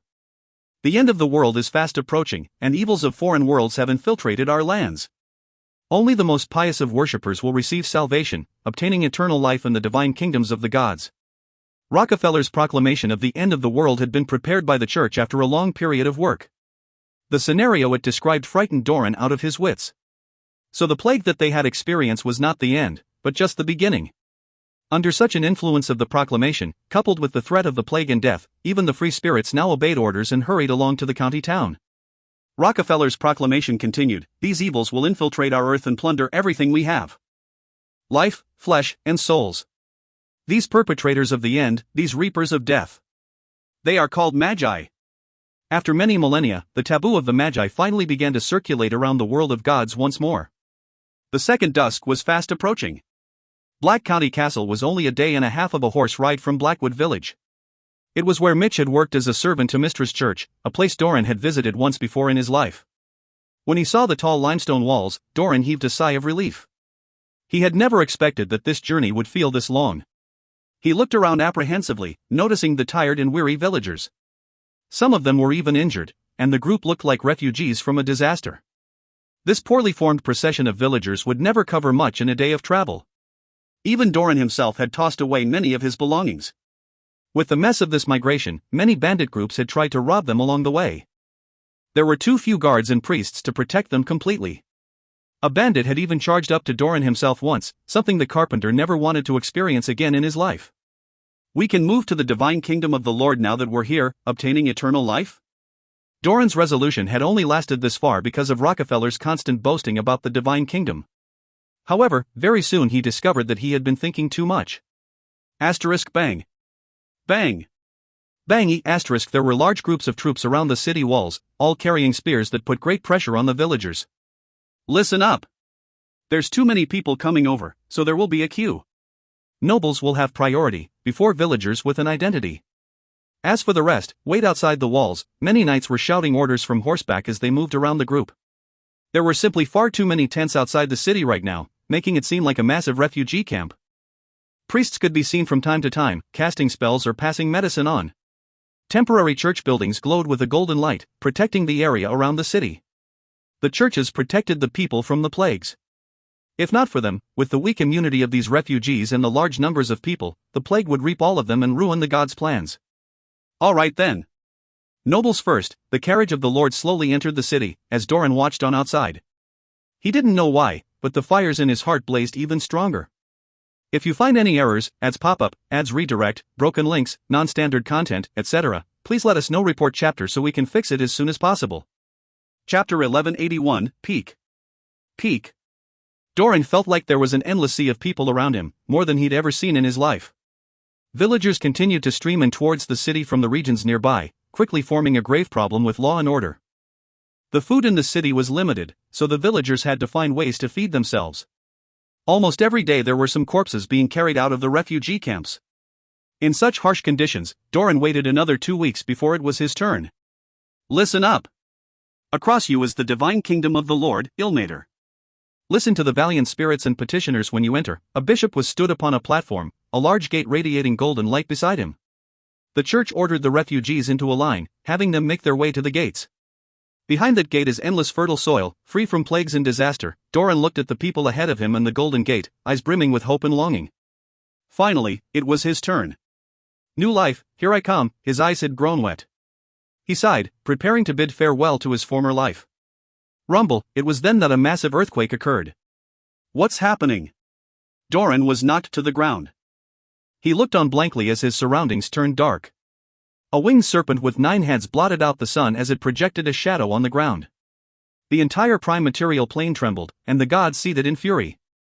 It was at that moment that the connection between the celestial planes and the prime material plane was cut off. Looking at the golden gate shatter, Doran cried out in utter despair, no. Some time ago, within Leyland's divine kingdom and the 9 hells. Shar slowly walked into Leyland's church, looking at the clone seated on his throne. I'm done with the construction of the Shadow Weave. The wizards can only download rank 9 spells and below right now, but that should be enough. The impish girl handed over a ball of purple essence to Kukulkan. Even now, the fact that a mere clone wasn't weaker than her let her understand clearly just how freakishly strong Leyland was. The core of the Shadow Weave? The clone took the orb with a half-smile on its face, staring at the former goddess. Leyland had originally thought Shar would have some problems with a war against the gods, but it seemed like she didn't care much about that. Put another way, her one desire was conquest, and she was especially happy to receive the inheritance of her dead rival. You've done well. Blue light flashed in the AI chip clone's eyes, and the core was scanned in one glance. Then, under Shar's surprised expression, he tossed the core back to her. Finish rebuilding it, and have the Shadow Weave replace the original. You have more experience in this than me. The clone smiled gently at Shar. I'll leave the matter of recruiting the wizards to you as well. Shar cast a complicated gaze at Leyland. He'd asked her to build the Shadow Weave once more and recruit wizards to their side.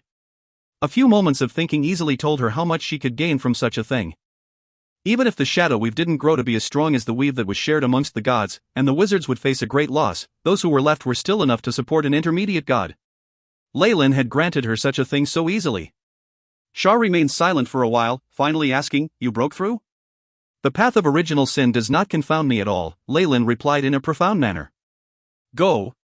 Take the remaining wizards under your wing. Careful with those who have too much faith. We don't want you becoming a god again, Leyland warned. Shar nodded and walked out expressionlessly, only leaving behind a divine clone that looked at the phantom and the sky. Given her abilities, it was easy for her to inherit Mystra's position and build a coalition of wizards. After all, she'd been a goddess of magic herself in the past, and she understood the world of gods like the back of her hand. She'd be able to complete this task quite smoothly. Furthermore, even if the wizards were useless for now, their knowledge and wisdom remained intact. With experience in spellcasting, they also had a tremendous trove of knowledge. Being in dire straits, as long as Shar tossed a few bones down the alley, they would pounce over like hungry mongrels. These wizards still had their strengths, and once they had recovered their spell slots, they would regain their standing in the prime material plane. With Leyland's body advancing to the peak of rank 8, equivalent to greater gods, he needed to make preparations for war. A loud hiss resounded within the depths of Bator, all negative emotions being consumed without end by the nightmare Hydra. The power of emotions became a black mist that shrouded the space nearby. The power of emotions condensed to a liquid form in the center of the mist, encasing a black mountain made of crystal. Leyland's eyes opened up from within, his aura now more profound and unfathomable. The path of original sin represents all the evil in the world. Gluttony, greed, wrath, pride, lust, sloth, and envy. As long as intelligent life is present in the astral plane, these sins will never cease. The 7 deadly sins will provoke massacre, resulting in death. This cycle shares its life with the very astral plane itself.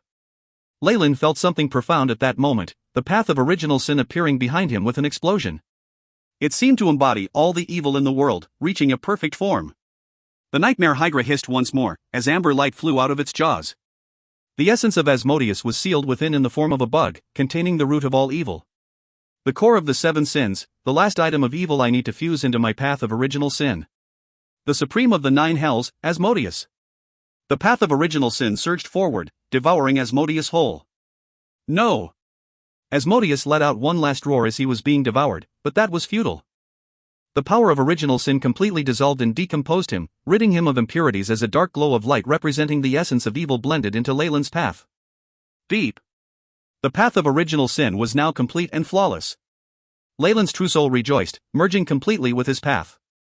Now. Nightmare Force, fuse. The more powerful version of Dream Force shifted easily under Leyland's control, flooding into the river of original sin. It refined his main body, making him capable of resisting the attacks of Origin Force itself. The path of original sin was like the path of the very world. From this moment forth, I am original sin. As long as the power of the 7 sins remains, I shall never perish. A ringing filled the universe as the perfected path of original sin transformed into a giant Leyland with a tattoo of the nightmare hydra on its back. All of Leyland's laws came alive, his body filling up with their strength and causing many worlds to tremble. Beep. Host has perfected the path of original sin, advancing to peak rank 8, beep. Host's soul has undergone a transformation, system upgrade in progress. The AI chip that was akin to Leyland's soul gave him some alerts before going silent. Leyland couldn't feel how much time had passed before it booted up once more, perhaps it was a day or perhaps it was several years. Beep. System upgrade complete. Law database completed, beginning research on laws of spacetime. Host has advanced to peak rank 8. Stats have changed, recalculating. Leyland's stats were refreshed in an instant. Name, Leyland Farlier, rank 8 Warlock, limit. Bloodline, 9-headed Nightmare Hydra, complete. Strength, 90. Agility, 100. Vitality, 130. Spiritual Force, 200. Soul status, Soul of Original Sin, peak. Laws, devouring, 100%, massacre, 100%, death, 100%, greed, 100%, wrath, 100%, pride, 100%, lust, 100%, sloth, 100%, envy, 100%. Path, original sin, perfect. Innate talent, world devouring. Abilities, dreamscape vision, origin force detection, illusion proficiency, warp reality, epic massacre, death's decree. Leyland took a quick glance at his stats. He was overweeningly powerful now, far surpassing even greater gods, but he was more concerned with the other information that was displayed. Almost everything says I'm at the peak. Does that mean I've walked to the end of my path as a magus? If you find any errors, ads pop up, ads redirect, broken links, non-standard content, etc., please let us know. Report chapter so we can fix it as soon as possible. Chapter 1182, Devouring. Devouring. The path of Magi was a path of truth, each and every step wrought with peril. Many, many worlds of all sizes and powers existed in the astral plane, but few could climb to the peak. A peak rank 8 had reached the limit of all aspects, leaving no more room to grow. The only way to advance further was to use their own bodies to nurture the power of spacetime, successfully advancing to become rank 9 Grand Magi. Fail and one would be wiped from the sands of time completely, without even a chance to resurrect. My path shall not stop at the peak of rank 8. I will become a rank 9 Magus, an immortal being that transcends all existence. Leyland's giant figure shrunk back down to the size of a normal human being. The dark mist turned into a regal robe that draped itself around him. The Lord of Original Sin. Everyone congratulated Leyland upon his return. His advancement caused waves of energy to ripple throughout the astral plane, his proclamation as the Lord of Original Sin being heard by every being of laws. There was no pretense in the congratulations of Mother Core and the rest, only containing respect for truth and improvement. You've waited long enough, Leyland said with an apologetic face, seeing the suppressed killing intent in the Lords of Calamity, but now, we may rejoice. The real battle is about to begin. Leyland had promised Mother Core that he would participate in the final war once he advanced to the peak of rank 8. Now was the time to fulfill that promise. Boom, the perfect power of original sin spread out from Leyland's arms, turning into a crimson-veined darkness. The Lords of Calamity avoided his gaze with fervor. Seeing Leyland seemed to remind them of their worst nightmares. The same went even for Mother Core, her large eye shifting away as she didn't dare to make eye contact. Innate spell, Nine-Headed Nightmare Hydra Transformation. Leyland's body was wrapped up by the power of original sin, expanding as it morphed into the physical form of the Nightmare Hydra. As the primogenitor of the entire bloodline, each piece of his flesh was incomparably real. Hiss, the Nightmare Hydra spread apart its 9 pairs of wings, blotting out the entire world as it vanished from the Divine Kingdom. The black mist whizzed through the air, roaming freely around the lower plains as he reached the Barrens of Doom and Despair. Leyland followed the oozing river, flying across the fugue plain before the gods could even react. He'd reached the end of the Barrens of Doom and Despair in an instant, arriving at a large door located at the peaks of flame. The Nightmare Hydra roared as its 9 serpent heads spat out the powers of laws, immediately blasting the large gate into bits. It continued moving all the while, not even stopping at the entrance. The gods entered a frenzy the moment the Nightmare Hydra crossed the gates. It was like a calamity had befell them. It's the nightmare of the gods. The Night Serpent is here. Many avatars arrived at the Celestial Hall, their eyes filled with worry. The final prophecy of the goddess of prophecy before her fall, the Serpent of the End. Are we at the end times? Ogma clutched his beard in vexation. Forget why he knows about the secret in the Barrens of Doom and Despair, do we have the time to get there? The Morning Lord was someone who believed in action. No. That area is the end of all things. Teleporting there is impossible even for deities, and it's the same for the oozing river in the fugue plain, another greater god answered. Then why could he traverse those lands so quickly? Lathander frowned, and Tyr did as well. Because his speed already surpasses all of us. He represents the end of everything, containing the same essence as the Barrens of Doom and Despair. He won't be suppressed by the oozing river in the fugue plain, Ogma collapsed to the ground in despair. We can only hope that the final guardian will emerge victorious. All the gods cast their gazes behind the door, despair and more complicated emotions filling their faces. Boom, past the door was a land of unimaginable heat and blazing fires. A boundless ball of fire floated in front of Leyland, radiating large amounts of heat. The sun, the Nightmare Hydra roared in indignation, activating the power of Pride Guard. The heat that could melt all metals didn't affect Leyland one bit. Let's follow the prophecies of the gods then, and end the world. The Nightmare Hydra roared and moved forward. Wait, Magus. Just as Leyland was about to take action, another massive figure walked through the door and stopped him in his tracks. This was evidently a god, yet he took on the figure of a beast like a gigantic monster. The golden light radiating from his body was at the peak of power, and he gave off an ancient, archaic aura. The father of dinosaurs, creator of Chult, Ubteo. You've been missing for millennia from the Church of Nature. So this is where you were all this while, Leyland's voice sounded from the Hydra's central head. To stop the Serpent of the End and protect the world is my calling. Even if this monstrous god looked extremely malevolent, he actually radiated the power of justice and hope. Guarding the sun and protecting the world may be righteous to you, I admit. But defeating the entire world of gods and winning the war for the Magi is true righteousness for me. Leyland had nothing much to say to someone who stood on the enemy side. Hiss, roar, 2 massive figures collided in the void, the aftermath of their collision so strong even the sun had to avoid the energy.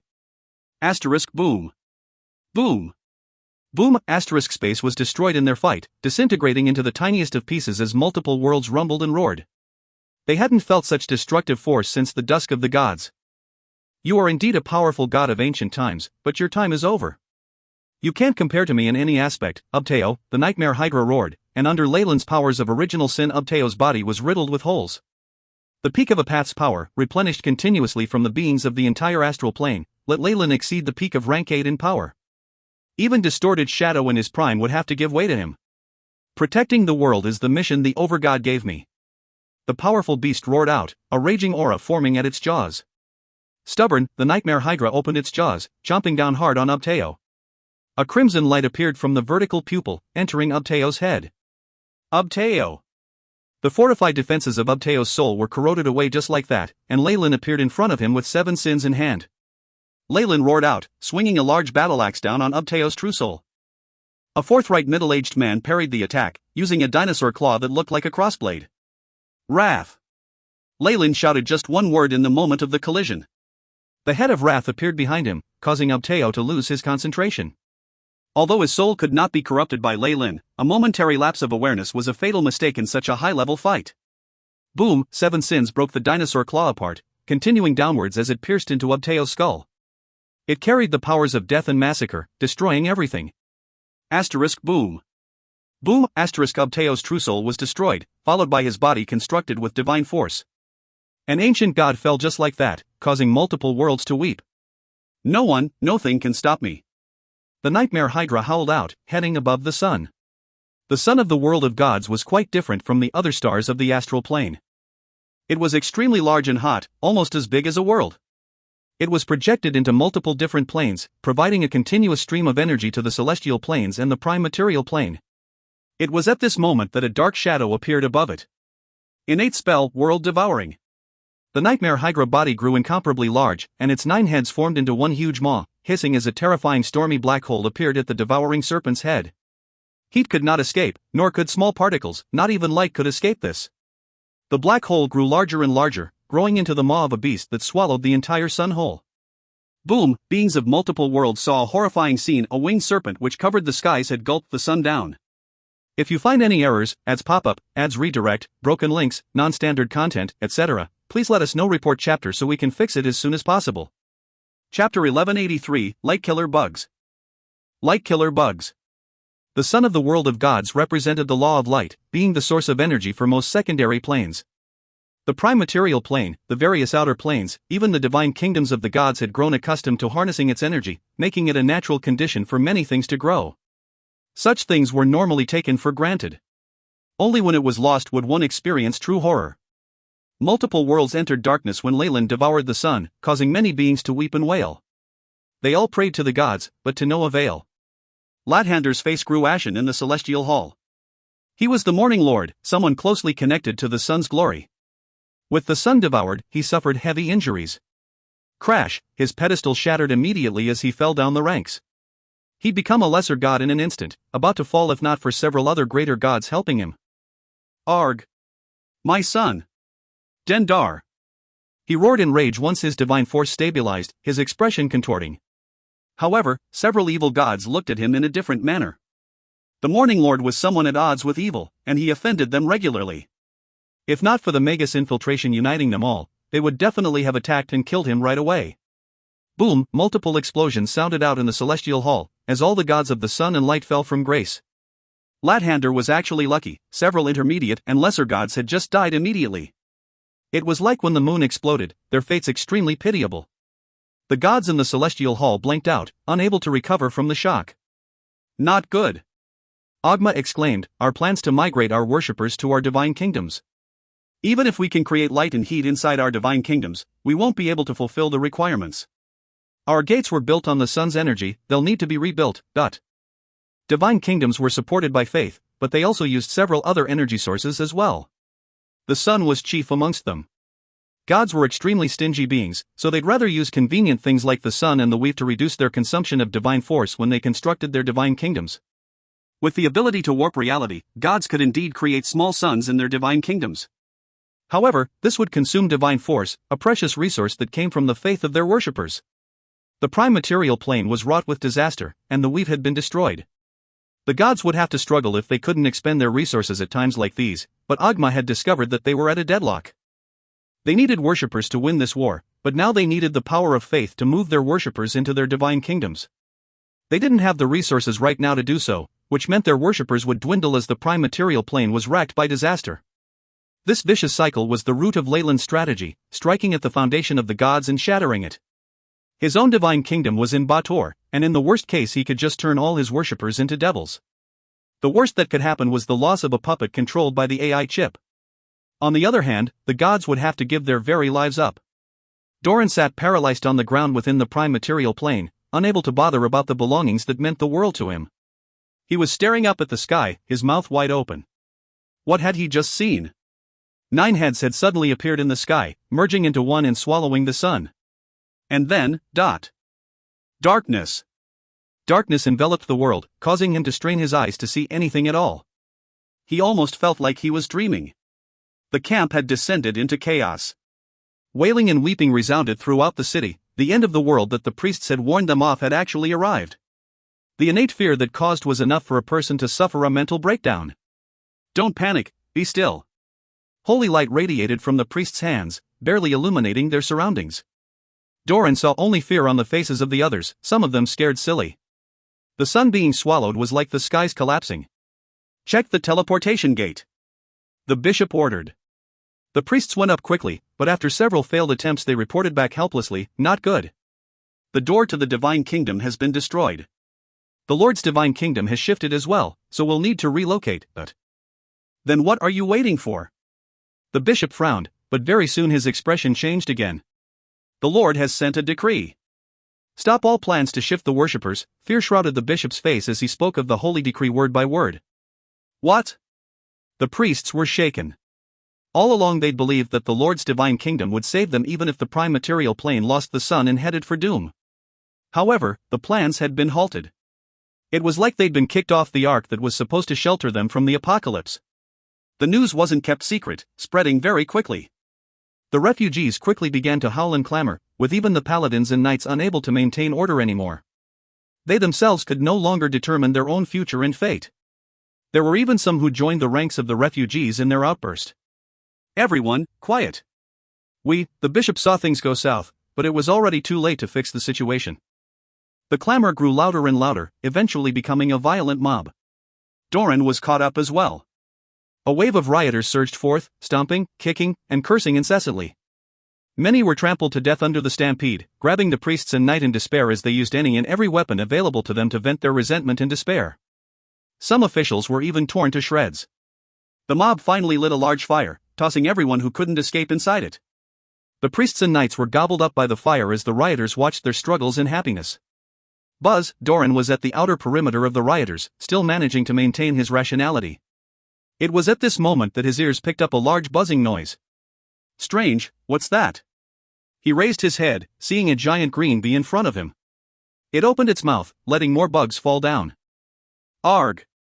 The rioter closest to the fire had his face pierced by the vile bugs, each the size of a human head. Their sharp stings immediately pierced through his skin, causing him to leak blood profusely as he screamed in agony. The wailing suddenly stopped. The bug had already pierced through his brain. Arg! Monster! Monster! Screams resounded as everyone beat a retreat, clearing up the area quickly. Adventurers and soldiers moved forward, attacking the bodies of these bugs with sharp swords. A corrosive green substance fell to the ground as the bugs died, but the few kills had no impact whatsoever. The bugs began to blot out the skies, with hundreds of thousands, even millions of them descending upon the prime material plane. Several professionals were killed in a short time. The buzzing continued to grow louder, coupling with the screams to form a sort of living hell. It's fire! They were attracted by the fire.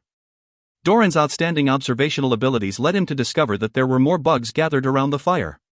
He screamed out his discovery, dropping the torch in his hands as he ran into the darkness.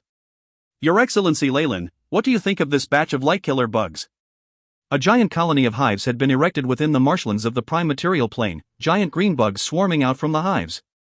Lyle was alongside Mother Core, looking at these bugs that blotted out the sky, destroying everything in their paths.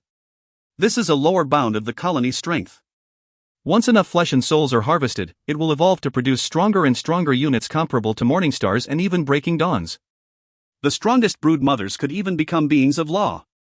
Mother Core seemed to be flaunting to Lyle. There's already 40 different hives here. Our final target is to have them kill all the humans in the prime material plane, she said indifferently. Even billions of lives were of no concern to an existence on her level. I really do have to thank you for your help. Mother Core was thankful for Lyle devouring the sun. Her innate speed couldn't let her enter the barrens of doom and despair as fast or as easily as Lyle could from the fugue plane, so she'd only been able to watch on as Lyle completed the task. With you devouring the sun, our preparations are now complete. Mother Core's massive figure appeared, and a killing intent emanated from her body. In this final war, we must destroy the glory of the gods. If you find any errors, ads pop up, ads redirect, broken links, non-standard content, etc., please let us know. Report chapter so we can fix it as soon as possible. Chapter 1184, Darkness. Darkness. Darkness. Many worlds had been thrust into a sudden darkness. The sun in the world of gods was the core of many planes, and it was undoubtedly essential to the growth of many beings. Days after Leyland devoured it, temperatures had plummeted down to 0 degrees in the various planes.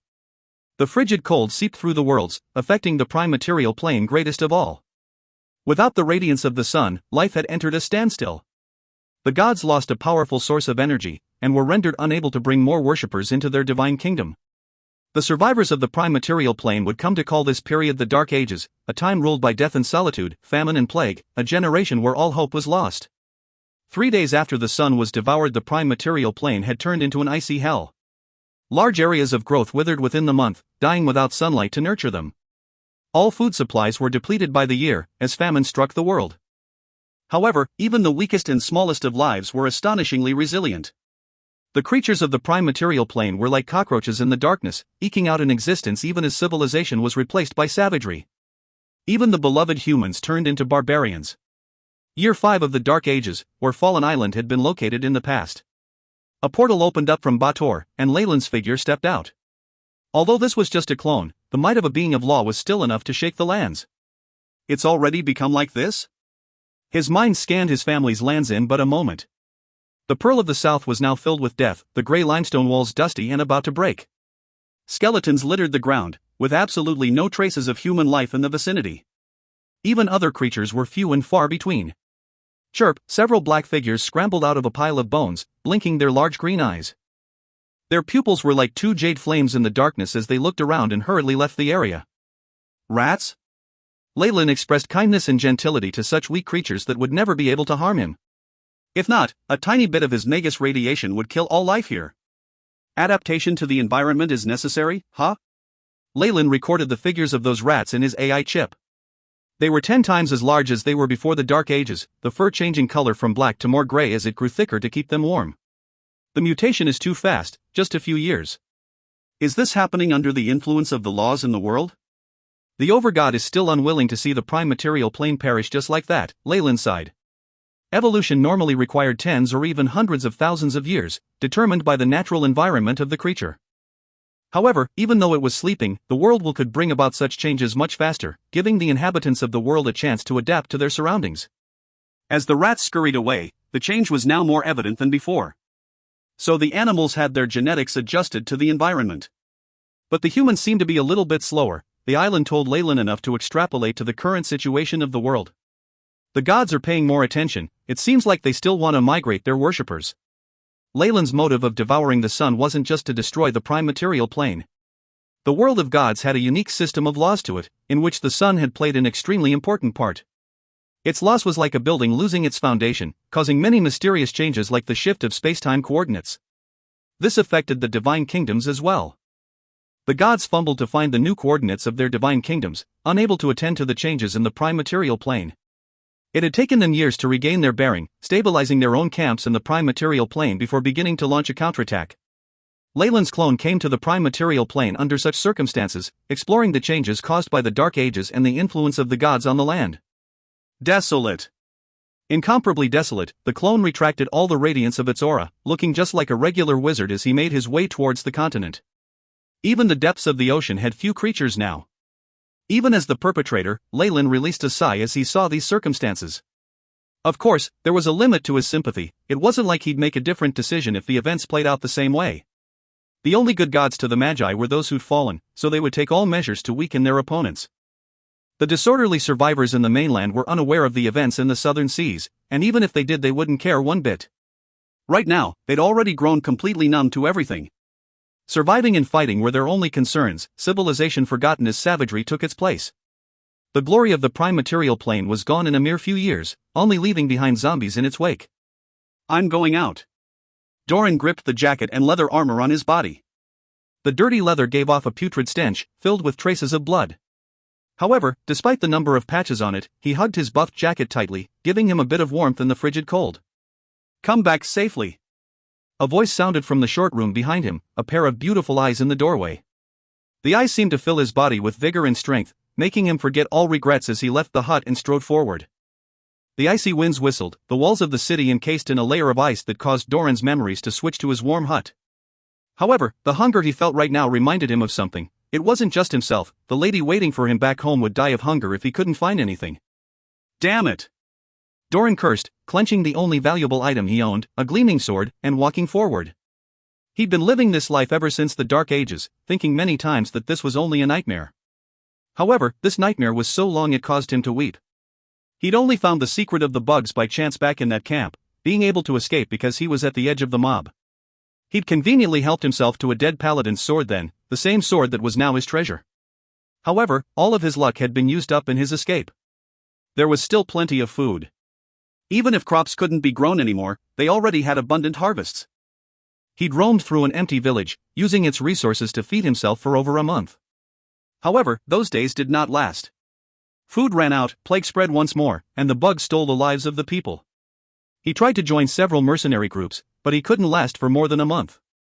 Either the plague or the hunger took them every time, leaving him alone behind. The bugs had gotten smarter as well, attacking the humans in groups.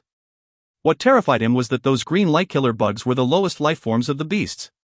Their strength had grown continuously over the years, and Doran had met one the height of a 2-story building already.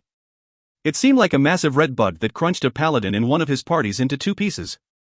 Several close shaves with death later, Doran had settled himself in this area. He looked around once more in caution. This place was a normal gathering point, seeming like an extremely large refugee camp, but there were specialties to it. The walls were extremely thick, and windows were small or non-existent. Spears were laid around the circumference, making it look like a small fortress. After the survivors had escaped from the first onslaught of the bugs, they had depended on these defenses. Some of the huts even had bloodstains of the bugs on their roofs. A distant war horn sounded at this moment, and more warriors walked out of their rooms and converged into a large army. The atmosphere grew stifling, and all that could be heard was the cries of the women. If you find any errors, ads pop up, ads redirect, broken links, non-standard content, etc., please let us know. Report chapter so we can fix it as soon as possible. Chapter 1185, Survival. Survival. Doran surveyed his surroundings. There were many hardened soldiers here, determination written on their faces. These armored troops merged into a main group as they walked along the streets, forming a powerful black current. The soldiers varied in age, from those just in their teens to old white-haired men. There were even some muscular women amongst their ranks. Although this made them look extremely disorderly, that was suppressed by their unique auras. The struggle of the Dark Ages had awakened the cold nature in them that allowed them to survive countless life and death situations. They shared spaces with the bugs and the beasts to eke out a living, struggling no matter where they were. The people from before these times would not be able to comprehend their thought process. Even a former carpenter like Doran was confident he could kill one of the town guards of his old village head on now. I have to return, I have to. For Lena. Doran made up his resolve as he opened a large metal gate. Thinking of the figure waiting for him at home, he felt rejuvenated as he moved out. Although he didn't know why he'd been soft enough to save her back then, Doran had found a partner who could understand him and whom he depended on as well. Their relationship was what lasted him through countless encounters that would have killed him, even doctors saying he was a man who'd climbed out of his grave. I don't know whether I'll live to tomorrow, but the next time. I'm asking for her hand. He rubbed his chest, exhaling a cold breath. Doran! A powerful yet skinny black hand clapped on Doran's shoulder, the impact almost causing him to fall to the ground. Doran turned around, elation in his expression. Big brother Jimmy. The person who'd patted him was a tall, lanky youth. He had a cowhorn helmet, carrying a large battle axe by his side. Even if the blade was chipped, the sheer weight of this 100-pound weapon would cause others to flinch. There were several other warriors beside him, forming a small party. Jimmy seemed to be held in high regard amongst them.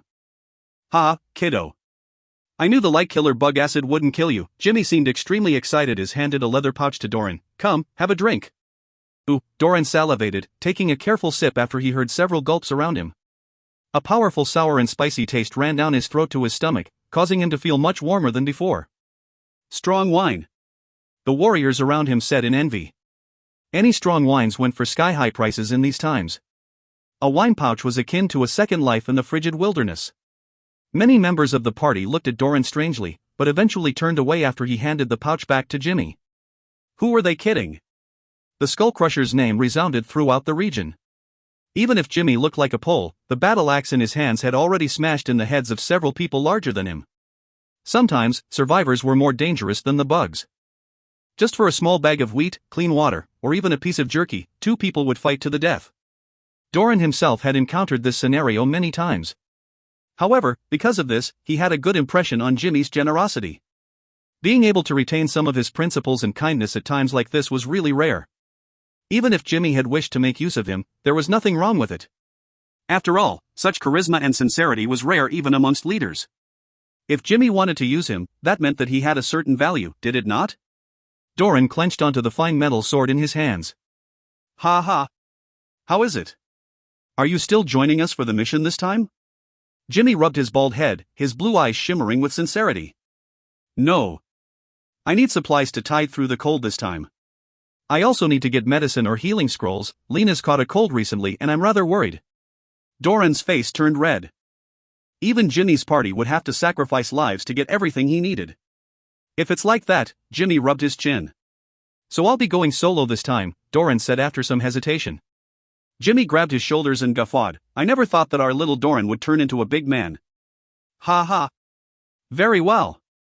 You can take an additional set from my spoils. Thank you, big brother Jimmy.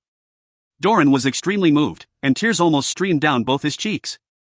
Don't be this wishy-washy like a woman. Hurry and follow. Jimmy hoisted his battle axe and walked out of the fortress doors. This fortress had tall towers in the outermost areas, the central regions being fortified as well. Even if the outer portions were breached, they could fall back and tighten the perimeter. The leader was at the center, alongside the army and the professionals. Classism had persisted into the Dark Ages. Someone like Doran could only squeeze his family into the outermost unprotected regions. They were in the most danger from the beast horde, surviving the greatest casualties. This was why their homes were built like small forts. Doran's greatest wish other than marrying Lena was to bring her to the core of the fort. Rumor had it that there were powerful spellcasters guarding the area, making it the safest place in the mainland. Each and every family had the provision of red wine and bread. Even before the Dark Ages, this was something that Doran had yearned for. However, the wizards, haven't they already lost their abilities to cast magic? After all, he was still marred with guilt about the events in Old Holdman's villa. Still, the fortress relied on magic to repel the bugs and survive, so there was no need to question its existence. Doran looked towards the outermost fortress walls. A sturdy granite tower was present there, with traces of blood and internal fluids of the bugs. Each platform had a small black cannon perched atop it. Bright runes glowed inside the cannon shafts, reassuring the people who saw them. This wasn't the first time Doran was looking at these cannons that reaped lives in every bug attack. Even powerful red worms abhorred them. Rumble, a powerful mechanism was unlocked, drawing down the bridge as a large troop of cavalry wearing exquisite armor trotted out in rank and file, causing many mercenaries to look on in envy. This was a regiment of professionals, possessing astounding battle might. Once someone was drafted into the army, even if they weren't sent to the core, they'd be sent to relatively safe areas and given a steady supply of food. This was a lifelong dream to many commoners. The strongest adventuring parties paled in comparison to the soldiers, making them look like a counterfeit product. Few people, like Jimmy, didn't feel inferior to the troops, instead competing with them on the same level. One bug is worth 1 contribution point. I already have 90, so I only need 10 more to enter the inner areas and become a member of the army, Doran blazed with desire. After all, this meant that he was one step closer to his dreams. Big brother Jimmy had already amassed the necessary contribution points, but because he had several brothers staying outside, he has remained there too. Doran was extremely impressed with Jimmy. Thud.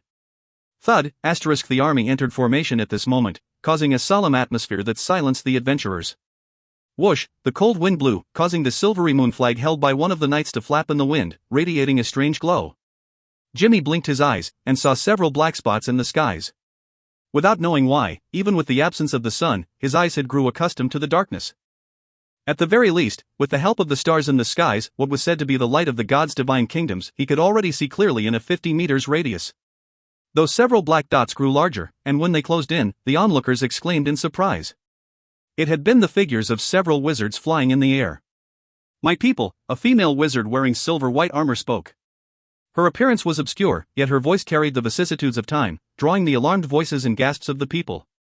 It's the city lord. Silvery Moon Queen. Woo! Woo! Doran bowed just like the rest of the people in the surroundings. No matter what, being able to seek protection under her when the world had ended was enough for him to express his gratitude and thanks. It's just that the queen standing in midair didn't have much joy on her face, seeming to have aged greatly. If you find any errors, ads pop up, ads redirect, broken links, non-standard content, etc., please let us know. Report chapter so we can fix it as soon as possible. Chapter 1186, Spells. Spells. The former Queen of Silverymoon had become the Lord protecting the human fortresses of the north. The last hope of the human race looked down on the army beneath her, a bitter smile hidden beneath her glory. Being Mystra's blood daughter, Illustrial had once felt like the sky was going to fall when Mystra died.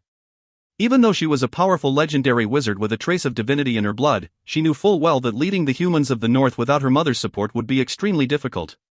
The Orc Empire was looming right over their heads. On top of that, the Silverymoon Alliance was a union of magic, led mainly by wizards. The loss of the weave absolutely shattered their unity. Fortunately, the orcs had come to an agreement with them due to the invasion of the Magi. They didn't send troops to wipe the alliance out. However, the situation had turned worse after a few days. The horrifying plagues had swept their lands, and the Dark Ages had come knocking on the door. Illustrial herself was a lucky soul. Her peak legendary power allowed her to cast spells independently of the weave, so despite stumbling along the way like a child at first, she managed to gain the ability to protect herself. Wizards under rank 20 were like unborn fetuses, unable to survive being without the weave, but legendary wizards were at least newborn infants at this moment, able to tide through the destruction of the weave. On top of all this, the trace of divinity she'd inherited from the goddess of the weave allowed Illustrial a chance to succeed her mother as the goddess of the weave. The gods assisted to secure the regime of the Silverymoon Alliance, albeit barely. Still, she had to abandon a majority of her lands and build this final fortress, holding up against the catastrophic attacks of the insects. If the orcs weren't considered, the survivors in this camp were the last lifeblood of the north. Am I doing the right thing? Illustrial was a queen in an era of peace. Even in such critical moments, she was racked with indecision. I have updates from the south, my queen. Old Mage Elminster stepped through a portal at that moment, dressed in a simple flax robe as he stood behind her like a humble follower bowing to her words. I've just obtained confirmation that a nest of the bugs popped up about 100 miles south of us. The Gloomwood has been corroded by marshland.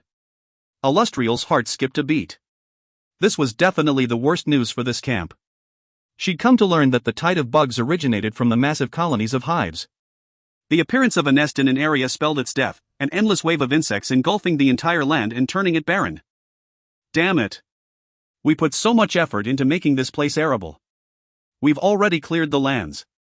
Just one harvest, she lowered her voice, it's too late to move again. It took all we had to build this fortress. Even if we wanted to, the bugs are everywhere now. Where can we go? Looking at Illustrial's mournful smile, Elminster's heart was filled with bitterness. How are the wizards doing? She seemed to make up her mind about something after a long time. Still training. Even the best of them can only use rank 4 spells, and this was someone at rank 20 before the catastrophe, just a step away from becoming legendary. Elminster heaved a sigh. They'd had to return to their roots since the collapse of the weave, using the elemental particles of the world to gather energy from their spiritual force and cast spells. Thankfully, wizards had always been performing research on the Arcanists, and finding training methods in the field wasn't a big problem. They'd set up everything pretty soon given Silverymoon's accumulated information and their talents. Even the gods couldn't resist using the Arcanist inheritances in this situation. The churches didn't abolish the prohibition openly because that would tarnish the gods' dignity, but the research was no secret. Sadly, the talented wizards all turned inferior when it came to the Arcanist inheritance. The convenience the weave had afforded them had caused a drop in their quality. Only with it destroyed did many wizards begin to realize how incapable they were. With their rigid lines of thought, some older wizards didn't even acknowledge the possibility of changing their path. They were having suicidal thoughts. In spite of Illustrial's unconditional support in Silverymoon's rich supplies, the best they could do right now was still a rank 4 spell. Detached from the weave, the wizards now realized how hard spells were to control, demanding more ability and finesse. Many died trying to cast the new spells. Leave the last batch behind, but get all the rest. It took a long while for her to make this tough decision, and a teardrop rolled down Illustrial's cheek. She arrived above the army, waving them to silence. These bugs have taken our everything, and now they're coming for our lives. Her voice echoed throughout the region. A vicious colony has popped up close to us, less than 100 miles away. We're out of supplies and fortification scrolls, and we won't be able to build another city. Tell me, then. Are we going to keep silent in the face of this threat? Doran held tightly onto the weapon in his hands, as if that was the only way he could get a sense of security. So we're actually in such dangerous situation? A silent thought of fiery anger surfaced in his mind. No! I belong to this place, I will never leave. Jimmy started hitting his shield with his axe. Never! We will never leave. A fearsome growl shook the entire fort. Great! I shall accompany you all on this crusade, let us fight for our survival. Illustrial promised. For survival. The army set off in swift fury. Illustrial kept to her promise, leading the troop from the front on her white horse. Her divinity had allowed her to maintain her power through the collapse of the weave, so the presence of such a powerful leader definitely lifted the spirits of the army. Our team will be in charge of the patrol today. The army winded along on its way forward. Unlike a regular troop, Doran's team was a little disorganized. They weren't in high spirits regardless of Jimmy's encouragement. The city was their last hope. If this hope was broken, even Doran would lose the courage to survive in this chaotic world. Come with me, Doran. Let's go on patrol. Jimmy waved his axe, unable to withstand the atmosphere. All right.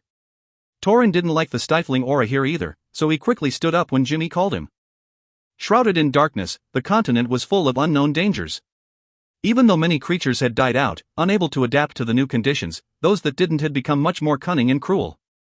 Doran had heard rumors of creatures from the Underdark, driders and horrifying claw monsters that wanted to use the loss of the sun to blast out from their prisons and wantonly invade the mainland. They were backed by their own pantheon, headed by the Spider Queen, Lolth. Her decision was absolutely correct. The celestial gods had to give way to the Underdark in the Dark Ages for manpower and supplies, letting them migrate from down below to the mainland. The Drow were rumored to have built a city on the surface already.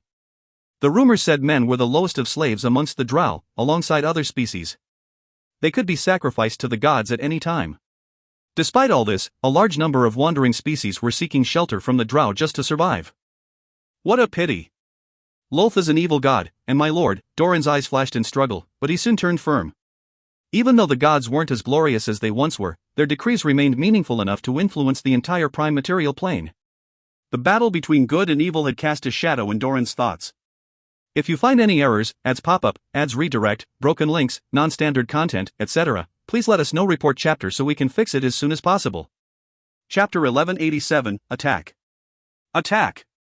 Wait a moment, look. What's that? Doran was still indulging in his flights of fancy, so Jimmy had to pin him down to a muddy hill. A large amount of disgusting dirt entered his mouth, so rotten it could make one puke for days and lose their appetite for months. However, Doran couldn't care less about that. He hadn't even gotten the time to clear the dirt from his mouth before he saw numerous shadowy figures approaching them at great speed. The other party moved at great speed, reaching them almost within seconds. It was the mounted wolves, the nightmare of the north. Orcs! It's orcs! Jimmy shouted, his face warping as he saw the orcs. Their races had long been at war, killing each other even if they met accidentally. Whoosh, the wolf rider arrived before them in a split second. Escape was not an option. Am I going to die here? Lena, extreme shock and fear caused Doran to turn dizzy, feeling like these were his final thoughts. However, just as the poor souls got ready to sacrifice their lives for the north, the situation moved in an unexpected direction. The mounted wolves did indeed surround them, but they were not harmed. The riders instead parted, making way for a werewolf on a humongous mount. I am the Golden Ivory Warwolf, leader of the mounted wolves. I need to see your leader, right now, he said stiffly. Jimmy and Doran looked at each other as they heard this, feeling like they'd gained a fresh lease of life. High up in the sky, Orc Emperor Saladin was looking into Illustrial's eyes. The survival of the orcs has been threatened by the colonies as well. The Lord has ordered us to stand on the same side as you, facing the threat of the Magi. Saladin. Your hands are stained with the blood of the north. Your people are our arch-enemies. Even if we're wiped out by the bugs, we won't. A wizard beside Illustrial tried to intercept them. This is an order by the gods. Elminster expressed a different opinion, slowly taking a pipe from his mouth. My queen, the other wizard shouted eagerly, looking at Illustrial's hesitant face. He seemed to hate the orcs greatly. I'll have no more from you. Illustrial waved the wizard off, turning to Saladin. I agree, but... Great.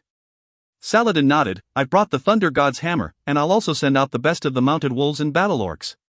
You'll be grateful that you made this decision today.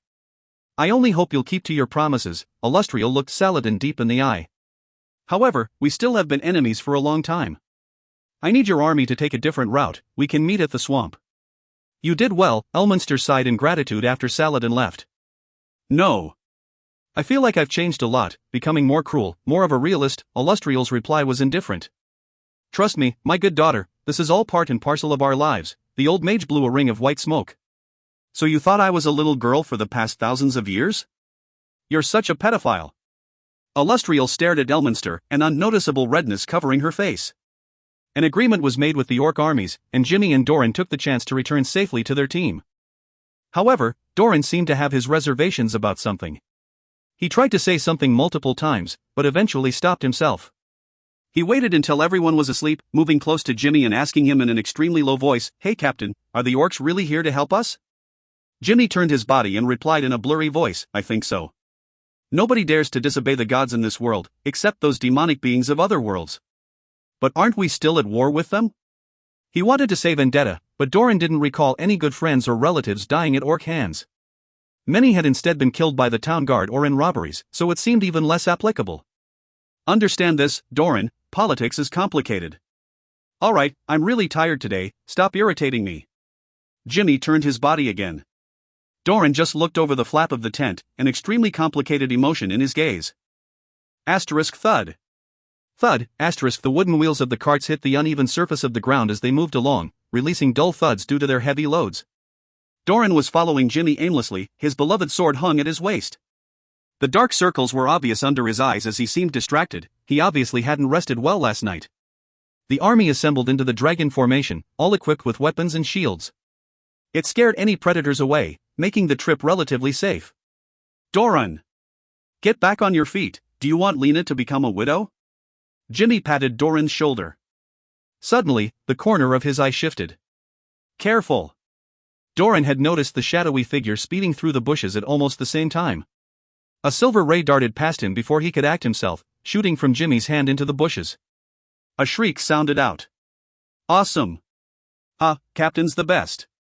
We've got something, dot. Everyone gathered around, looking at Doran with green eyes as he pulled a giant rat out of the bush. There was a silver blade stuck in its skull. Such great meat. You're definitely treating us tonight. Everyone's eyes glowed as they stared at the prey in Doran's hands. Food was scarce in the Dark Ages, meat a dish only the higher classes could afford. Normal people hardly ever saw some. Of course. Jimmy looked around, agreeing without hesitation, everyone is invited to our campsite. All the travelers cheer at his generosity, immersing themselves in a pool of joy. Doran looked at them with envy. That's right, I should be more hardworking, at least I've got to bring something back. The leaders will take care of the orcs. However, his determination was crushed the very next moment.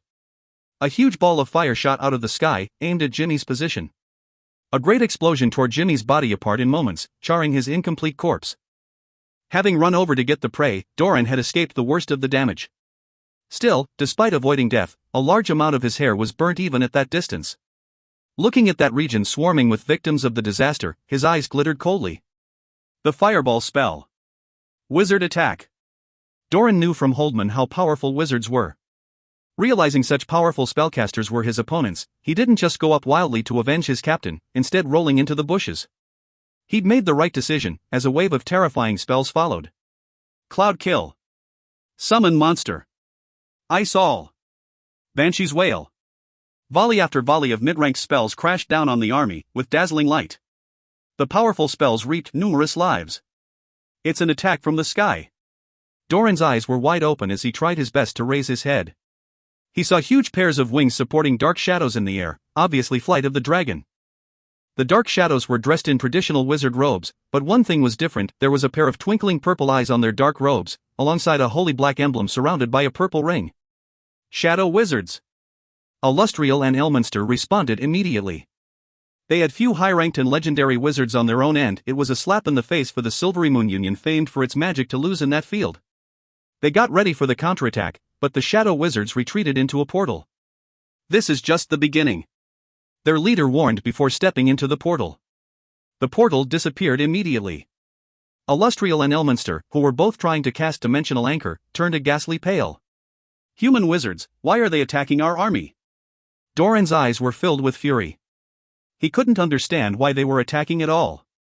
Also, what the heck are the Shadow Wizards? He thought of this new term he'd heard today. He looked at the scattered army and the burning remains of his friend's corpse, clenching his fists tightly and swearing in his heart. No matter what, Jimmy, I will avenge you. If you find any errors, ads pop up, ads redirect, broken links, non-standard content, etc., please let us know. Report chapter so we can fix it as soon as possible. Chapter 1188, Charge. Charge. Did you see it? Illustrial didn't care at all about the mess her soldiers were in, instead turning and staring at Elminster with the most serious face she'd ever made. Yes, Elminster took out his pipe, but he wasn't in the mood to enjoy it. Black robes, purple eyes, and the purple-rimmed black badge. The goddess of shadows is back. The lady of the night, Shar, Illustrial grew fearful and troubled at the prospect of having to face the being who once competed with her mother. She's also built a new shadow weave, and although it isn't spread everywhere and can only support rank 9 spells at the most, it's still a great attraction to all the wizards below the legendary realm. Elminster knew well how rational the wizards were about their realistic mindset. They were weak in faith from the start, and that had only been amplified by Mystra's death. The loss of their powers was sad and humiliating, causing many to enter deep despair. Some ignored the teachings of the gods to commit suicide. And Shar had come to them in their darkest moments, organizing the shadow wizards into a group. If they joined, they could regain their powers. People only treasured what they had once they lost it. Learning that it would not be easy to gain their power again, those who become shadow wizards grew more devoted and passionate. Their kind could even conduct trades with demons and devils for power. Subordination to Shar didn't even need a moment's thought. Even Elminster would have been shaken by the idea of joining the shadow wizards if not for the fact that he was already at the peak of the legendary realm. Had he lost his powers with the destruction of the weave as well, he would have made the same choice. Of course, that was if he hadn't offended Shar by his closeness to Mystra. These spatial fluctuations. They already have legendary wizards? Elminster frowned. They came to stop us from destroying the colony. They've joined up with the Magi. As a peak legendary wizard with the blood of a goddess of magic, Illustrial had a lot of information channels in this regard, far more than the others at the same level. The shadow wizards have joined the Magi. Does that mean Shar defected? The fact weighed down on the father and daughter far more heavily than anything before it. Magi and gods defecting had never happened since the two races had first made contact. If Shar had joined the Magi, it would cause great pain to everyone in the world of gods. Those who disobey the gods will be punished by the Celestial Hall. No matter how weak his faith was, external factors forced Elminster into becoming an absolute devotee. I hope so as well. Anyway, this attack exposed our shortcomings. We need more guards, and an emergency plan. Illustrial was tired. Please invite Saladin here. We need to combine our armies immediately, or at the least keep in contact. We can't afford another attack. Illustrial had just ignored the hatred between the humans of the north and the orcs, throwing away her reputation and the trust of her men with this invitation. The appearance of the shadow wizards obviously had great impact on the Silvery Moon Alliance. 2 days later, the combined army of humans and orcs finally arrived at the swamplands. The purple silt here was putrid, streaks of green mist wafting in the air to form endless hallucinations. The insect colonies caused the complete destruction of their environments, turning the lands into a poisonous swamp that was a haven for the bugs. With how fast it's growing, the broodmother will wake up soon. Elminster pointed at a scene captured by a spell within a temporary tent, a look of concern on his face. Once the broodmother matures, the drones and workers will begin invading the surroundings. They will breed much more powerful bugs, or even another broodmother. All information points to one thing: if we can't stop this right now, our chances of success are nil. Illustrial and Saladin were watching from a round table, seated upright alongside human and orc officers. The subordinates were staring at each other in silence, sparks of anger in their eyes. That's certain. If we fail this time, the environment here will be wiped out. Plants, animals, water, food, orcs, humans. We'll all be killed as the bugs continue to make more and more broodmothers and start new bases. Illustrial continued slowly. If this continues, the entire prime material plane will be gone. I ask you. No, I beg you. Please let go of past hatred, and focus on the fight for the future. I agree with the Queen. Saladin looked at the orc leaders. If you disobey, I'll behead all of you and shove your heads up your asses. With the great pressure of the light killer bugs bearing down on them, as well as Saladin's authoritative power, things worked out quite well. The orc leaders acknowledged his words even faster than the humans. How much time do we have left? Saladin looked at Elminster. 20 hours, maybe less. Elminster blew out a few white rings of smoke. Then let us begin right away. The Lord is ready to descend. Numerous runes appeared on Saladin's body. He's promised to give us more power, sending an avatar to help out in the operation. Thank you for all you've done. Illustrial stood up and bowed deeply. The army prepared itself quickly under the great pressure. Wizards, prepare. Breeze. Elminster took charge of the wizards, having them gather all the wind elemental particles around them. A gentle breeze swept past the region. With the help of a giant formation and his own legendary might, he amplified the wind as he fused all the minor spells together. The product of hundreds of years of study into the arcane. Legendary fusion spell, Tornado. Strong gusts of wind quickly formed a tornado, blades of air howling as it sucked in everything around it. The storm swept across the huge swamp, dispersing the green mist and sending the endless water flying into the sky. Once the tornado dissipated, Illustrial appeared in front of the swamp.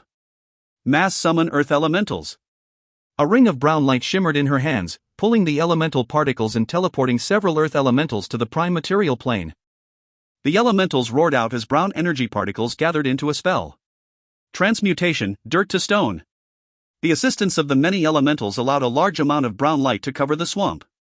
Soft rotting mud began to condense, hardening into granite. It forced the bugs out of the mud, into a final battle. Loud buzzing resounded from numerous pairs of wings, a horrifying green cloud of insects approaching their position. From weak bees to powerful beetles and terrifying longhorns, the sheer size of the army caused a great commotion amongst the troops. Standing tall amongst the insects were numerous wizards, all dressed in black robes. These bastards, they came to help the colony. Illustrial flushed with anger. Even if she'd known they were working together, their actions had stepped past her line. You've done a great job, leave the rest to me. Saladin stood up, moving to the front of a. In the name of the Lord, please grant me power. An enormous hammer with violet lightning around it appeared in Saladin's hands, an unseen power showering down upon him that caused his body to grow in a split second. Rumble, the very next moment, the strongest of orcs had become a towering giant. This was the legendary spell, God's Descent. Boom, the earth shook with every one of the giant's steps, countless streaks of lightning crashing down from the sky as the thunder god's hammer grew to match its owner. You bloody bugs, I will slaughter you all. Saladin shouted, swinging the hammer down. Purple lightning swept across the sky, covering almost everything in the region. A streak of silver shot through the darkness, bringing light and hope as wave after wave of insects were burnt to the ground. Many of the shadow wizards were wiped out by a single barrage. Attack! The mounted wolves roared, charging into the deepest regions of the swamp as they followed the new path. Charge! The humans were red-eyed with fury as well, fighting for their lives. If you find any errors, ads pop-up, ads redirect, broken links, non-standard content, etc., please let us know. Report chapter so we can fix it as soon as possible. Chapter 1189, Counterattack. Counterattack. This was a battlefield of blood and fire, being fought with a dense sea of bugs. Doran sliced another approaching bug with his long sword, splitting it apart into two. The originally sharp blade was now covered with the disgusting fluids of the various bugs, its edges chipped and jagged from use. Any normal day this would have caused him great heartache, but at this point he didn't even have the time to examine his sword properly. The army was like a lone boat in this sea of bugs, being rocked by wave after wave of death. Death lingered around them without end, and all Doran could do was to wave the sword in his hands around numbly, killing one monstrous bug after the last. His comrades kept falling all around him, humans and orcs alike, but he no longer had the energy to care. He pushed forward without rest, stepping over the corpses of his comrades in pursuit of their common goal. He had to destroy this nest of evil. In this war for survival, there was no way for them to withdraw and escape. The orcs and humans formed the most cold-blooded of armies, killing all deserters without hesitation even if they were related. Ha! Am I going to die here? Doran was breathing roughly, his powerless body feeling like lead. However, just at the moment all of his stamina was about to be exhausted, as he was about to be drowned out by the sea of bugs, things suddenly grew bright once more. A golden light cleaved through the sea, allowing him to see the purple nest at the heart of the marshland. Hymns began to sound in the surroundings. Under the rays of the gods, all courageous soldiers shall be fearless. Doran immediately brightened up. He managed to find the wizard who'd killed Jimmy, grievously injured and fleeing into the distance. A surge of strength came out of nowhere as the power of vengeance gave him the strength to stand once more. He stared hard at the wizard, evidently injured from a previous encounter. The man's black robes were now in tatters, traces of lightning burns left behind on his body. He didn't even have the strength to open a portal anymore, only able to crawl to the depths of the swamp. Doran followed closely. The wizard obviously wanted to escape, and his path was already offset from the nest of the bugs. Stand right there, you darned bastard! Doran threw the sword in his hands. The meticulously crafted blade formed a beautiful arc in the air as it pierced into the man's thigh. Arg! The fleeing wizard swayed, falling down into the smelly marshes. Got you! Doran excitedly darted forward, finding the wizard lying in the dirt. He was bleeding profusely from the wound on his thigh, seemingly having fainted. For Jimmy! Doran fumbled around the area, looking for the sword he'd thrown. He wanted to reveal the identity of this wizard. However, the fainted wizard suddenly revealed a scroll in his hands. Acid splash! Doran instinctively turned away to avoid death, but this burnt the entirety of his right shoulder, turning it into a mix of corroded flesh and blood. Shit! The great pain caused him to punch the wizard's face without hesitation. The black veil fell down, revealing the man's identity. The haggard face of an old man showed itself, looking extremely pale from the blood loss. His eyes seemed to be dead. For some reason, even though he'd killed many times since the start of the Dark Ages, Doran felt a fire burning in his heart. Why, he shouted as he grabbed the wizard by the collar, why are you helping the bugs against humanity?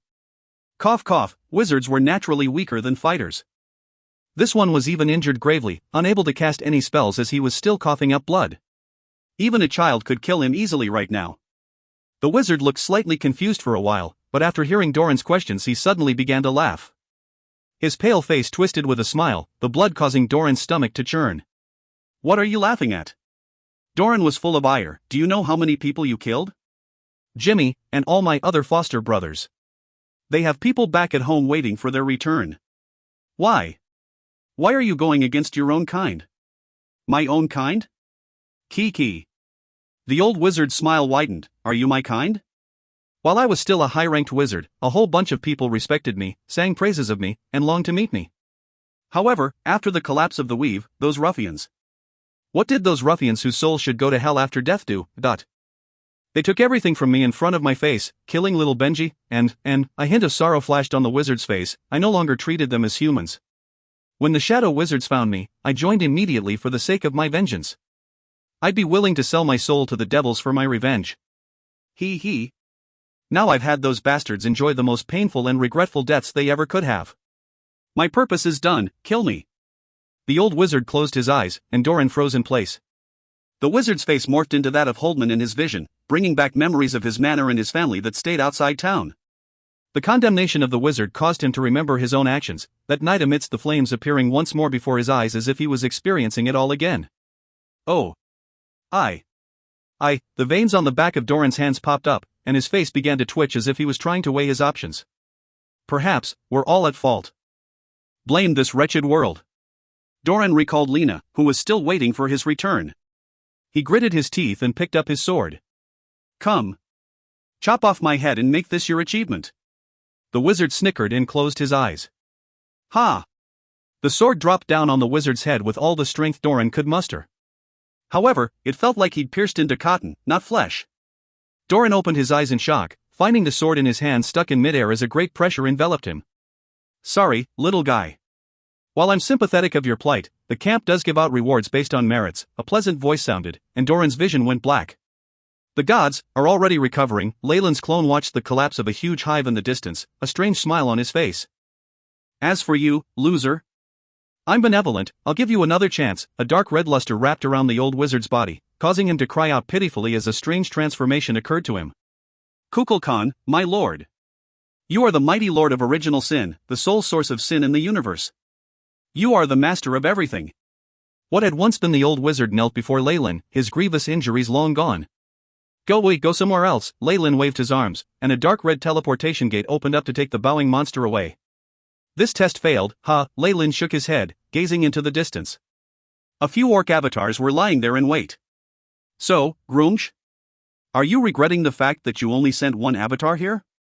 Leyland smiled as he gazed at the head of the orc pantheon. Even encircled by many gods, he didn't look flustered. The gods have recovered rather quickly, and set up eternal sources of light in their divine kingdoms. They can send divine spells to their priests in the prime material plane already?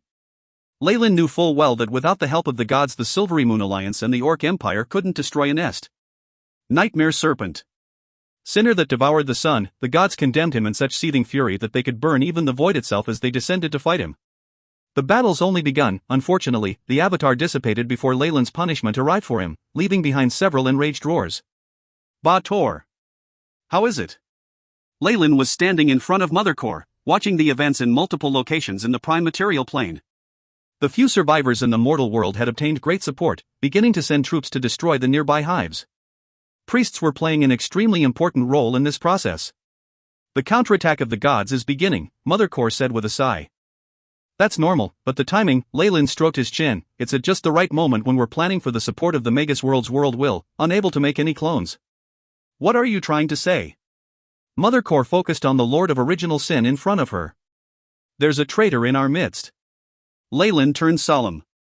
Since Shar could become a Magus, why couldn't a Magus side with the gods?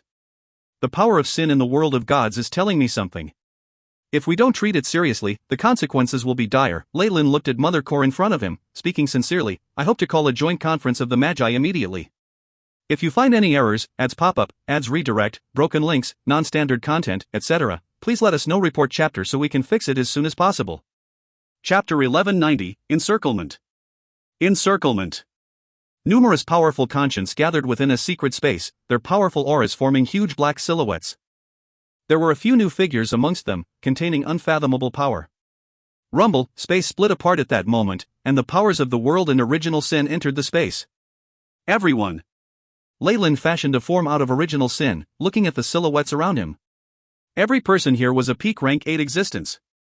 The gods have stabilized their divine kingdoms, interfering with our actions in the prime material plane. Even as the World Combination Project was underway, someone divulged our current situation. Kiki. So you're saying there's a traitor amongst us? Another voice Leyland was familiar with sounded, carrying obvious hostility. Of course, Distorted Shadow. Furthermore, it could even be you. Leyland stared fearlessly at the peak rank 8 Magus, exchanging thoughts rapidly. I can swear upon my true soul that I never revealed any information about the plan. Distorted Shadow looked coldly at Leyland. Instead, Lord of Original Sin, why did you not devour the entire prime material plane and destroy the gods in one fell swoop? You seem quite suspicious. The sun is one thing, but the prime material plane is a whole other matter. It's the foundation of the world of gods, the base of all existence. Destroying it would be like destroying the world of gods itself, not something a peak rank 8 can do. Mother Core stood up for her ally. I feel like the gods have begun their counterattack, and they definitely won't miss the opportunity. Please wait and see, everyone. Leyland glared coldly at Distorted Shadow, his indifference causing the other party to feel apprehensive. All we can do right now is to speed up the two-world plan, an existence surrounded by darkness spoke up, every word seemingly coming from a deep abyss. This was the Darkness Lord, a peak rank 8 existence from the Dark World. Our true bodies are currently outside the crystal sphere, and we can't easily dispatch them, another figure spoke, radiating the green light of life. This was the ancient tree of life, a huge tree from the life world that had harnessed the power of magic. However, even as the numerous peak rank 8s were discussing the issue, a rumble sounded from the depths of the abyss, as if to verify Leyland's words. A sort of sacred natural radiance sealed off the entire abyss, numerous golden silhouettes walking out to the hymns of their followers. The gods. They're taking action with their true bodies. Mother Core waved her hands, displaying a huge image that allowed those present to see the gods line up. Tyr, Tempest, Talos, Ogma, and Grumsh. All of them are powerful gods. The Chaos Lord and Evil Filthy Eye are in danger. Leyland looked around his surroundings, unable to find the conscience of those two existences. As chaotic existences themselves, they grew intoxicated with the pleasure of plundering the abyss and lost all interest in the outside world. They didn't realize the crisis they were in. Kiki. It's rare for such strong existences to be willing to step out of their divine kingdoms, the Darkness Lord sneered. If we push the two-world plan back and move out together, at least half of them will fall. Peak rank 8 Magi were equivalent to greater gods within the world of gods. The difference was that their powers belonged to them alone, so in a fight outside of the divine kingdoms the Magi would definitely win. One had to agree that Darkness Lord's suggestion was enticing, causing a few Magi to stir. I wouldn't do that if I were you, Leyland stood out at that moment, speaking coldly. Substantiate. Why? It's not easy to find a chance to eliminate so many powerful gods in one fell swoop, as expected. Distorted Shadow jumped out immediately, speaking with ulterior motives. Haven't you all realized that the most powerful existences within God's world have yet to appear? Leyland glanced at Distorted Shadow, his voice was full of disdain. There were differences even amongst powerful gods. Ogma, for example, couldn't match Tempest, the god of fighting in combat. Past rank 18, there were a few gods who were known for their combat. The 4 elemental gods were an example. Akkadi, Grumber, Istitiat and Kasuth were all ancient gods, staying within their elemental planes of wind, earth, water, and fire respectively. They stood aloof from worldly affairs, holding secrets even most gods didn't know in their arsenal. There were also gods like Ubtao, Sylvanus, Jurgil, and Chantia. They were formidable beings, powerful enough to be the monarchs of their own worlds, second only to the over-god himself. That these powerful gods had yet to appear in the abyss caused Leyland to grow vigilant. "Oh? You're here in your true bodies? Were you ordered to abandon your mouse holes and come to the abyss?" Azure power had converged above what was once the Argent Palace in Azagrat, forming a many-eyed giant with a blurred face. "Since you're here anyway, you shall become the foundation of my abyssal power." The Chaos Lord didn't seem to be worried at all when facing numerous existences of the same rank. A majority of the eyes seemed to be filled with reckless insanity. The Chaos Lord didn't seem to even care as chaotic origin force sprang forth from the depths of the abyss, mixing with dark energy as it spread around its giant leg. "I've restricted its actions. I'll leave the rest to you." A golden radiance was spreading from Ogma's body, shrouding the entirety of Azagrat. Tyr and Tempest brought out their favorite divine weapons, rushing forth towards the Chaos Lord. A terrifying storm swept through the endless maze, the constant rain forming a huge turbulent sea. "TSK. Why do I have to be paired with you?" The powerful god of storms looked at the golden orc standing beside him, his face full of disdain. "I should be the one saying that." Grumsh gave Talos a look. A palace suddenly surfaced within the maze, endless power forming a gigantic evil eye that released a skin-crawling roar, ZZZZGRRGRGRR. The ancient evil filthy eye, a magus who once killed a greater god, Grumsh's eyes lit up as a bright red flag was drawn from his back. "Only the orcs are the strongest fighters," he roared, his body expanding in a moment as it clashed with the solid yellow eye. The aftershocks of the battle caused the entire abyss to tremble. The demons were intimidated by the formidable power, running about aimlessly as numerous archfiends ruthlessly cursed the gods. They hid within their castles, not daring to come out. The silhouettes of two powerful archfiends emerged at the edge of the abyss, one of them the two-brained Demogorgon and the other the king of the undead, Orcus. Alongside Graz-ZT, these were the three abyssal lords, the strongest of demons. The gods took action according to plan, but it doesn't seem to be attracting the other magi, Orcus frowned. If not for them meddling with the origin force of the abyss and helping the gods, they wouldn't at all have been able to infiltrate into the abyss so quickly, sealing the Chaos Lord and the evil filthy eye where they were. The Demogorgon's two heads glanced at each other, surprisingly not arguing. "That's fine as well. The gods want to use the abyss as the main battlefield, but the magi weren't baited. After the chaos is settled, the abyss will still be ours. It's rare for both your heads to reach an agreement." "What else should I say?" Orcus' undead body laughed, the power of death mixing with an aura of chaos to fragment the surrounding space. "Ha ha. That's right, the abyss shall belong to us demons. Only we can stay here. No one can take it away, not magi and not gods." The Demogorgon parroted. "Let's kill those gods afterwards," one of the heads said suddenly. "No. We shall dominate the abyss first," the other retorted, causing Orcus to suddenly shake his head. The unity of these heads seemed to be temporary. The chaos of the Demogorgon would be revealed once more as the threat passed. However, this is indeed a good opportunity. A strange light flashed past Orcus' eyes. The demons had always coveted the prime material plane and the gods. The second dusk would prove to be a great opportunity to attack. As for their contract with the gods? Since when did chaotic evil have the concept of contracts? With their demonic natures, even the sticks could not hold them to their vows and stop the deaths of their enemies. If you find any errors, ads pop-up, ads redirect, broken links, non-standard content, etc., please let us know. Report chapter so we can fix it as soon as possible. Chapter 1191, Probe. Probe. Currently, within the Conference of the Magi. "I'm afraid the Chaos Lord and Evil Filthy I won't be able to hold up. We need to send reinforcements." Distorted Shadow shouted frantically, but then he felt awkward when nobody stood with him. After all, Leyland's words had made sense. It was impossible for Magi to take the risk to sacrifice themselves for others. "If there's still some doubt in your hearts, maybe I can prove my point." The power of original sin shot forth from Leyland's body, carrying traces of blood with black spots. This power that carried all the sins of the mortal world attracted numerous gazes. Even if everyone here was a peak rank 8, some were shocked by Leyland's aura. The path of original sin. This power, the ancient tree of life, seemed to recall something.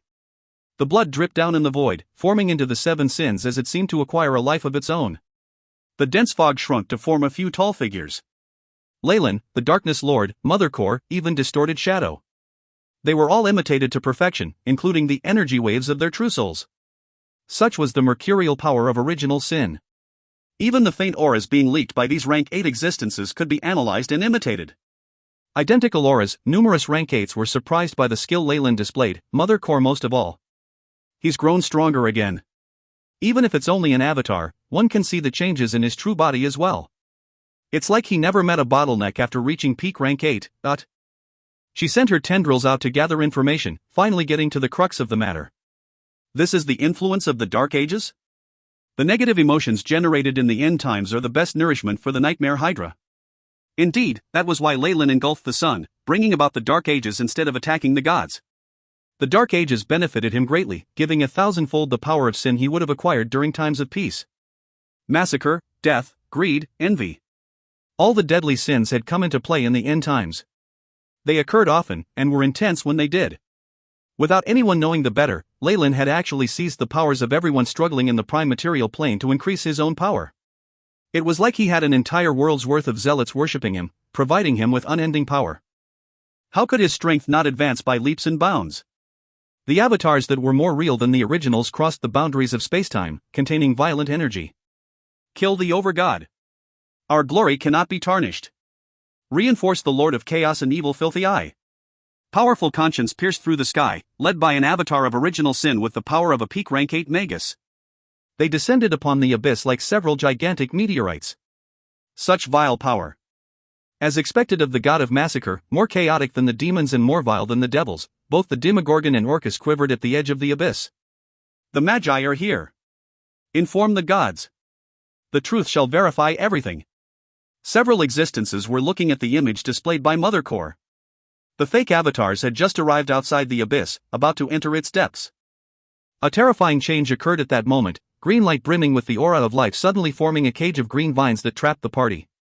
The flora of the world roared out, as if a primordial beast had just woken up. The god of the wild, Sylvanus. To think he's still alive, Mother Core's face instantly became unsightly. Sylvanus was second only to the overgod, the number of magi that had died at his hands not few. I didn't expect this. Even if his divine body had been crushed, he didn't fall completely. The Darkness Lord sighed as well, looking at Leyland with a gaze of encouragement and gratification. Sylvanus' appearance had proved him right. Wait for it, Leyland actually grew even more solemn, perhaps even a little eager. Rumble, boom, the 4 elemental planes roared out, rippling with terrifying power as an endless stream of elemental power congealed to form a powerful seal. Earth, fire, wind, water. The elemental gods had shown themselves, their combined might causing the Darkness Lord to lose his voice. The 4 elements formed a vast storm of origin force, instantly exterminating the avatars inside the cage. Not even a speck of dust was overlooked. No. These aren't true bodies, they're just avatars, the goddess of air, Akati, frowned. They could even conceal their spiritual fluctuations from us. These magi are even more difficult to deal with than the ancient ones. That doesn't matter. It is our duty to safeguard the peace and security of the entire world, Kasuth the Lord of Fire said. At least we can be sure that they're not as strong as in the last war. This is good news. A gigantic flower bloomed as the will of nature descended upon them. Having lost his true body in the final war, Sylvanus had merged his will with the nature of the world, growing even stronger in the process. As long as we exist, we will not allow the Magi to advance even half a step. The power of nature guided the 4 elements, forming a solid seal in front of the abyss that prevented the 2 Magi within from escaping. The elemental planes roared, pouring origin force into the seal continuously, their might causing the hearts of the Magi watching to palpitate. Goddess of air Akati, god of earth Grumber, god of water Astitia, god of fire Kasuth, alongside the god of the wild Sylvanus. To think these ancient existences were actually still alive, a peak rank 8 magus released a cry of surprise. Yeah. Very well, very well. We can settle the vengeance of previous war together now, a few avatars from the corner sneered. They were all like distorted shadow, mere remnant wills sealed up by the gods. Although Leyland had set them free, their powers had dropped and they were currently recovering.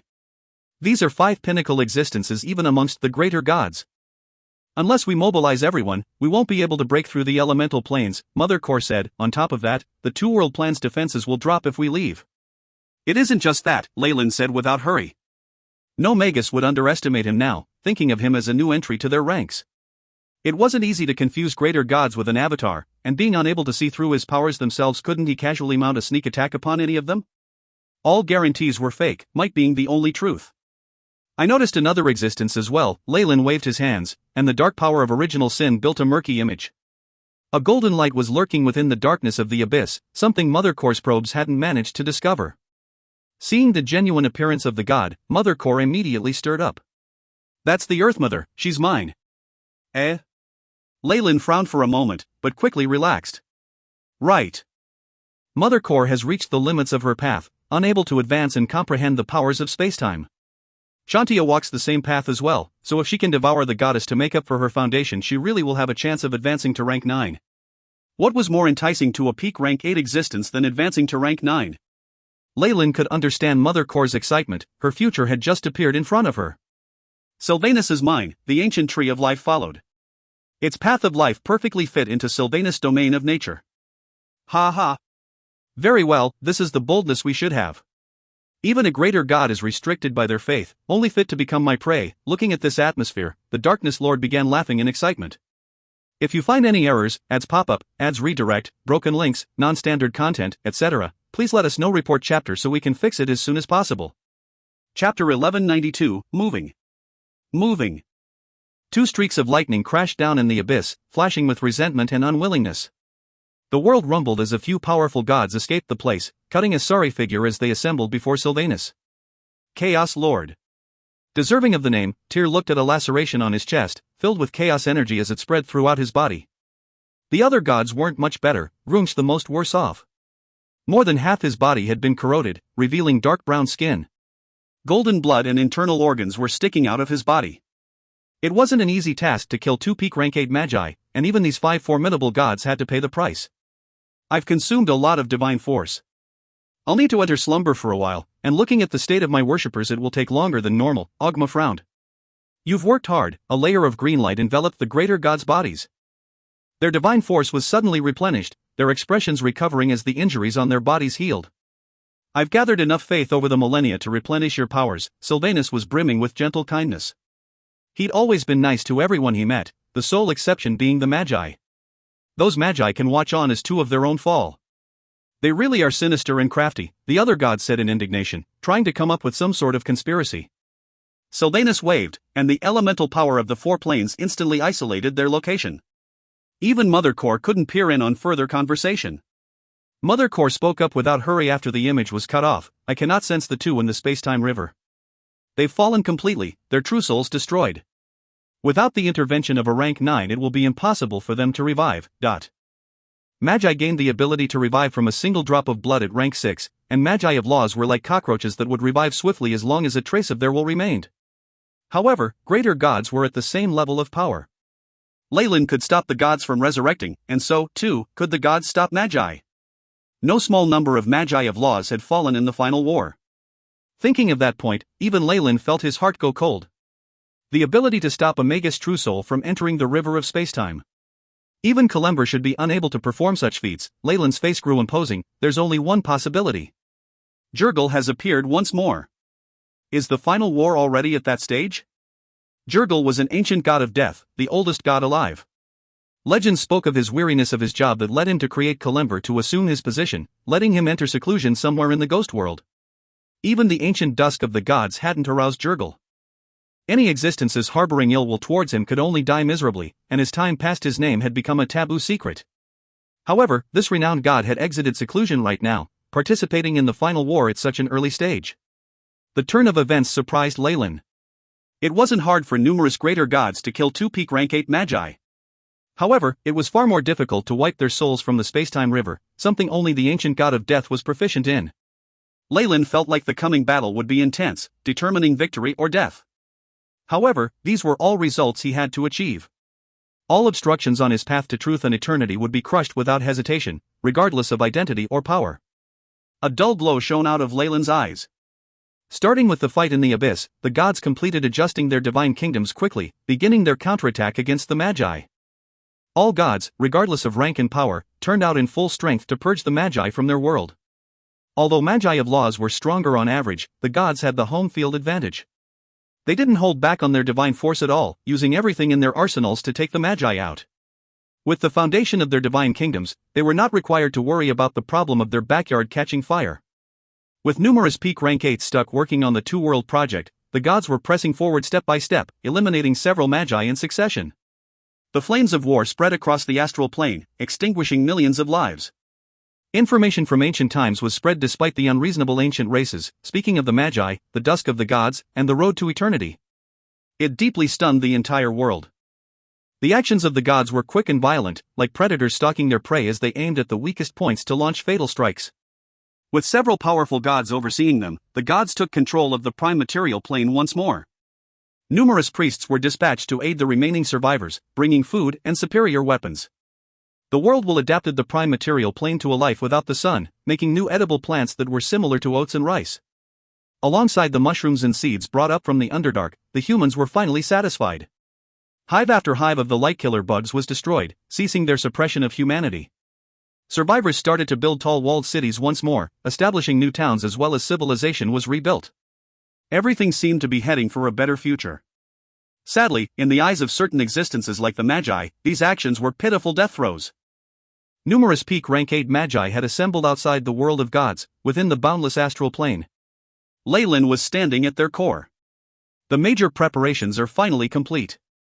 The rest will be in your hands, Lord Leyland. The true soul of the Darkness Lord was a lump of black smoke with fiery red flames for eyes, flickering with the cycle of life as it moved. That's not a problem. Leyland looked behind him. The silhouette of an extremely massive world was sitting there, a short distance away. It possessed the glory of the Magi, releasing energy waves that Leyland was familiar with.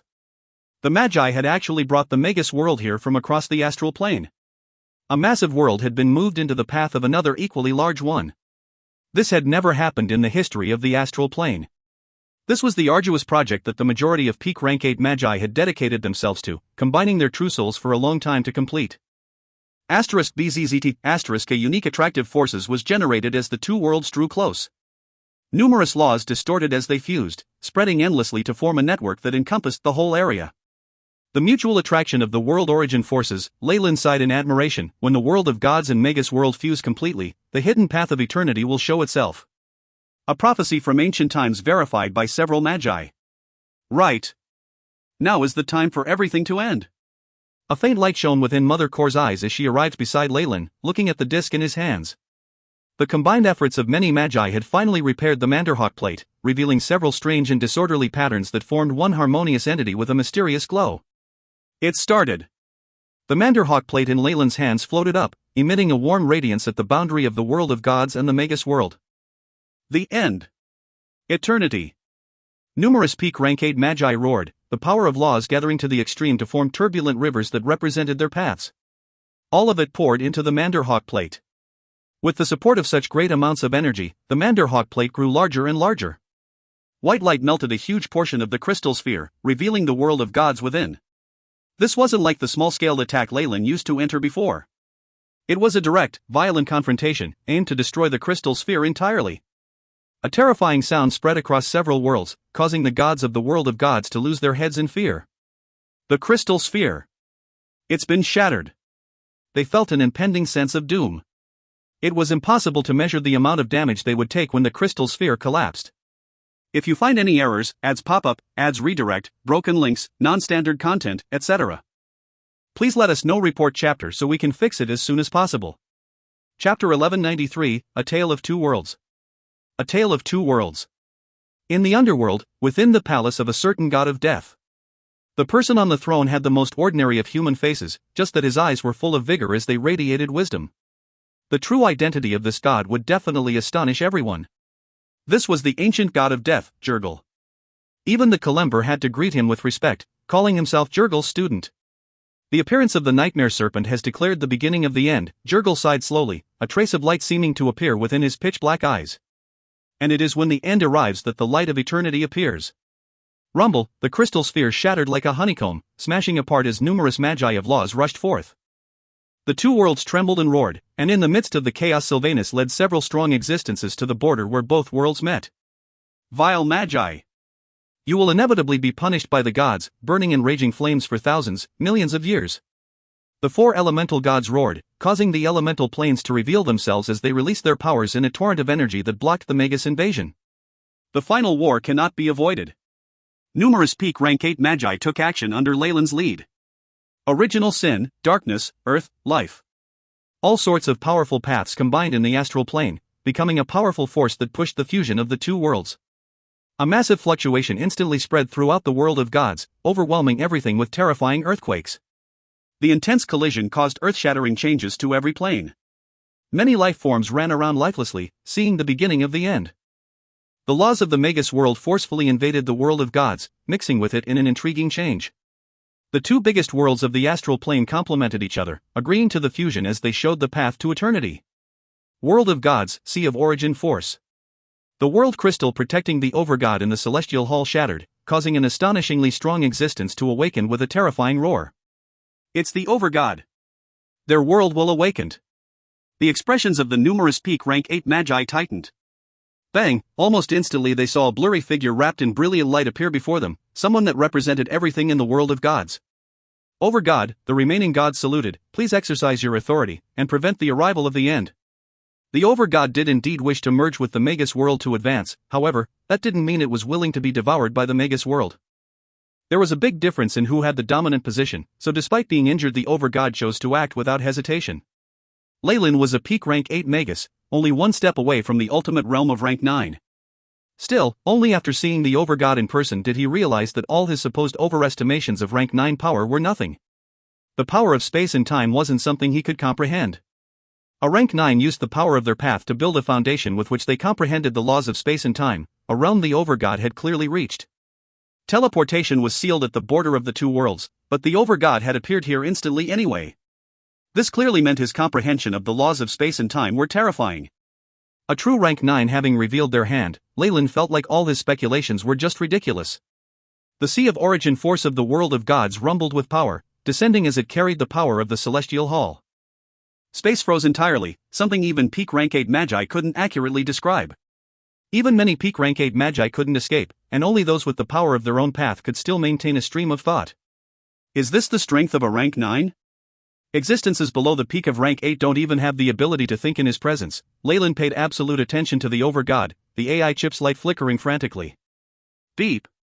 Observe laws of space, attempting simulation. The AI chip recorded everything at lightspeed, trying to analyze the power of space from a rank 9 existence to build a path for Leyland to follow in the future. However, the terror of the overgod was only just showing itself. The invasion of the Magus world was put at a standstill with the stagnation of space, actually sealing off the Magus world itself. Soon after, something even more terrifying happened. What's going on? Leyland was stunned to see the invasion of the Magus world recede, the fused laws separating in what looked like a strange silent film in reverse. Just now.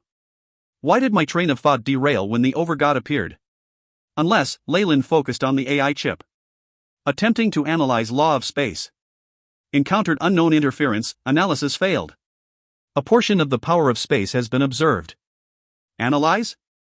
The unfamiliar information surfacing from the chip caused Leyland to feel cold sweat dripping from his forehead. Time reversal. Even an existence at my level was affected, my memories from a few moments ago erased, an intense chill suddenly rose within Leyland's heart. This type of law, it can cause a peak rank 8 Magus to regress to their weakest state, before they even condense their own path. It can seal strength at the peak of rank 8. The terrifying laws of space and time were like the sword of Damocles, hanging over them constantly. Peak rank 8s are proud of how they fused their true souls with the river of space and time, giving themselves unlimited life. However, the law of time can bring them back to their most vulnerable moment. Leyland now began to understand why the overgod and the Magus will could lead numerous peak rank 8s without issue. Although wielding the power of spacetime wasn't exactly the same as holding the life and death of other magi in their hands, it was essentially no different. The others didn't feel the time being reversed, they don't even remember. Leyland sighed in secret. Even at the peak of original sin he could only vaguely sense this, and he'd needed the AI chip to prove it. I can't deal with rank 9s right now. Let the other one handle it, Leyland sneered in secret, sending out a signal. The earth of the Magus world cracked open, revealing the 7 levels of the subterranean world. The Magus will in the darkest depths seemed to be provoked by the overgod, awakening swiftly. Its power of spacetime finally freed the numerous peak rank 8s, allowing them to recover some of their mobility. Leyland! Come here quickly. The overgod's powers exceed our imagination. Mother Core screamed, hurry, activate the two-world plan. Whoosh, Leyland, Mother Core, Ignox and numerous magi native to the Magus world gathered together. In my essence as a Magus, I call upon the will of magic. The entire Magus world rumbled, astonishing power shooting forth from its depths as the purple web around it was severed. Whoosh, the two beings with the power of spacetime instantly broke through the spatial seal, descending at the point of contact. Magus. God. With the two most formidable world wills having come into contact, even without any words of instigation they would be unable to coexist. Dazzling white light erupted, as the fabric of spacetime trembled. The two world wills rammed into each other, the ripples from their combat able to instantly annihilate anyone below the peak of rank 8. Not good. Get out of here immediately. Be it the Magi or the gods, everyone was a peasant in the face of this fight. They could only escape and panic when faced with this natural disaster. The light grew brighter and brighter, able to blind even beings of laws. An explosion occurred when it could brighten no more, a raging torrent of energy sweeping across the borders of the two worlds to annihilate everything. However, that mysterious radiance seemed to be doing something else as well, nurturing some sort of existence. If you find any errors, ads pop up, ads redirect, broken links, non-standard content, etc., please let us know. Report chapter so we can fix it as soon as possible. Chapter 1194, Battlefield. Battlefield. The two rank 9s were terrifyingly fast. They distanced themselves instantly during the explosion, patiently waiting for everything to end. What is this? Leyland looked at the confluence of the two worlds, surprise flashing in his eyes. The merged area was devoured under his gaze, reaching a total standstill as the world of gods and Magus world seemed to reach a perfect balance. They now looked like a dumbbell, the two worlds joined by this point of confluence. He instantly moved to this new land. Everything here had originally been void, but a black continent had been formed after the blast. The laws of space and time have crystallized. Scanning across the large continent, Leyland found that all kinds of laws had grown stable here, the earth more solid than magic alloy while the space was extremely stable. Even breaking dawns would find it difficult to fly here, forget breaking through space. Leyland used the law of original sin to scan the entire continent, finding out its specific area. It was 1/10 the size of the prime material plane, without the slightest hints of life in the rocky desert. Where did the overgod in Magus will go? Leyland asked Mother Core, who was beside him. This place is at the center of the confluence between the two worlds, having a strange balance. Mother Core truly was an existence that had survived the final war. Her insight and abundant experience allowed her to make sense of the situation. Although the overgod suffered serious injuries with the destruction of the weave, the fight between rank 9s exceeds the limit of my comprehension. Even if the overgod is slightly weaker than the Magus will, I'm afraid they won't be able to determine a winner in a short period of time. They should currently be entangled in a dimension we cannot detect, leaving the task of the final war to the beings of law. You mean? Leyland looked at the huge continent below them. Although it wasn't suitable for life, it did indeed serve well as a battlefield for beings of law. That's right. With the two worlds merging together, the devouring has reached a deadlock. The rest depends on the power of the beings of law. Mother Core pointed towards the mainland. This is the final battlefield, a land of nirvana where the losers lose everything. If we can achieve a pivotal victory here, the Magus will be able to directly devour the overgod. However, the opposite is true as well. In other words, Leyland muttered, the power of the world wills are determined by their inhabitants. The victor of this battle here will determine final victory between the two beings of law. Correct. With the two-world plan and our advantage of advancing first, we have a great advantage right now. Don't squander it. I'm afraid beings of law aren't enough. We also need large amounts of cannon fodder, Leyland mused. We need a regiment of breaking dawns led by an existence of laws to take out the lesser and intermediate gods. Our reserves consist of all the Magi across the astral plane. We far exceed the opponent in numbers. We'll gather our troops, mobilizing them for war immediately, numerous beings of law promised. Leyland, on the other hand, was staring at the huge black continent. This would be the final battlefield, the land of the end. One could imagine how it would become a terrifying land of death in the near future. On the other end of the battlefield, space trembled as numerous divine kingdoms descended. They formed a strange beehive-like structure, a sort of tight fortress. Numerous prayers sounded out as holy spirits prepared to defend the mainland. The gods had completely disregarded all notions of good and evil, fighting side by side. Armies of elementals entered the battlefield, accompanied by demon lords led by the two abyssal lords.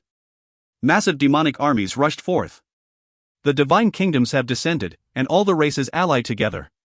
It seems like the gods are staking everything on this too, Leyland sneered at the opponent's formation. The final battle is nigh. The scale of this war has already exceeded the peak of our past, Mother Core added. It seems so. We should begin with our arrangements too. Numerous rules, Magus roared. The power of laws fused with each other here, allowing them to unleash their full strength without the World War armor. The same held true for the gods. However, such fairness wasn't actually fair. Our determination to forge forward. Everything we've struggled to obtain from the astral plane shall be displayed here today. The glory of the Magi will shroud everything. The Magi roared out loud, opening the channels to world after world.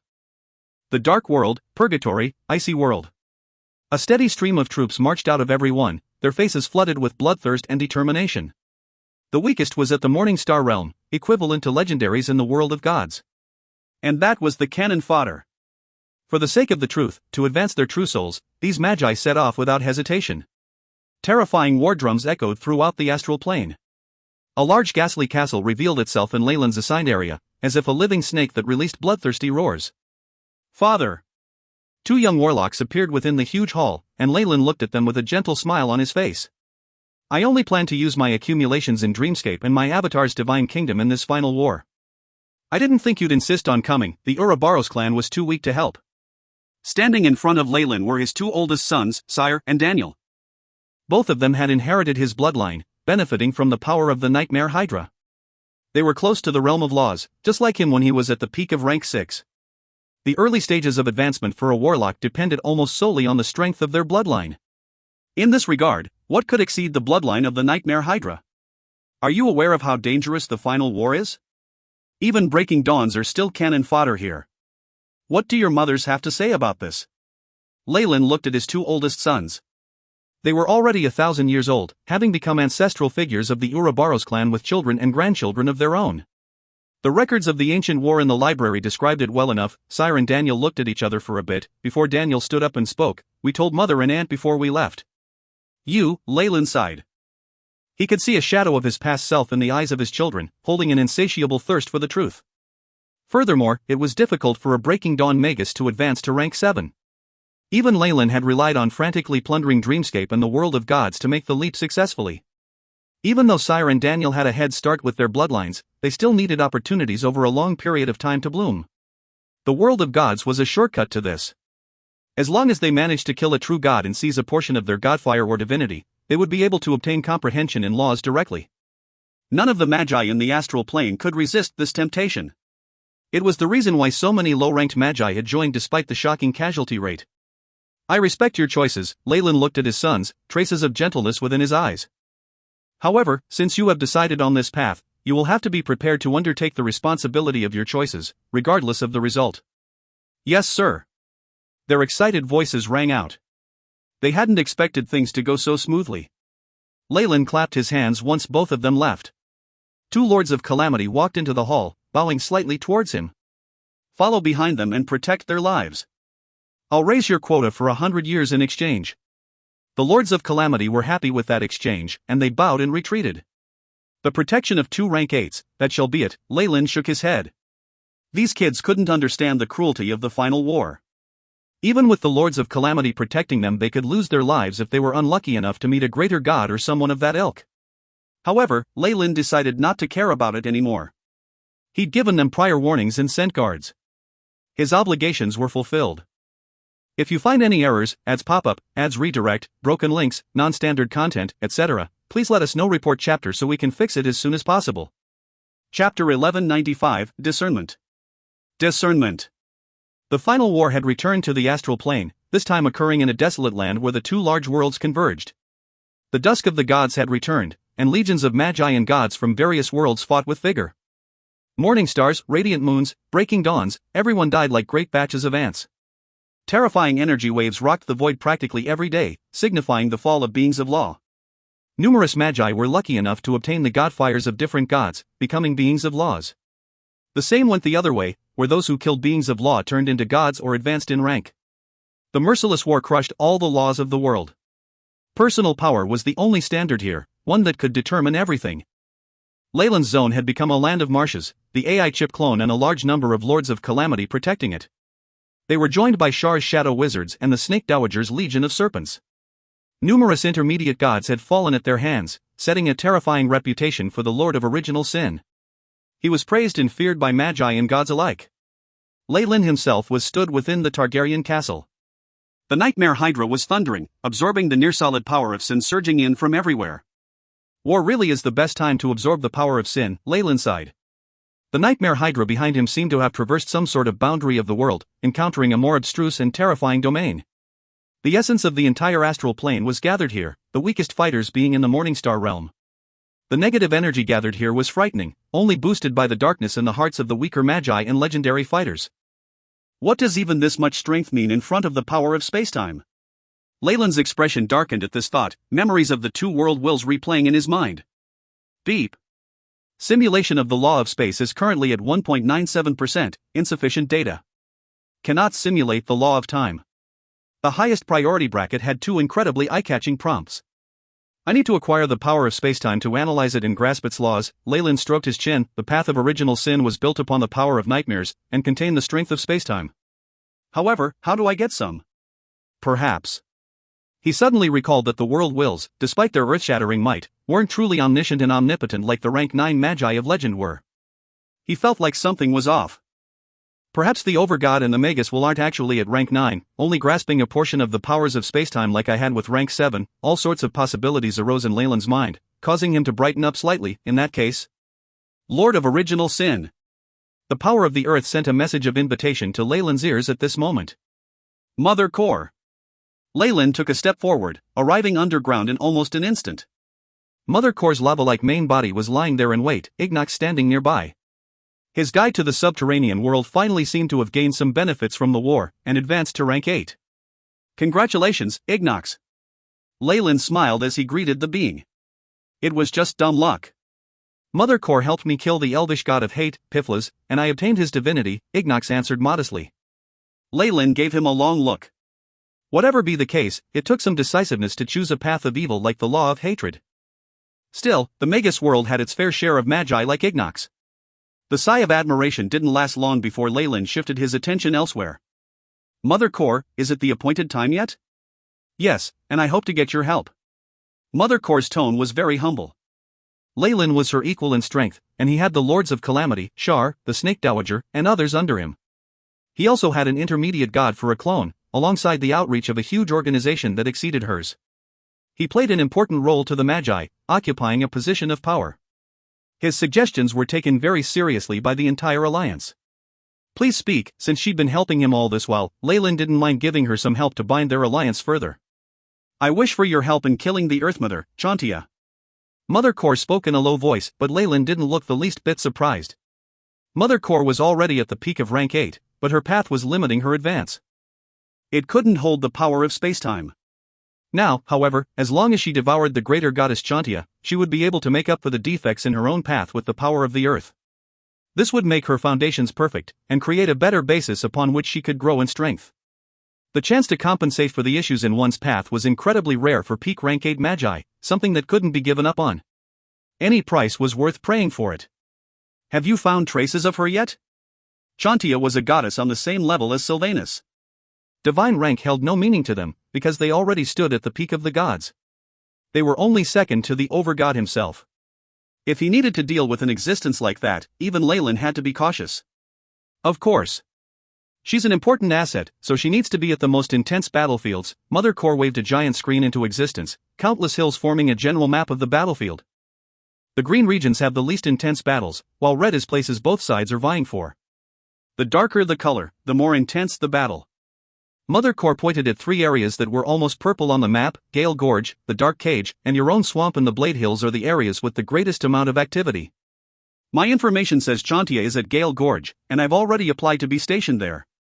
Is that so? Leyland stroked his chin, muttering to himself while looking at the map. I defend Blade Hills alongside another peak rank 8. We just taught the gods they're a good lesson, so there shouldn't be any large battles in the near future. However, I have few troops I can assign. How about this? I'll give you a portion of my runes of sin. Call for me, and my true body will head for Gale Gorge immediately. Making a deal with Mother Core and discussing a few other issues of cooperation, Leyland's figure disappeared from the underground, leaving Ignox and Mother Core behind alone. You should make some preparations too. Ignox respectfully bowed and left as he heard those words, the black ring on his body glistening even more intensely. The divine kingdoms at the side of the gods were filled with greenery, birdsong, and the fragrance of flowers. I hope you understand your role, Chantia. Flowers bloomed into the face of Sylvanus. Without his true body, he naturally had a better understanding of the path of nature, becoming the goddess guide. Of course, tempting Mother Core and killing the Lord of Original Sin at the same time would be good. Chantia spoke up, radiating earth and divine force. I'm interested in the core of her path as well, but keep in mind that both of them are peak rank 8s from the Magus world. If we kill them, it'll be a huge blow. Sylvanus looked grim. This mission is very important, so there will be other gods aiding you. I understand. Chantia sounded serious as her true form melded into the earth. It was not just the Magi that wanted to hunt the gods. The gods, too, were coveting the Magi's forces of laws, and battles filled with schemes and traps began to spread across the Gale Gorge. The nightmare Hydra hissed from atop the Targaryen castle, absorbing the power of emotions from the astral plane and more importantly the Nirvana battlefield. It was like a black fog, spreading across the battlefield to monitor everything.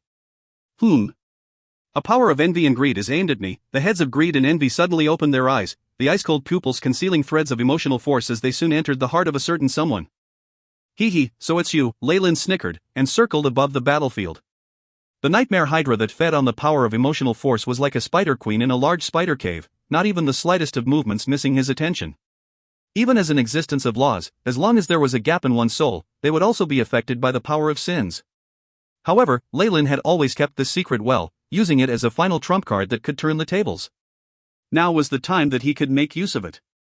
The earth goddess Chantia, god of nature, Sylvanus, and Leyland stroked his chin. How should I make use of this ambush? Or, perhaps I should do this. If this plan succeeds, there's hope for the final war to end within a century. An intricate plan began to form in Leyland's mind. This was not all. He continued to manipulate the web of emotions and send certain complex feelings out. It began to affect the judgment of some beings of law. With Leyland's current strength, even another god of prophecy would only see a haze in his future.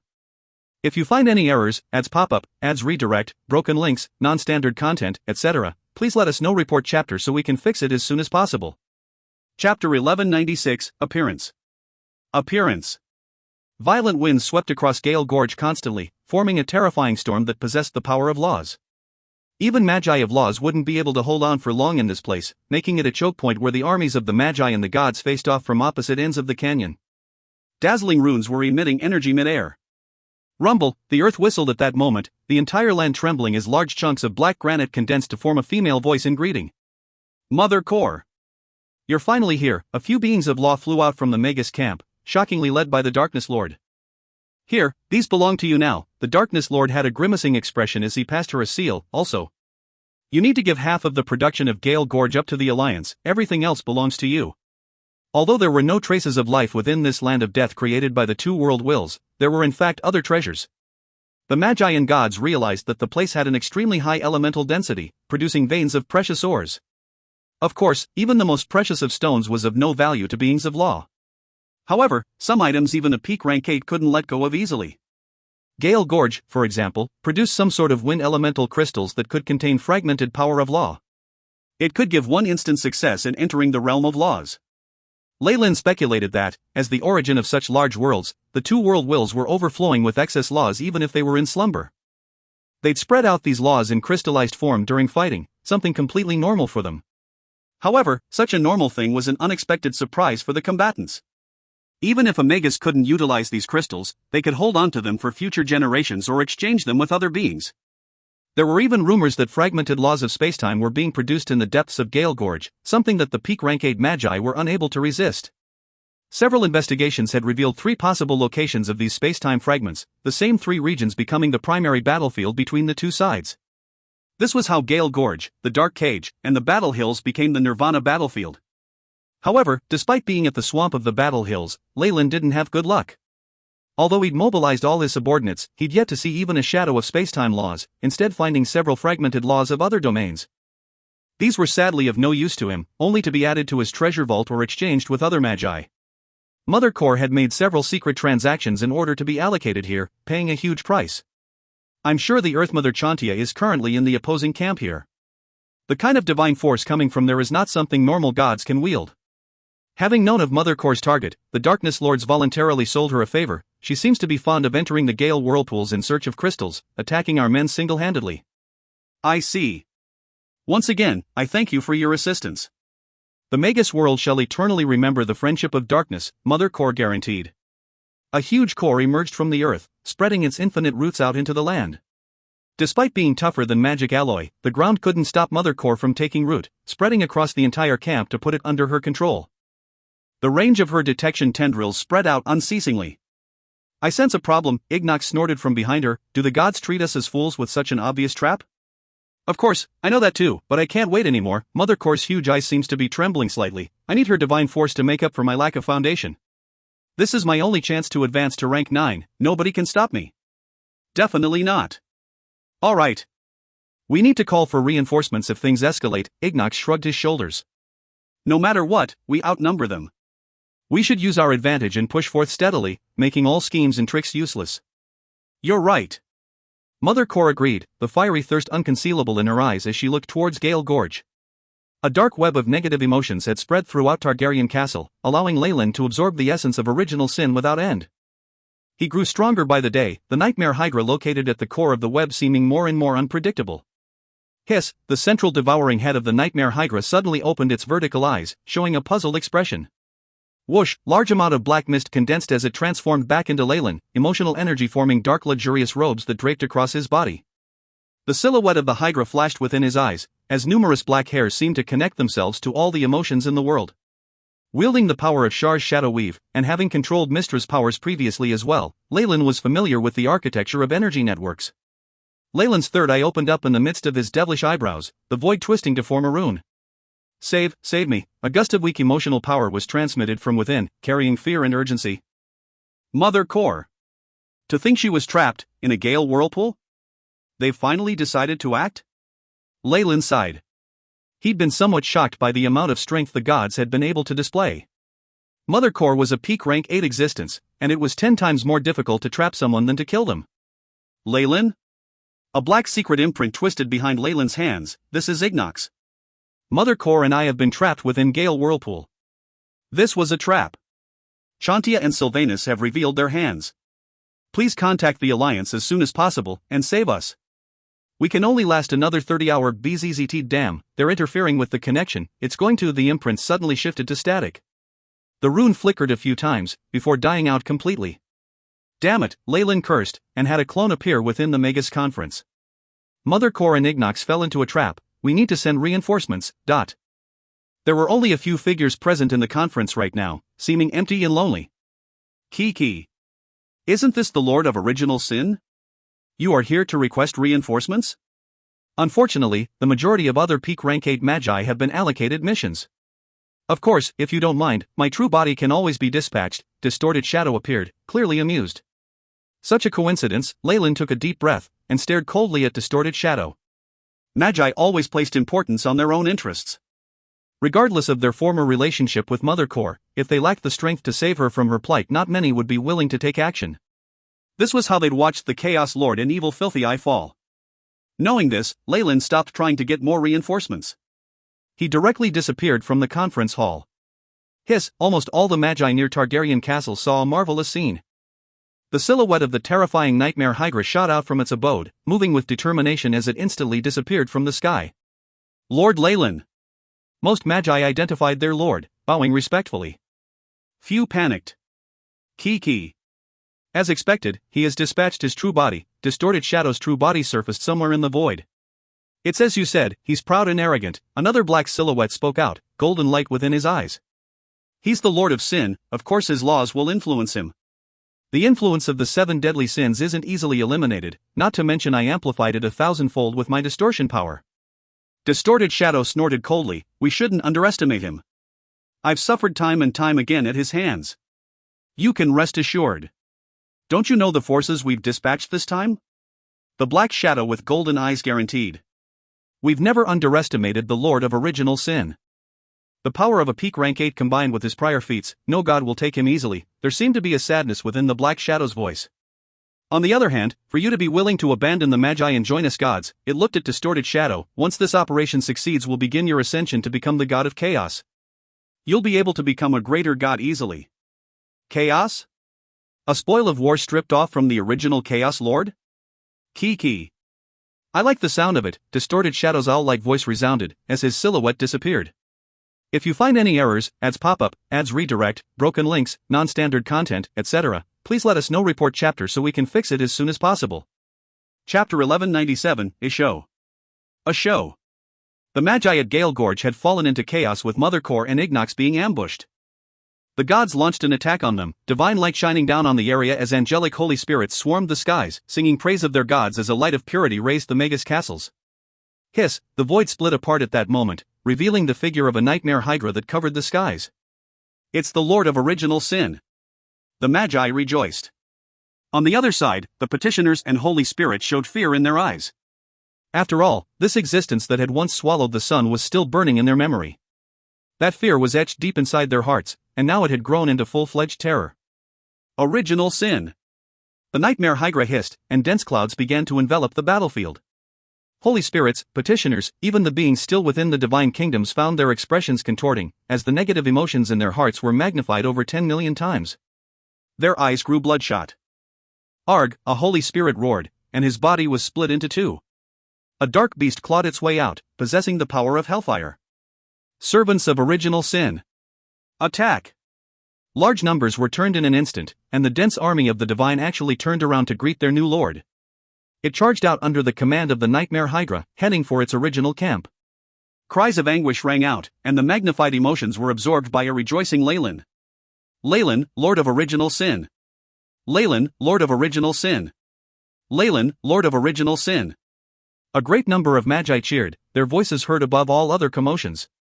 The nightmare hydra didn't stop there. The third eye of the devouring head showed itself, looking towards a certain part of the sky. Kacha, the law of devouring, broke the void, revealing several flustered gods. Stay! A sharp silver blade flew out of the snake's jaws, piercing through the middle of a god's eyebrows. Asterisk bang, asterisk, the god's eyes were full of shock, turning sluggish as his divine body fell down. 7 sins had already destroyed his everything, wiping out all chances of his resurrection. Ladhander. Several gods seethed in fury, yet they did not tarry as they beat their retreat. Ladhander? The Morning Lord? Becoming a lesser god after the sun was extinguished, what useless trash. Leyland didn't feel much joy for killing a former greater god. He instead shifted his glance towards a rank 7 Magus, pulling the man closer. Where's Mother Core? Even as an existence of laws, the rank 7 felt fear seep through his entire body in the face of the nightmare hydra. Tea of the Gale whirlpools, he stuttered out, here's a map, my lord. This old Magus had a cap of spikes on his head, and his beard was now quivering as if the nightmare hydra would gobble him up at any second. After all, he was just a rank 7 Magus, and this existence before him had killed a lesser god effortlessly just like that. Well done, I'll leave the remaining tasks to you. The dark mist covered the map, and the nightmare hydra's figure vanished immediately before the old Magus, entering Gale Gorge. The blades of wind that could repel beings of law couldn't even create sparks on the nightmare hydra's scales. As expected of a peak rank 8 like Leyland Farlier, the most outstanding Magus in the astral plane, the old Magus muttered, feeling extremely discouraged. Gale Gorge. Feeling the ever-growing pressure within Gale Gorge, Leyland sighed. The valley was littered with azure tornadoes that could swallow up beings of law. The boundless area seemed to contain multiple smaller planes, just like a giant maze. Even powerful beings would get lost here without a map, which Leyland fortunately possessed. He stepped forth fearlessly, his current strength ensuring that there wasn't much in the world that could stop him. The nightmare hydra bulldozed through the region, crushing many smaller planes into pieces as it created an extremely safe straight path. Whirlpool 3, I'm here. Leyland felt weightless as he jumped into a huge whirlpool. The eye of the storm was devoid of the frightening winds and thick walls that blocked all entry. Mother Core and Ignox. Leyland immediately saw 2 large figures sealed in thick world crystals, surrounded by numerous gods with auras powerful. Just standing nearby could cause one to be frightened. Chantia, Tempest, Tyr, and Sylvanus, the nightmare hydra howled, spitting out a horrifying amount of destructive power from its 9 heads. The gods quickly retreated as it began to shrink, condensing into Leyland's normal form with 7 sins in hand. Break! 7 sins whistled, its sharp blade ramming into the world crystals. Asterisk Kacha. Kacha asterisk, a web of cracks spread along the surface of the crystals, before they rumbled and exploded. Mother Core's true body burst out from within, accompanied by Ignox. You did well, Leyland. Mother Core gazed at Leyland in delight. However, her eyes suddenly showed an intense emotion, in awe. Right at the moment they were saved, Ignox's face was shrouded by a terrifying darkness. A power of distortion formed in his hands, revealing a spear as sharp as could be. The full power of a rank 8 Magus thrusted into Leyland's chest. Iker's thorn. Mother Core cried out, the majestic power of Earth pushing Ignox away as disbelief filled her eyes. Why? Ignox, why are you doing this? Kiki, you're asking me why I'm doing this? Ignox laughed maniacally, pulling off his black cloak to reveal the essence of distortion. The rings of power grew more and more terrifying, and his aura eventually shifted into another form. Distorted shadow. A phantom hydra snarled from behind Leyland, a few of its heads sinking down. His hands filled up with the power of sin as he pulled the dagger out, his eyes on distorted shadow. Was Ignox a clone, or did you use your powers to consume him? His words revealed an astounding secret. The rank 7 wizard known as Ignox, always staying within the Magus world, was actually controlled by distorted shadow, perhaps even as a clone. Is there a difference? Boundless distorted shadows filled the void as his true body descended. The black rings melded with distorted shadow, revealing that the two were of the same essence. All I know is that all of you shall fall here. Fusing back with Ignox, distorted shadow became even more difficult to comprehend. He seemed on the verge of reaching peak rank 8 again. He was initially an incomplete conscient. Even after devouring the god of murder, Cyric, and making use of his essence to recover, he'd only temporarily regained his status as a peak rank 8. He was still a ways to go from true peak rank 8 power like Mother Core. Now, however, his might exceeded that of Mother Core, closing in on Leyland's peak prowess. Mother Core, and the Lord of Original Sin. The two extreme powers of the Magus world. I see the rise of the stars from your death. With the 4 gods present as well, Leyland and Mother Core were heavily surrounded.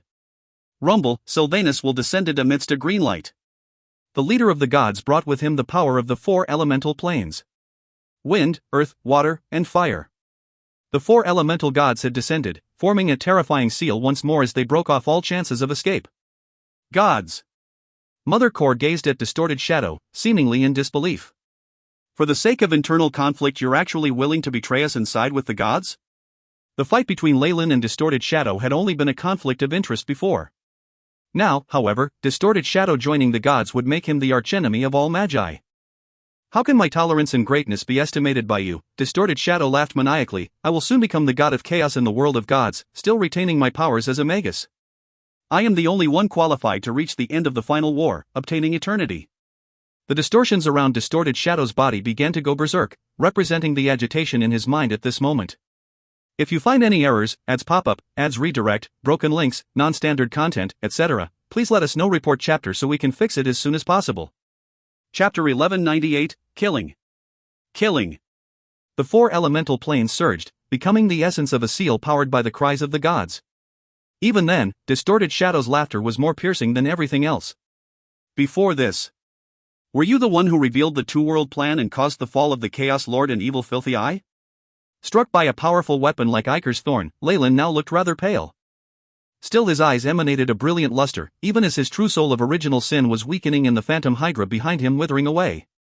Yes, distorted shadow did not hesitate at all. Who told the Chaos Lord to block my path? The law of chaos belongs to me. Besides, only the fall of 2 peak rank 8s could show my sincerity. I even tried to scheme against you, but distorted shadow glanced at Leyland, as if disappointed at his failure in doing Leyland harm. So, during the Magus conference, did you use the power of distortion to cheat the oath? Leyland deduced. That's right.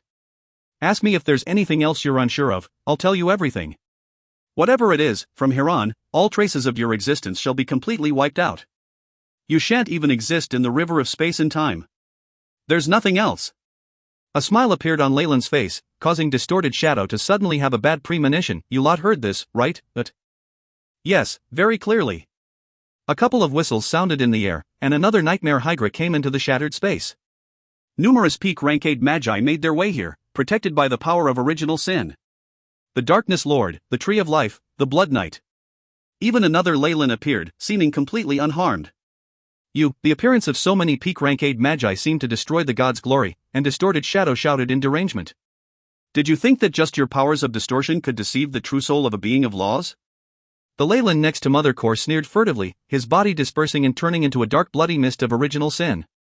Even if I specifically showed you this move, you failed to consider I might be using it. Leyland looked at distorted shadow like one would at a moron, and the Magus started to cry out in insanity. Impossible. Why did it turn out this way? I already used the power of distortion to deceive your soul. No. Original sin. You finally noticed? Leyland gazed at Distorted Shadow with pity in his eyes. Your power of distortion lost to my power of original sin in the contest, and I fooled your true soul. How's that possible? Distorted Shadow was most proficient at using the power of distortion to silently affect other beings. Planting a seed of distortion in Sirik, corroding and devouring Ignox, and his various setups for Leyland were all proof of this.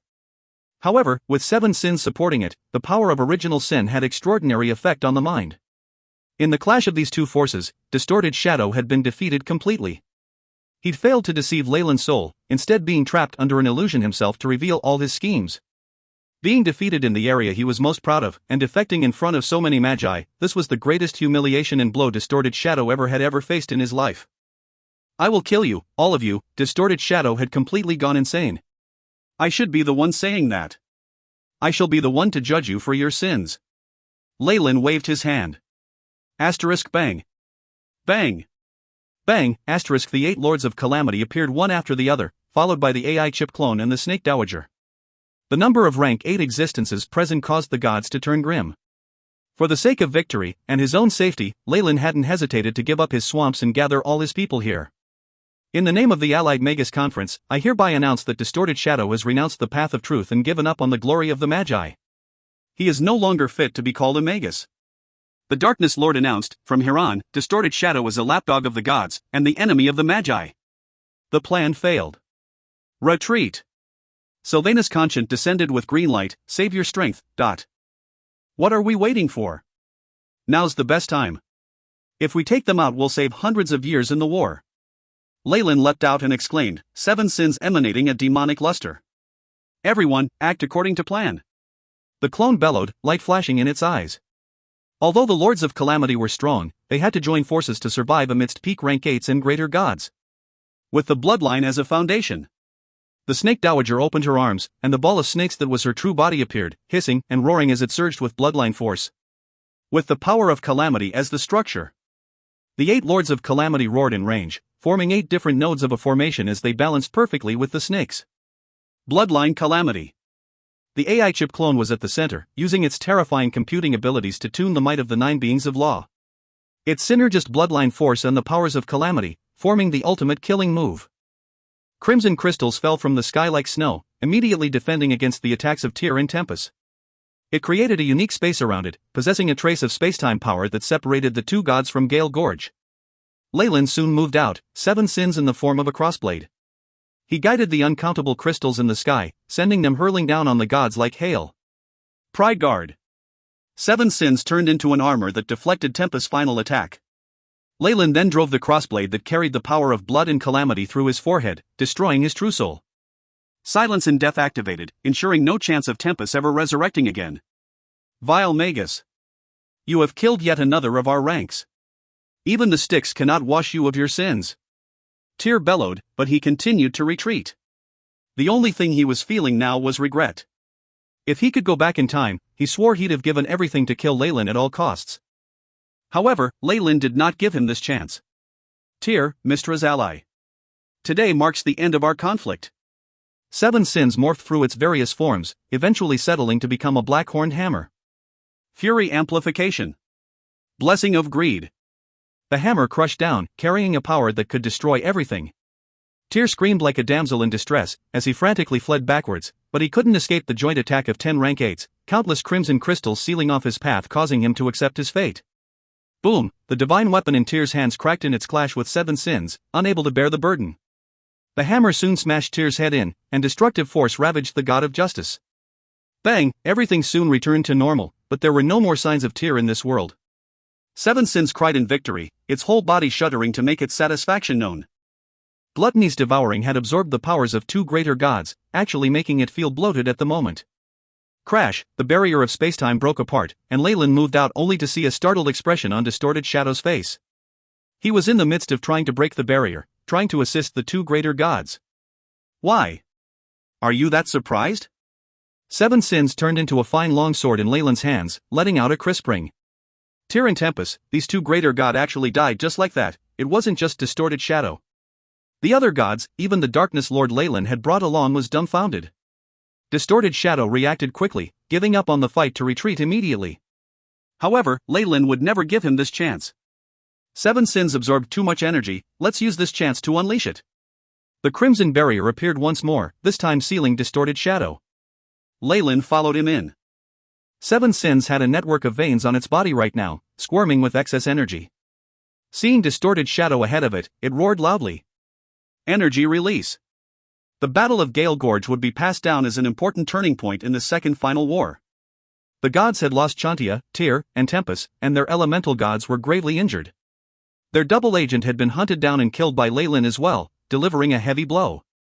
From then on, the Magi used their various advantages to continue the war.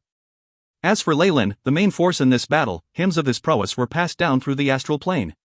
His legend would not fade for millions of years. If you find any errors, ads pop up, ads redirect, broken links, non-standard content, etc., please let us know. Report chapter so we can fix it as soon as possible. Chapter 1199, Death. Death. So the hidden thorn was taken care of. Regardless of what others thought, Leyland was currently in an extremely jovial mood. Having killed distorted shadow, he felt like his soul of original sin had grown purer, bringing him closer to the threshold of space and time. Having devoured 3 peak rank 8 experts, he'd felt an indiscernible upgrade to his true soul. Everyone else wasn't injured, and even if Mother Core has to nurse her injuries for a while, she did have gains in the gorge. Leyland rubbed his chin. Mother Core's battle was extremely maniacal this time.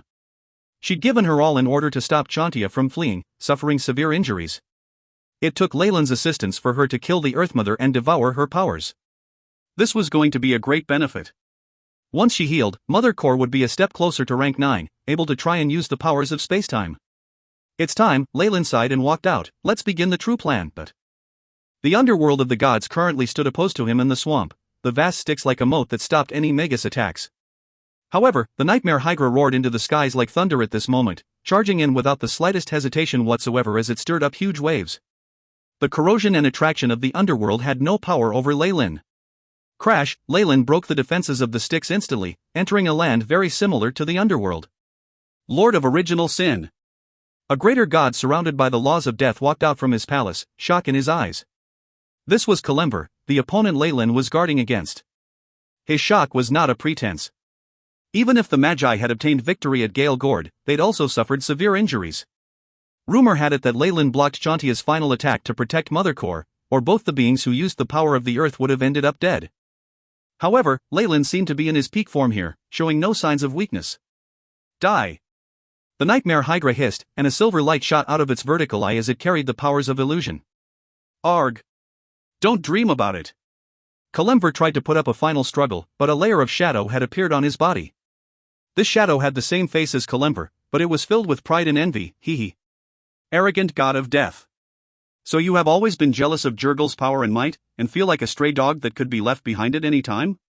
This was the influence of Leyland's powers of emotions. He planted the seed of original sin within Kalimver's body, dealing with him like distorted shadow dealt with Cyric. He stole a large amount of Kalimver's divine force, binding his divine body.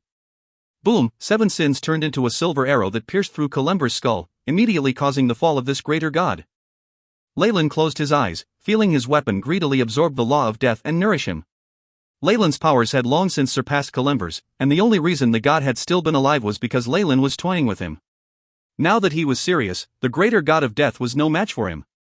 Even 7 sins has Sloth's recovery as an ability. Do you think the Lord of Original Sin, someone controlling the law of sloth, would take any time to recover from injuries?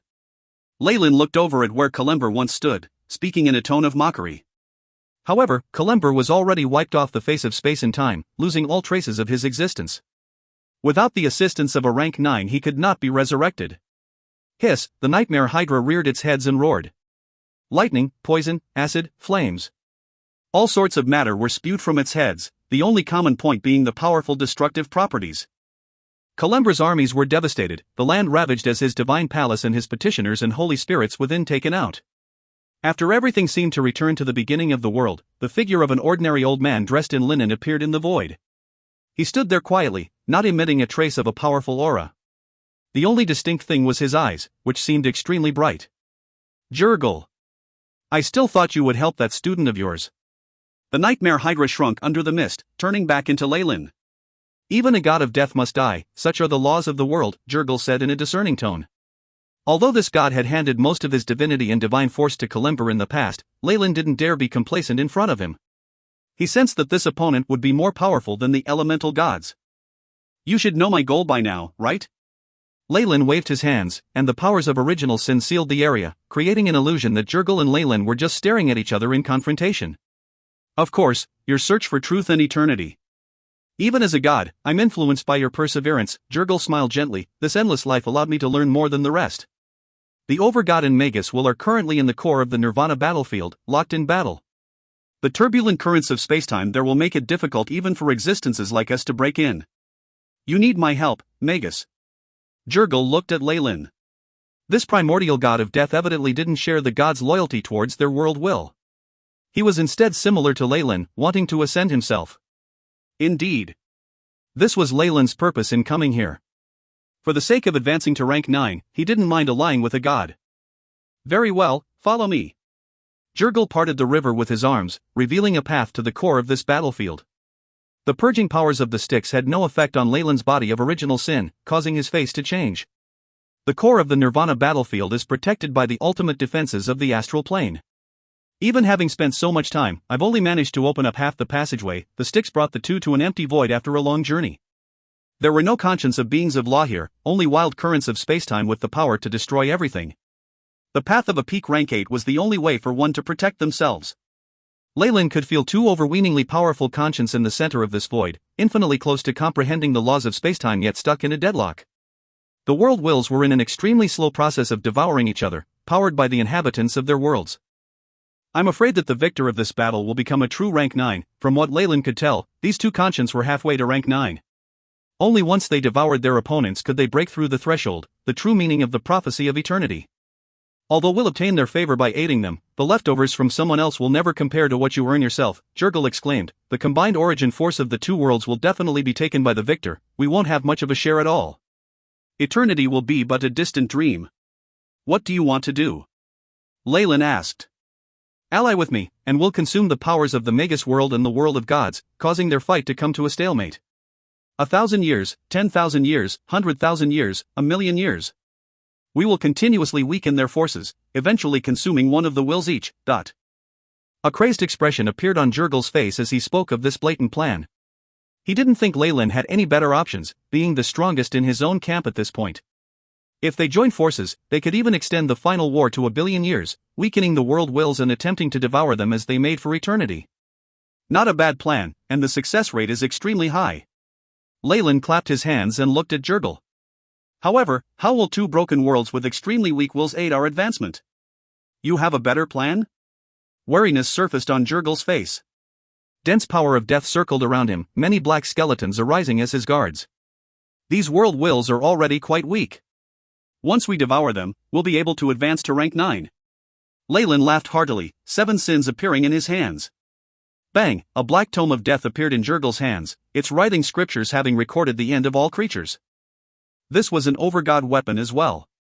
I knew our alliance would rupture eventually, but who knew it would only last this long, Jurgil sighed. You think too small, Jurgil. Millennia of seclusion has caused you to lose your boldness and your sharp mind. The nightmare hydra behind Leyland fixed its eyes on Jurgil, as if staring at delicious prey. If you find any errors, ads pop up, ads redirect, broken links, non-standard content, etc., please let us know. Report chapter so we can fix it as soon as possible. Chapter 1200, The Finale. The finale.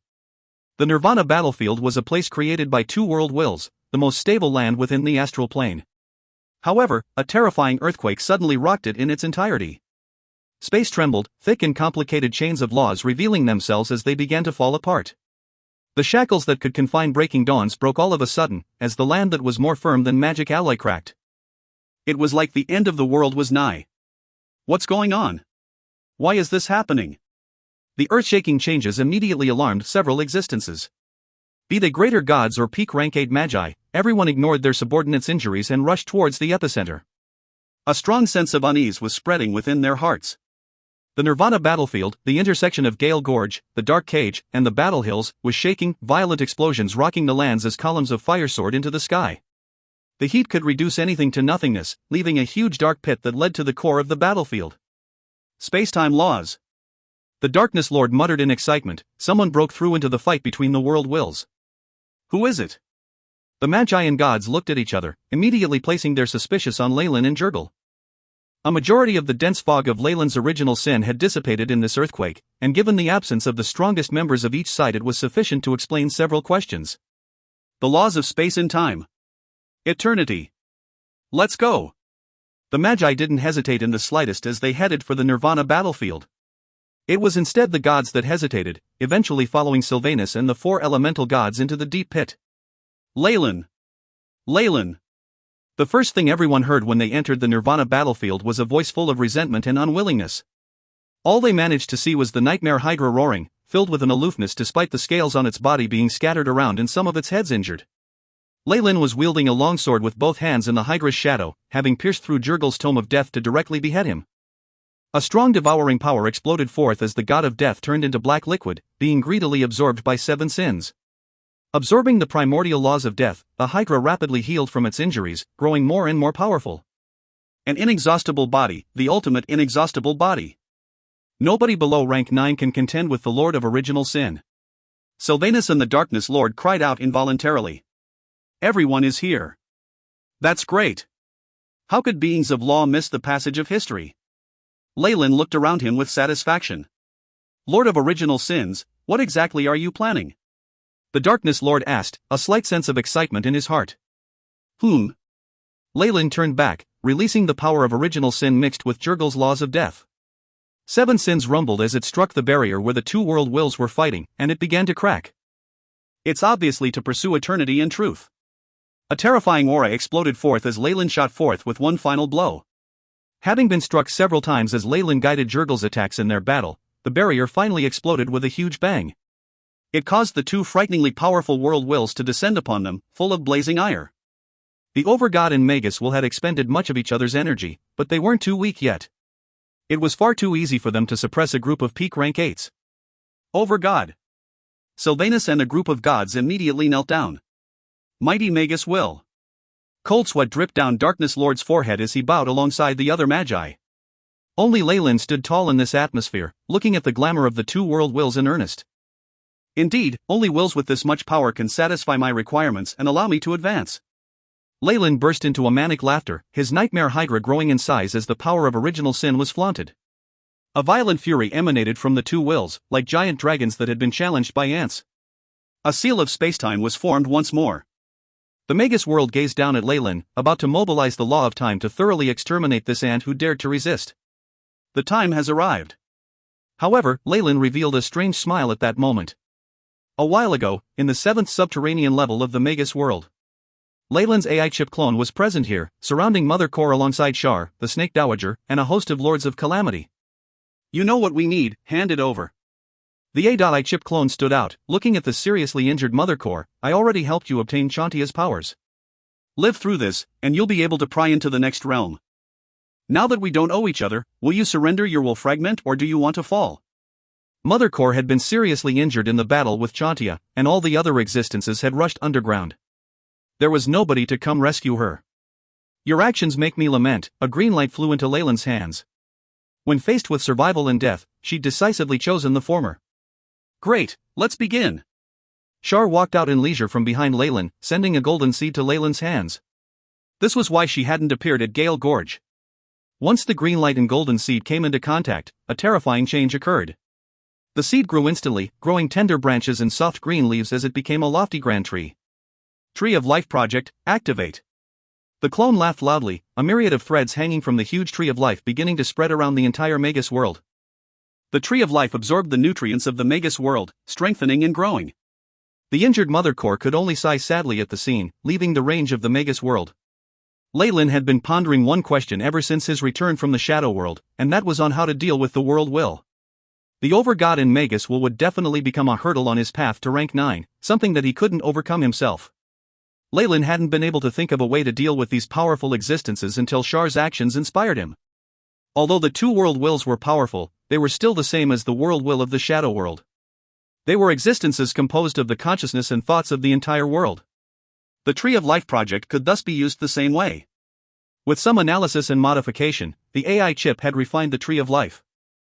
It was already a huge tree of light that occupied the entire Magus world, and other than Mother Core and his family that had been shifted out beforehand, nothing was spared.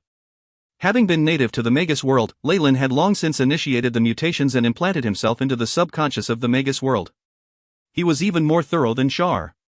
The most difficult thing to complete the Tree of Life is existences like Mother Core, the clone muttered, but I only need 50% of the authority to influence the world will.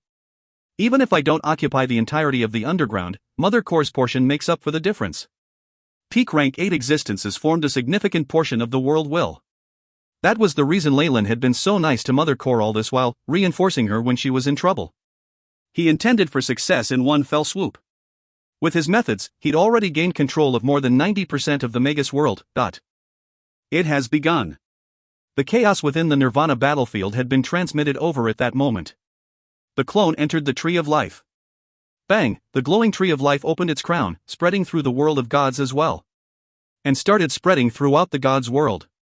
Numerous fine lights similar to willows descended from the skies of the prime material plane. Every living creature, the mountains, the rivers, the consciousness of the land itself. It was all stripped, being assimilated into Leyland. The same went for Bator, the Abyss, and the Celestial Planes. Other than some of Leyland's subordinates within his divine kingdom, nobody was spared. Indeed, Leyland had completed the Tree of Life project in the Magus world, having tasked Shar to prepare for this a while prior. With the Overgod forcing mutations in the prime material plane to adapt it to the darkness, Leyland had been given the opportunity to take action there as well, initiating Project X. Furthermore, Leyland had just swallowed the most powerful god of all, Jurgal. With the fragments of some other divine forces, he held more than 80% of the authority there as well. An omnipresent Tree of Life reverently descended above the dumbbell-shaped fused world, releasing beautiful light into the astral plane. Kacha. The gods and magi looked on in shock within the Nirvana battlefield, as the original killing intent of the world wills ground to a halt like machines without oil. Numerous roots from the Tree of Life slowly wrapped the two up, radiating lofty light as it took control of them. I still need the fragments of will from the surviving beings of law to completely control the world wills. Leyland's eyes swept over the gods one by one, and they started to flee in fright. Space blockade. He smiled indifferently, manipulating the Overgod into taking action. The frozen space cut off the hopes of the gods, even pulling out and caging a green figure. Overgod. Why? Sylvanus asked with teary eyes. Sadly, his calls had no effect on the world will as Leyland's sword penetrated his head. A small light flew out, increasing Leyland's control of the Overgod. The world will's roar swept all the remaining gods away. What about you? Leyland looked to the Magi native to the Magus world. Will you hand control over voluntarily, or would you prefer I take it by force? Seven Sins was dripping with blood. The Magi understood the situation well, immediately handing over their portion of the will and increasing Leyland's control once more. More than 99.99% control, Leyland's gaze flickered, fused together. The two enormous world wills slowly started to merge together within the Tree of Life, as if in the process of exchanging laws. The Overgod had its laws of space, while the Magus will seemed to fluctuate in time. With my path as the lead, guided by the power of spacetime, the Nightmare Hydra and the Path of Original Sin appeared behind Leyland, merging with the Tree of Life. He's advancing to rank 9. Tears appeared on the faces of the Darkness Lord and the other Magi. They wanted to kneel, but the frozen space prevented from moving. They just watched on at the birth of a rank 9, as if they were on a pilgrimage. The most important requirement for one to advance to rank 9 was that their path support the laws of space and time. With peak nightmare force, Leyland completely met that requirement. The laws themselves? They would come from the merged world of gods and Magus world. The first thing he acquired was the Overgod's law of space. The blurry figure was wrapped up in nightmare force, integrated into the Path of Original Sin. Beep. Host has devoured the Overgod. Comprehension of the law of space is currently at 100%. The same prompt followed for the Magus will as well. Beep. Host has devoured the Magus will. Comprehension of the law of time is currently at 100%. Host path is compatible, space-time laws perfected. Beginning advancement. Bang, a great pressure suddenly rocked the astral plane, sweeping the Darkness Lord and the rest into a random corner of the universe. Leyland's Path of Original Sin grew larger and larger, expanding until it encased both the large worlds. The essence of the two started to merge with Leyland, as the lights of eternity gradually blossomed. Leyland's conscience awoke after an unknown amount of time. This is rank 9? He asked himself, all-knowing and omnipotent. He sensed the locations of Sire and Daniel, Isabel, Shar, and the rest of his kith and kin. They were doing extremely well in a large world. Right now, Lyle could learn of anything in the astral plane in an instant, performing any task he wished immediately. He was rank 9, the Magus of Magi, a god amongst gods. Nothing in the astral plane could deceive him, even the ancient wisdom tree hidden at its fringes. It had exuded a friendly aura, its posture humble and insignificant. So the ancient wisdom tree gave up on rank 9, allowing itself to roam across the universe. Even though its powers were close to that of the Magus will, it couldn't intervene in the real world. Lyle could now kill the tree with a mere thought. However, he didn't have any conflict of interest with it, in fact having been done a favor in the past. He thus let it live in peace. Perhaps this was a form of wisdom shown by the tree itself. Although he could meet his family with just a thought, Lyle still decided to scan his own body first. Eternity. Are rank 9s truly eternal? Lyle knew he had unlimited life. Even if the Magus world and world of gods were destroyed, he would not be affected at all. However, this was only within his own universe. He now sensed many other beings outside the astral plane, possessing similar power to him. There was technology, supernatural abilities. All kinds of beings came before his mind. The more you know, the smaller you actually feel. Lyle's will had surpassed the shackles of the astral plane, entering another region outside it. He detected another universe nearby, equal in power to his own. From it he detected a familiar scent of science and civilization, and noticed the planet he'd lived on before his transmigration. I am close to eternity, but not truly there. With the laws of spacetime mastered, the next task is to create a law that surpasses all others, standing on the path of the truth. The larger the multiverse, the more there is for me to explore. Always on the pursuit of truth, Lyle found himself a new target. With a path ahead, a goal to achieve, he would never grow disheartened, never lose his motivation to forge ahead on his path. The future, it seems extremely interesting. He looked over the astral plane, seeing through everything. In a distant time, on a blue planet that relied heavily on science and technology. This world shone in its technology, almost every citizen having their own AI chip that surpassed human ability. Rumble, the sky slowly turned dark, revealing a terrifying black hole. Bzzz, many strange, malevolent insects flew forth from the black hole, devouring everything in their path as they left behind a trail of death and terror. Not good, the AI chip can't analyze them. Teleportation isn't effective. What in the world are those things? The Starfleet and the fighters were all annihilated. Bioweapons failed. The superhero team was defeated. Dimensional combat is ineffective, and the time machines have stopped functioning. The Federation is about to perish. A lot of news was being spread through the AI chips, causing despair to surface on the faces of this world's citizens. They'd relied on their technology to conquer world after world, developing into an unimaginably powerful civilization. How could they be so vulnerable to external attacks? You can't run away, Kale. A face of strange worms spoke out, like a god's decree. A sorry figure escaped from the black hole. Who are you? A small boy asked, stunned. My name is Kale. I came here to escape someone. Sorry, I've brought you trouble. An apologetic look surfaced on the silhouette's face. That thing that's about to destroy the world? The small boy was flabbergasted, but the AI chip in his brain told him this fellow wasn't lying. Who is it? Kale smiled bitterly. It's the ultimate destroyer, the incarnation of sin. The seeker of truth, traveling the endless multiverse. The Nightmare Hydra, Lord of Original Sin. The rank 9 Magus, Lyle Farlier. If you find any errors, ads pop up, ads redirect, broken links, non-standard content, etc., please let us know. Report chapter so we can fix it as soon as possible. Volume 13. Authors Afterword. It's already been a year since last April, and Warlock of the Magus world is finally complete. I'm finally off the pressure of that terrifying release rate, and at the same time I haven't let down the expectations of the readers. It's a cause for celebration. Honestly, this book has achieved far beyond my expectations. We were first in the fantasy ranking last year. This is something only possible because of all the subscriptions, monthly votes, and recommendations, a glory solely belonging to the collective group of readers that have supported me. 1,000 thank yous to all of you, and a deep bow. Thank you to all the friends who've subscribed to this novel. Without you, WMW wouldn't be where it is today. In specific, thank you to the 3 Sect Masters Launchy, Rosie Matt and Empty Mountain New Rain 2015, especially Launchy for the support of 1,000,000 fan points. My salute to you. Thank you also to My Fault, GGQ, Silent Seas, Fate is Always Beside Me, Summer Tree, Ultimate Treasure, and Quietly Gently Hee. Thank you for your support and encouragement. There are many others I wish to name for their contributions, but unfortunately, there is a limit to the number of words I have. I regret not being able to list you all. Thank you to Big Yin Yang, Skillful Fishing, Trickling Meander, as well as Single-Horned Sea Cucumber, whose suggestions were extremely incisive. The wealth of information gave me a lot of inspiration. Finally, I thank the readers of the novel. Your views, recommendations, bookmarking, and subscriptions motivated me through all of this. Thank you. My knowledge is limited and my writing unskilled. There were times when things were inappropriate and poorly constructed, as well as many other inadequacies in general.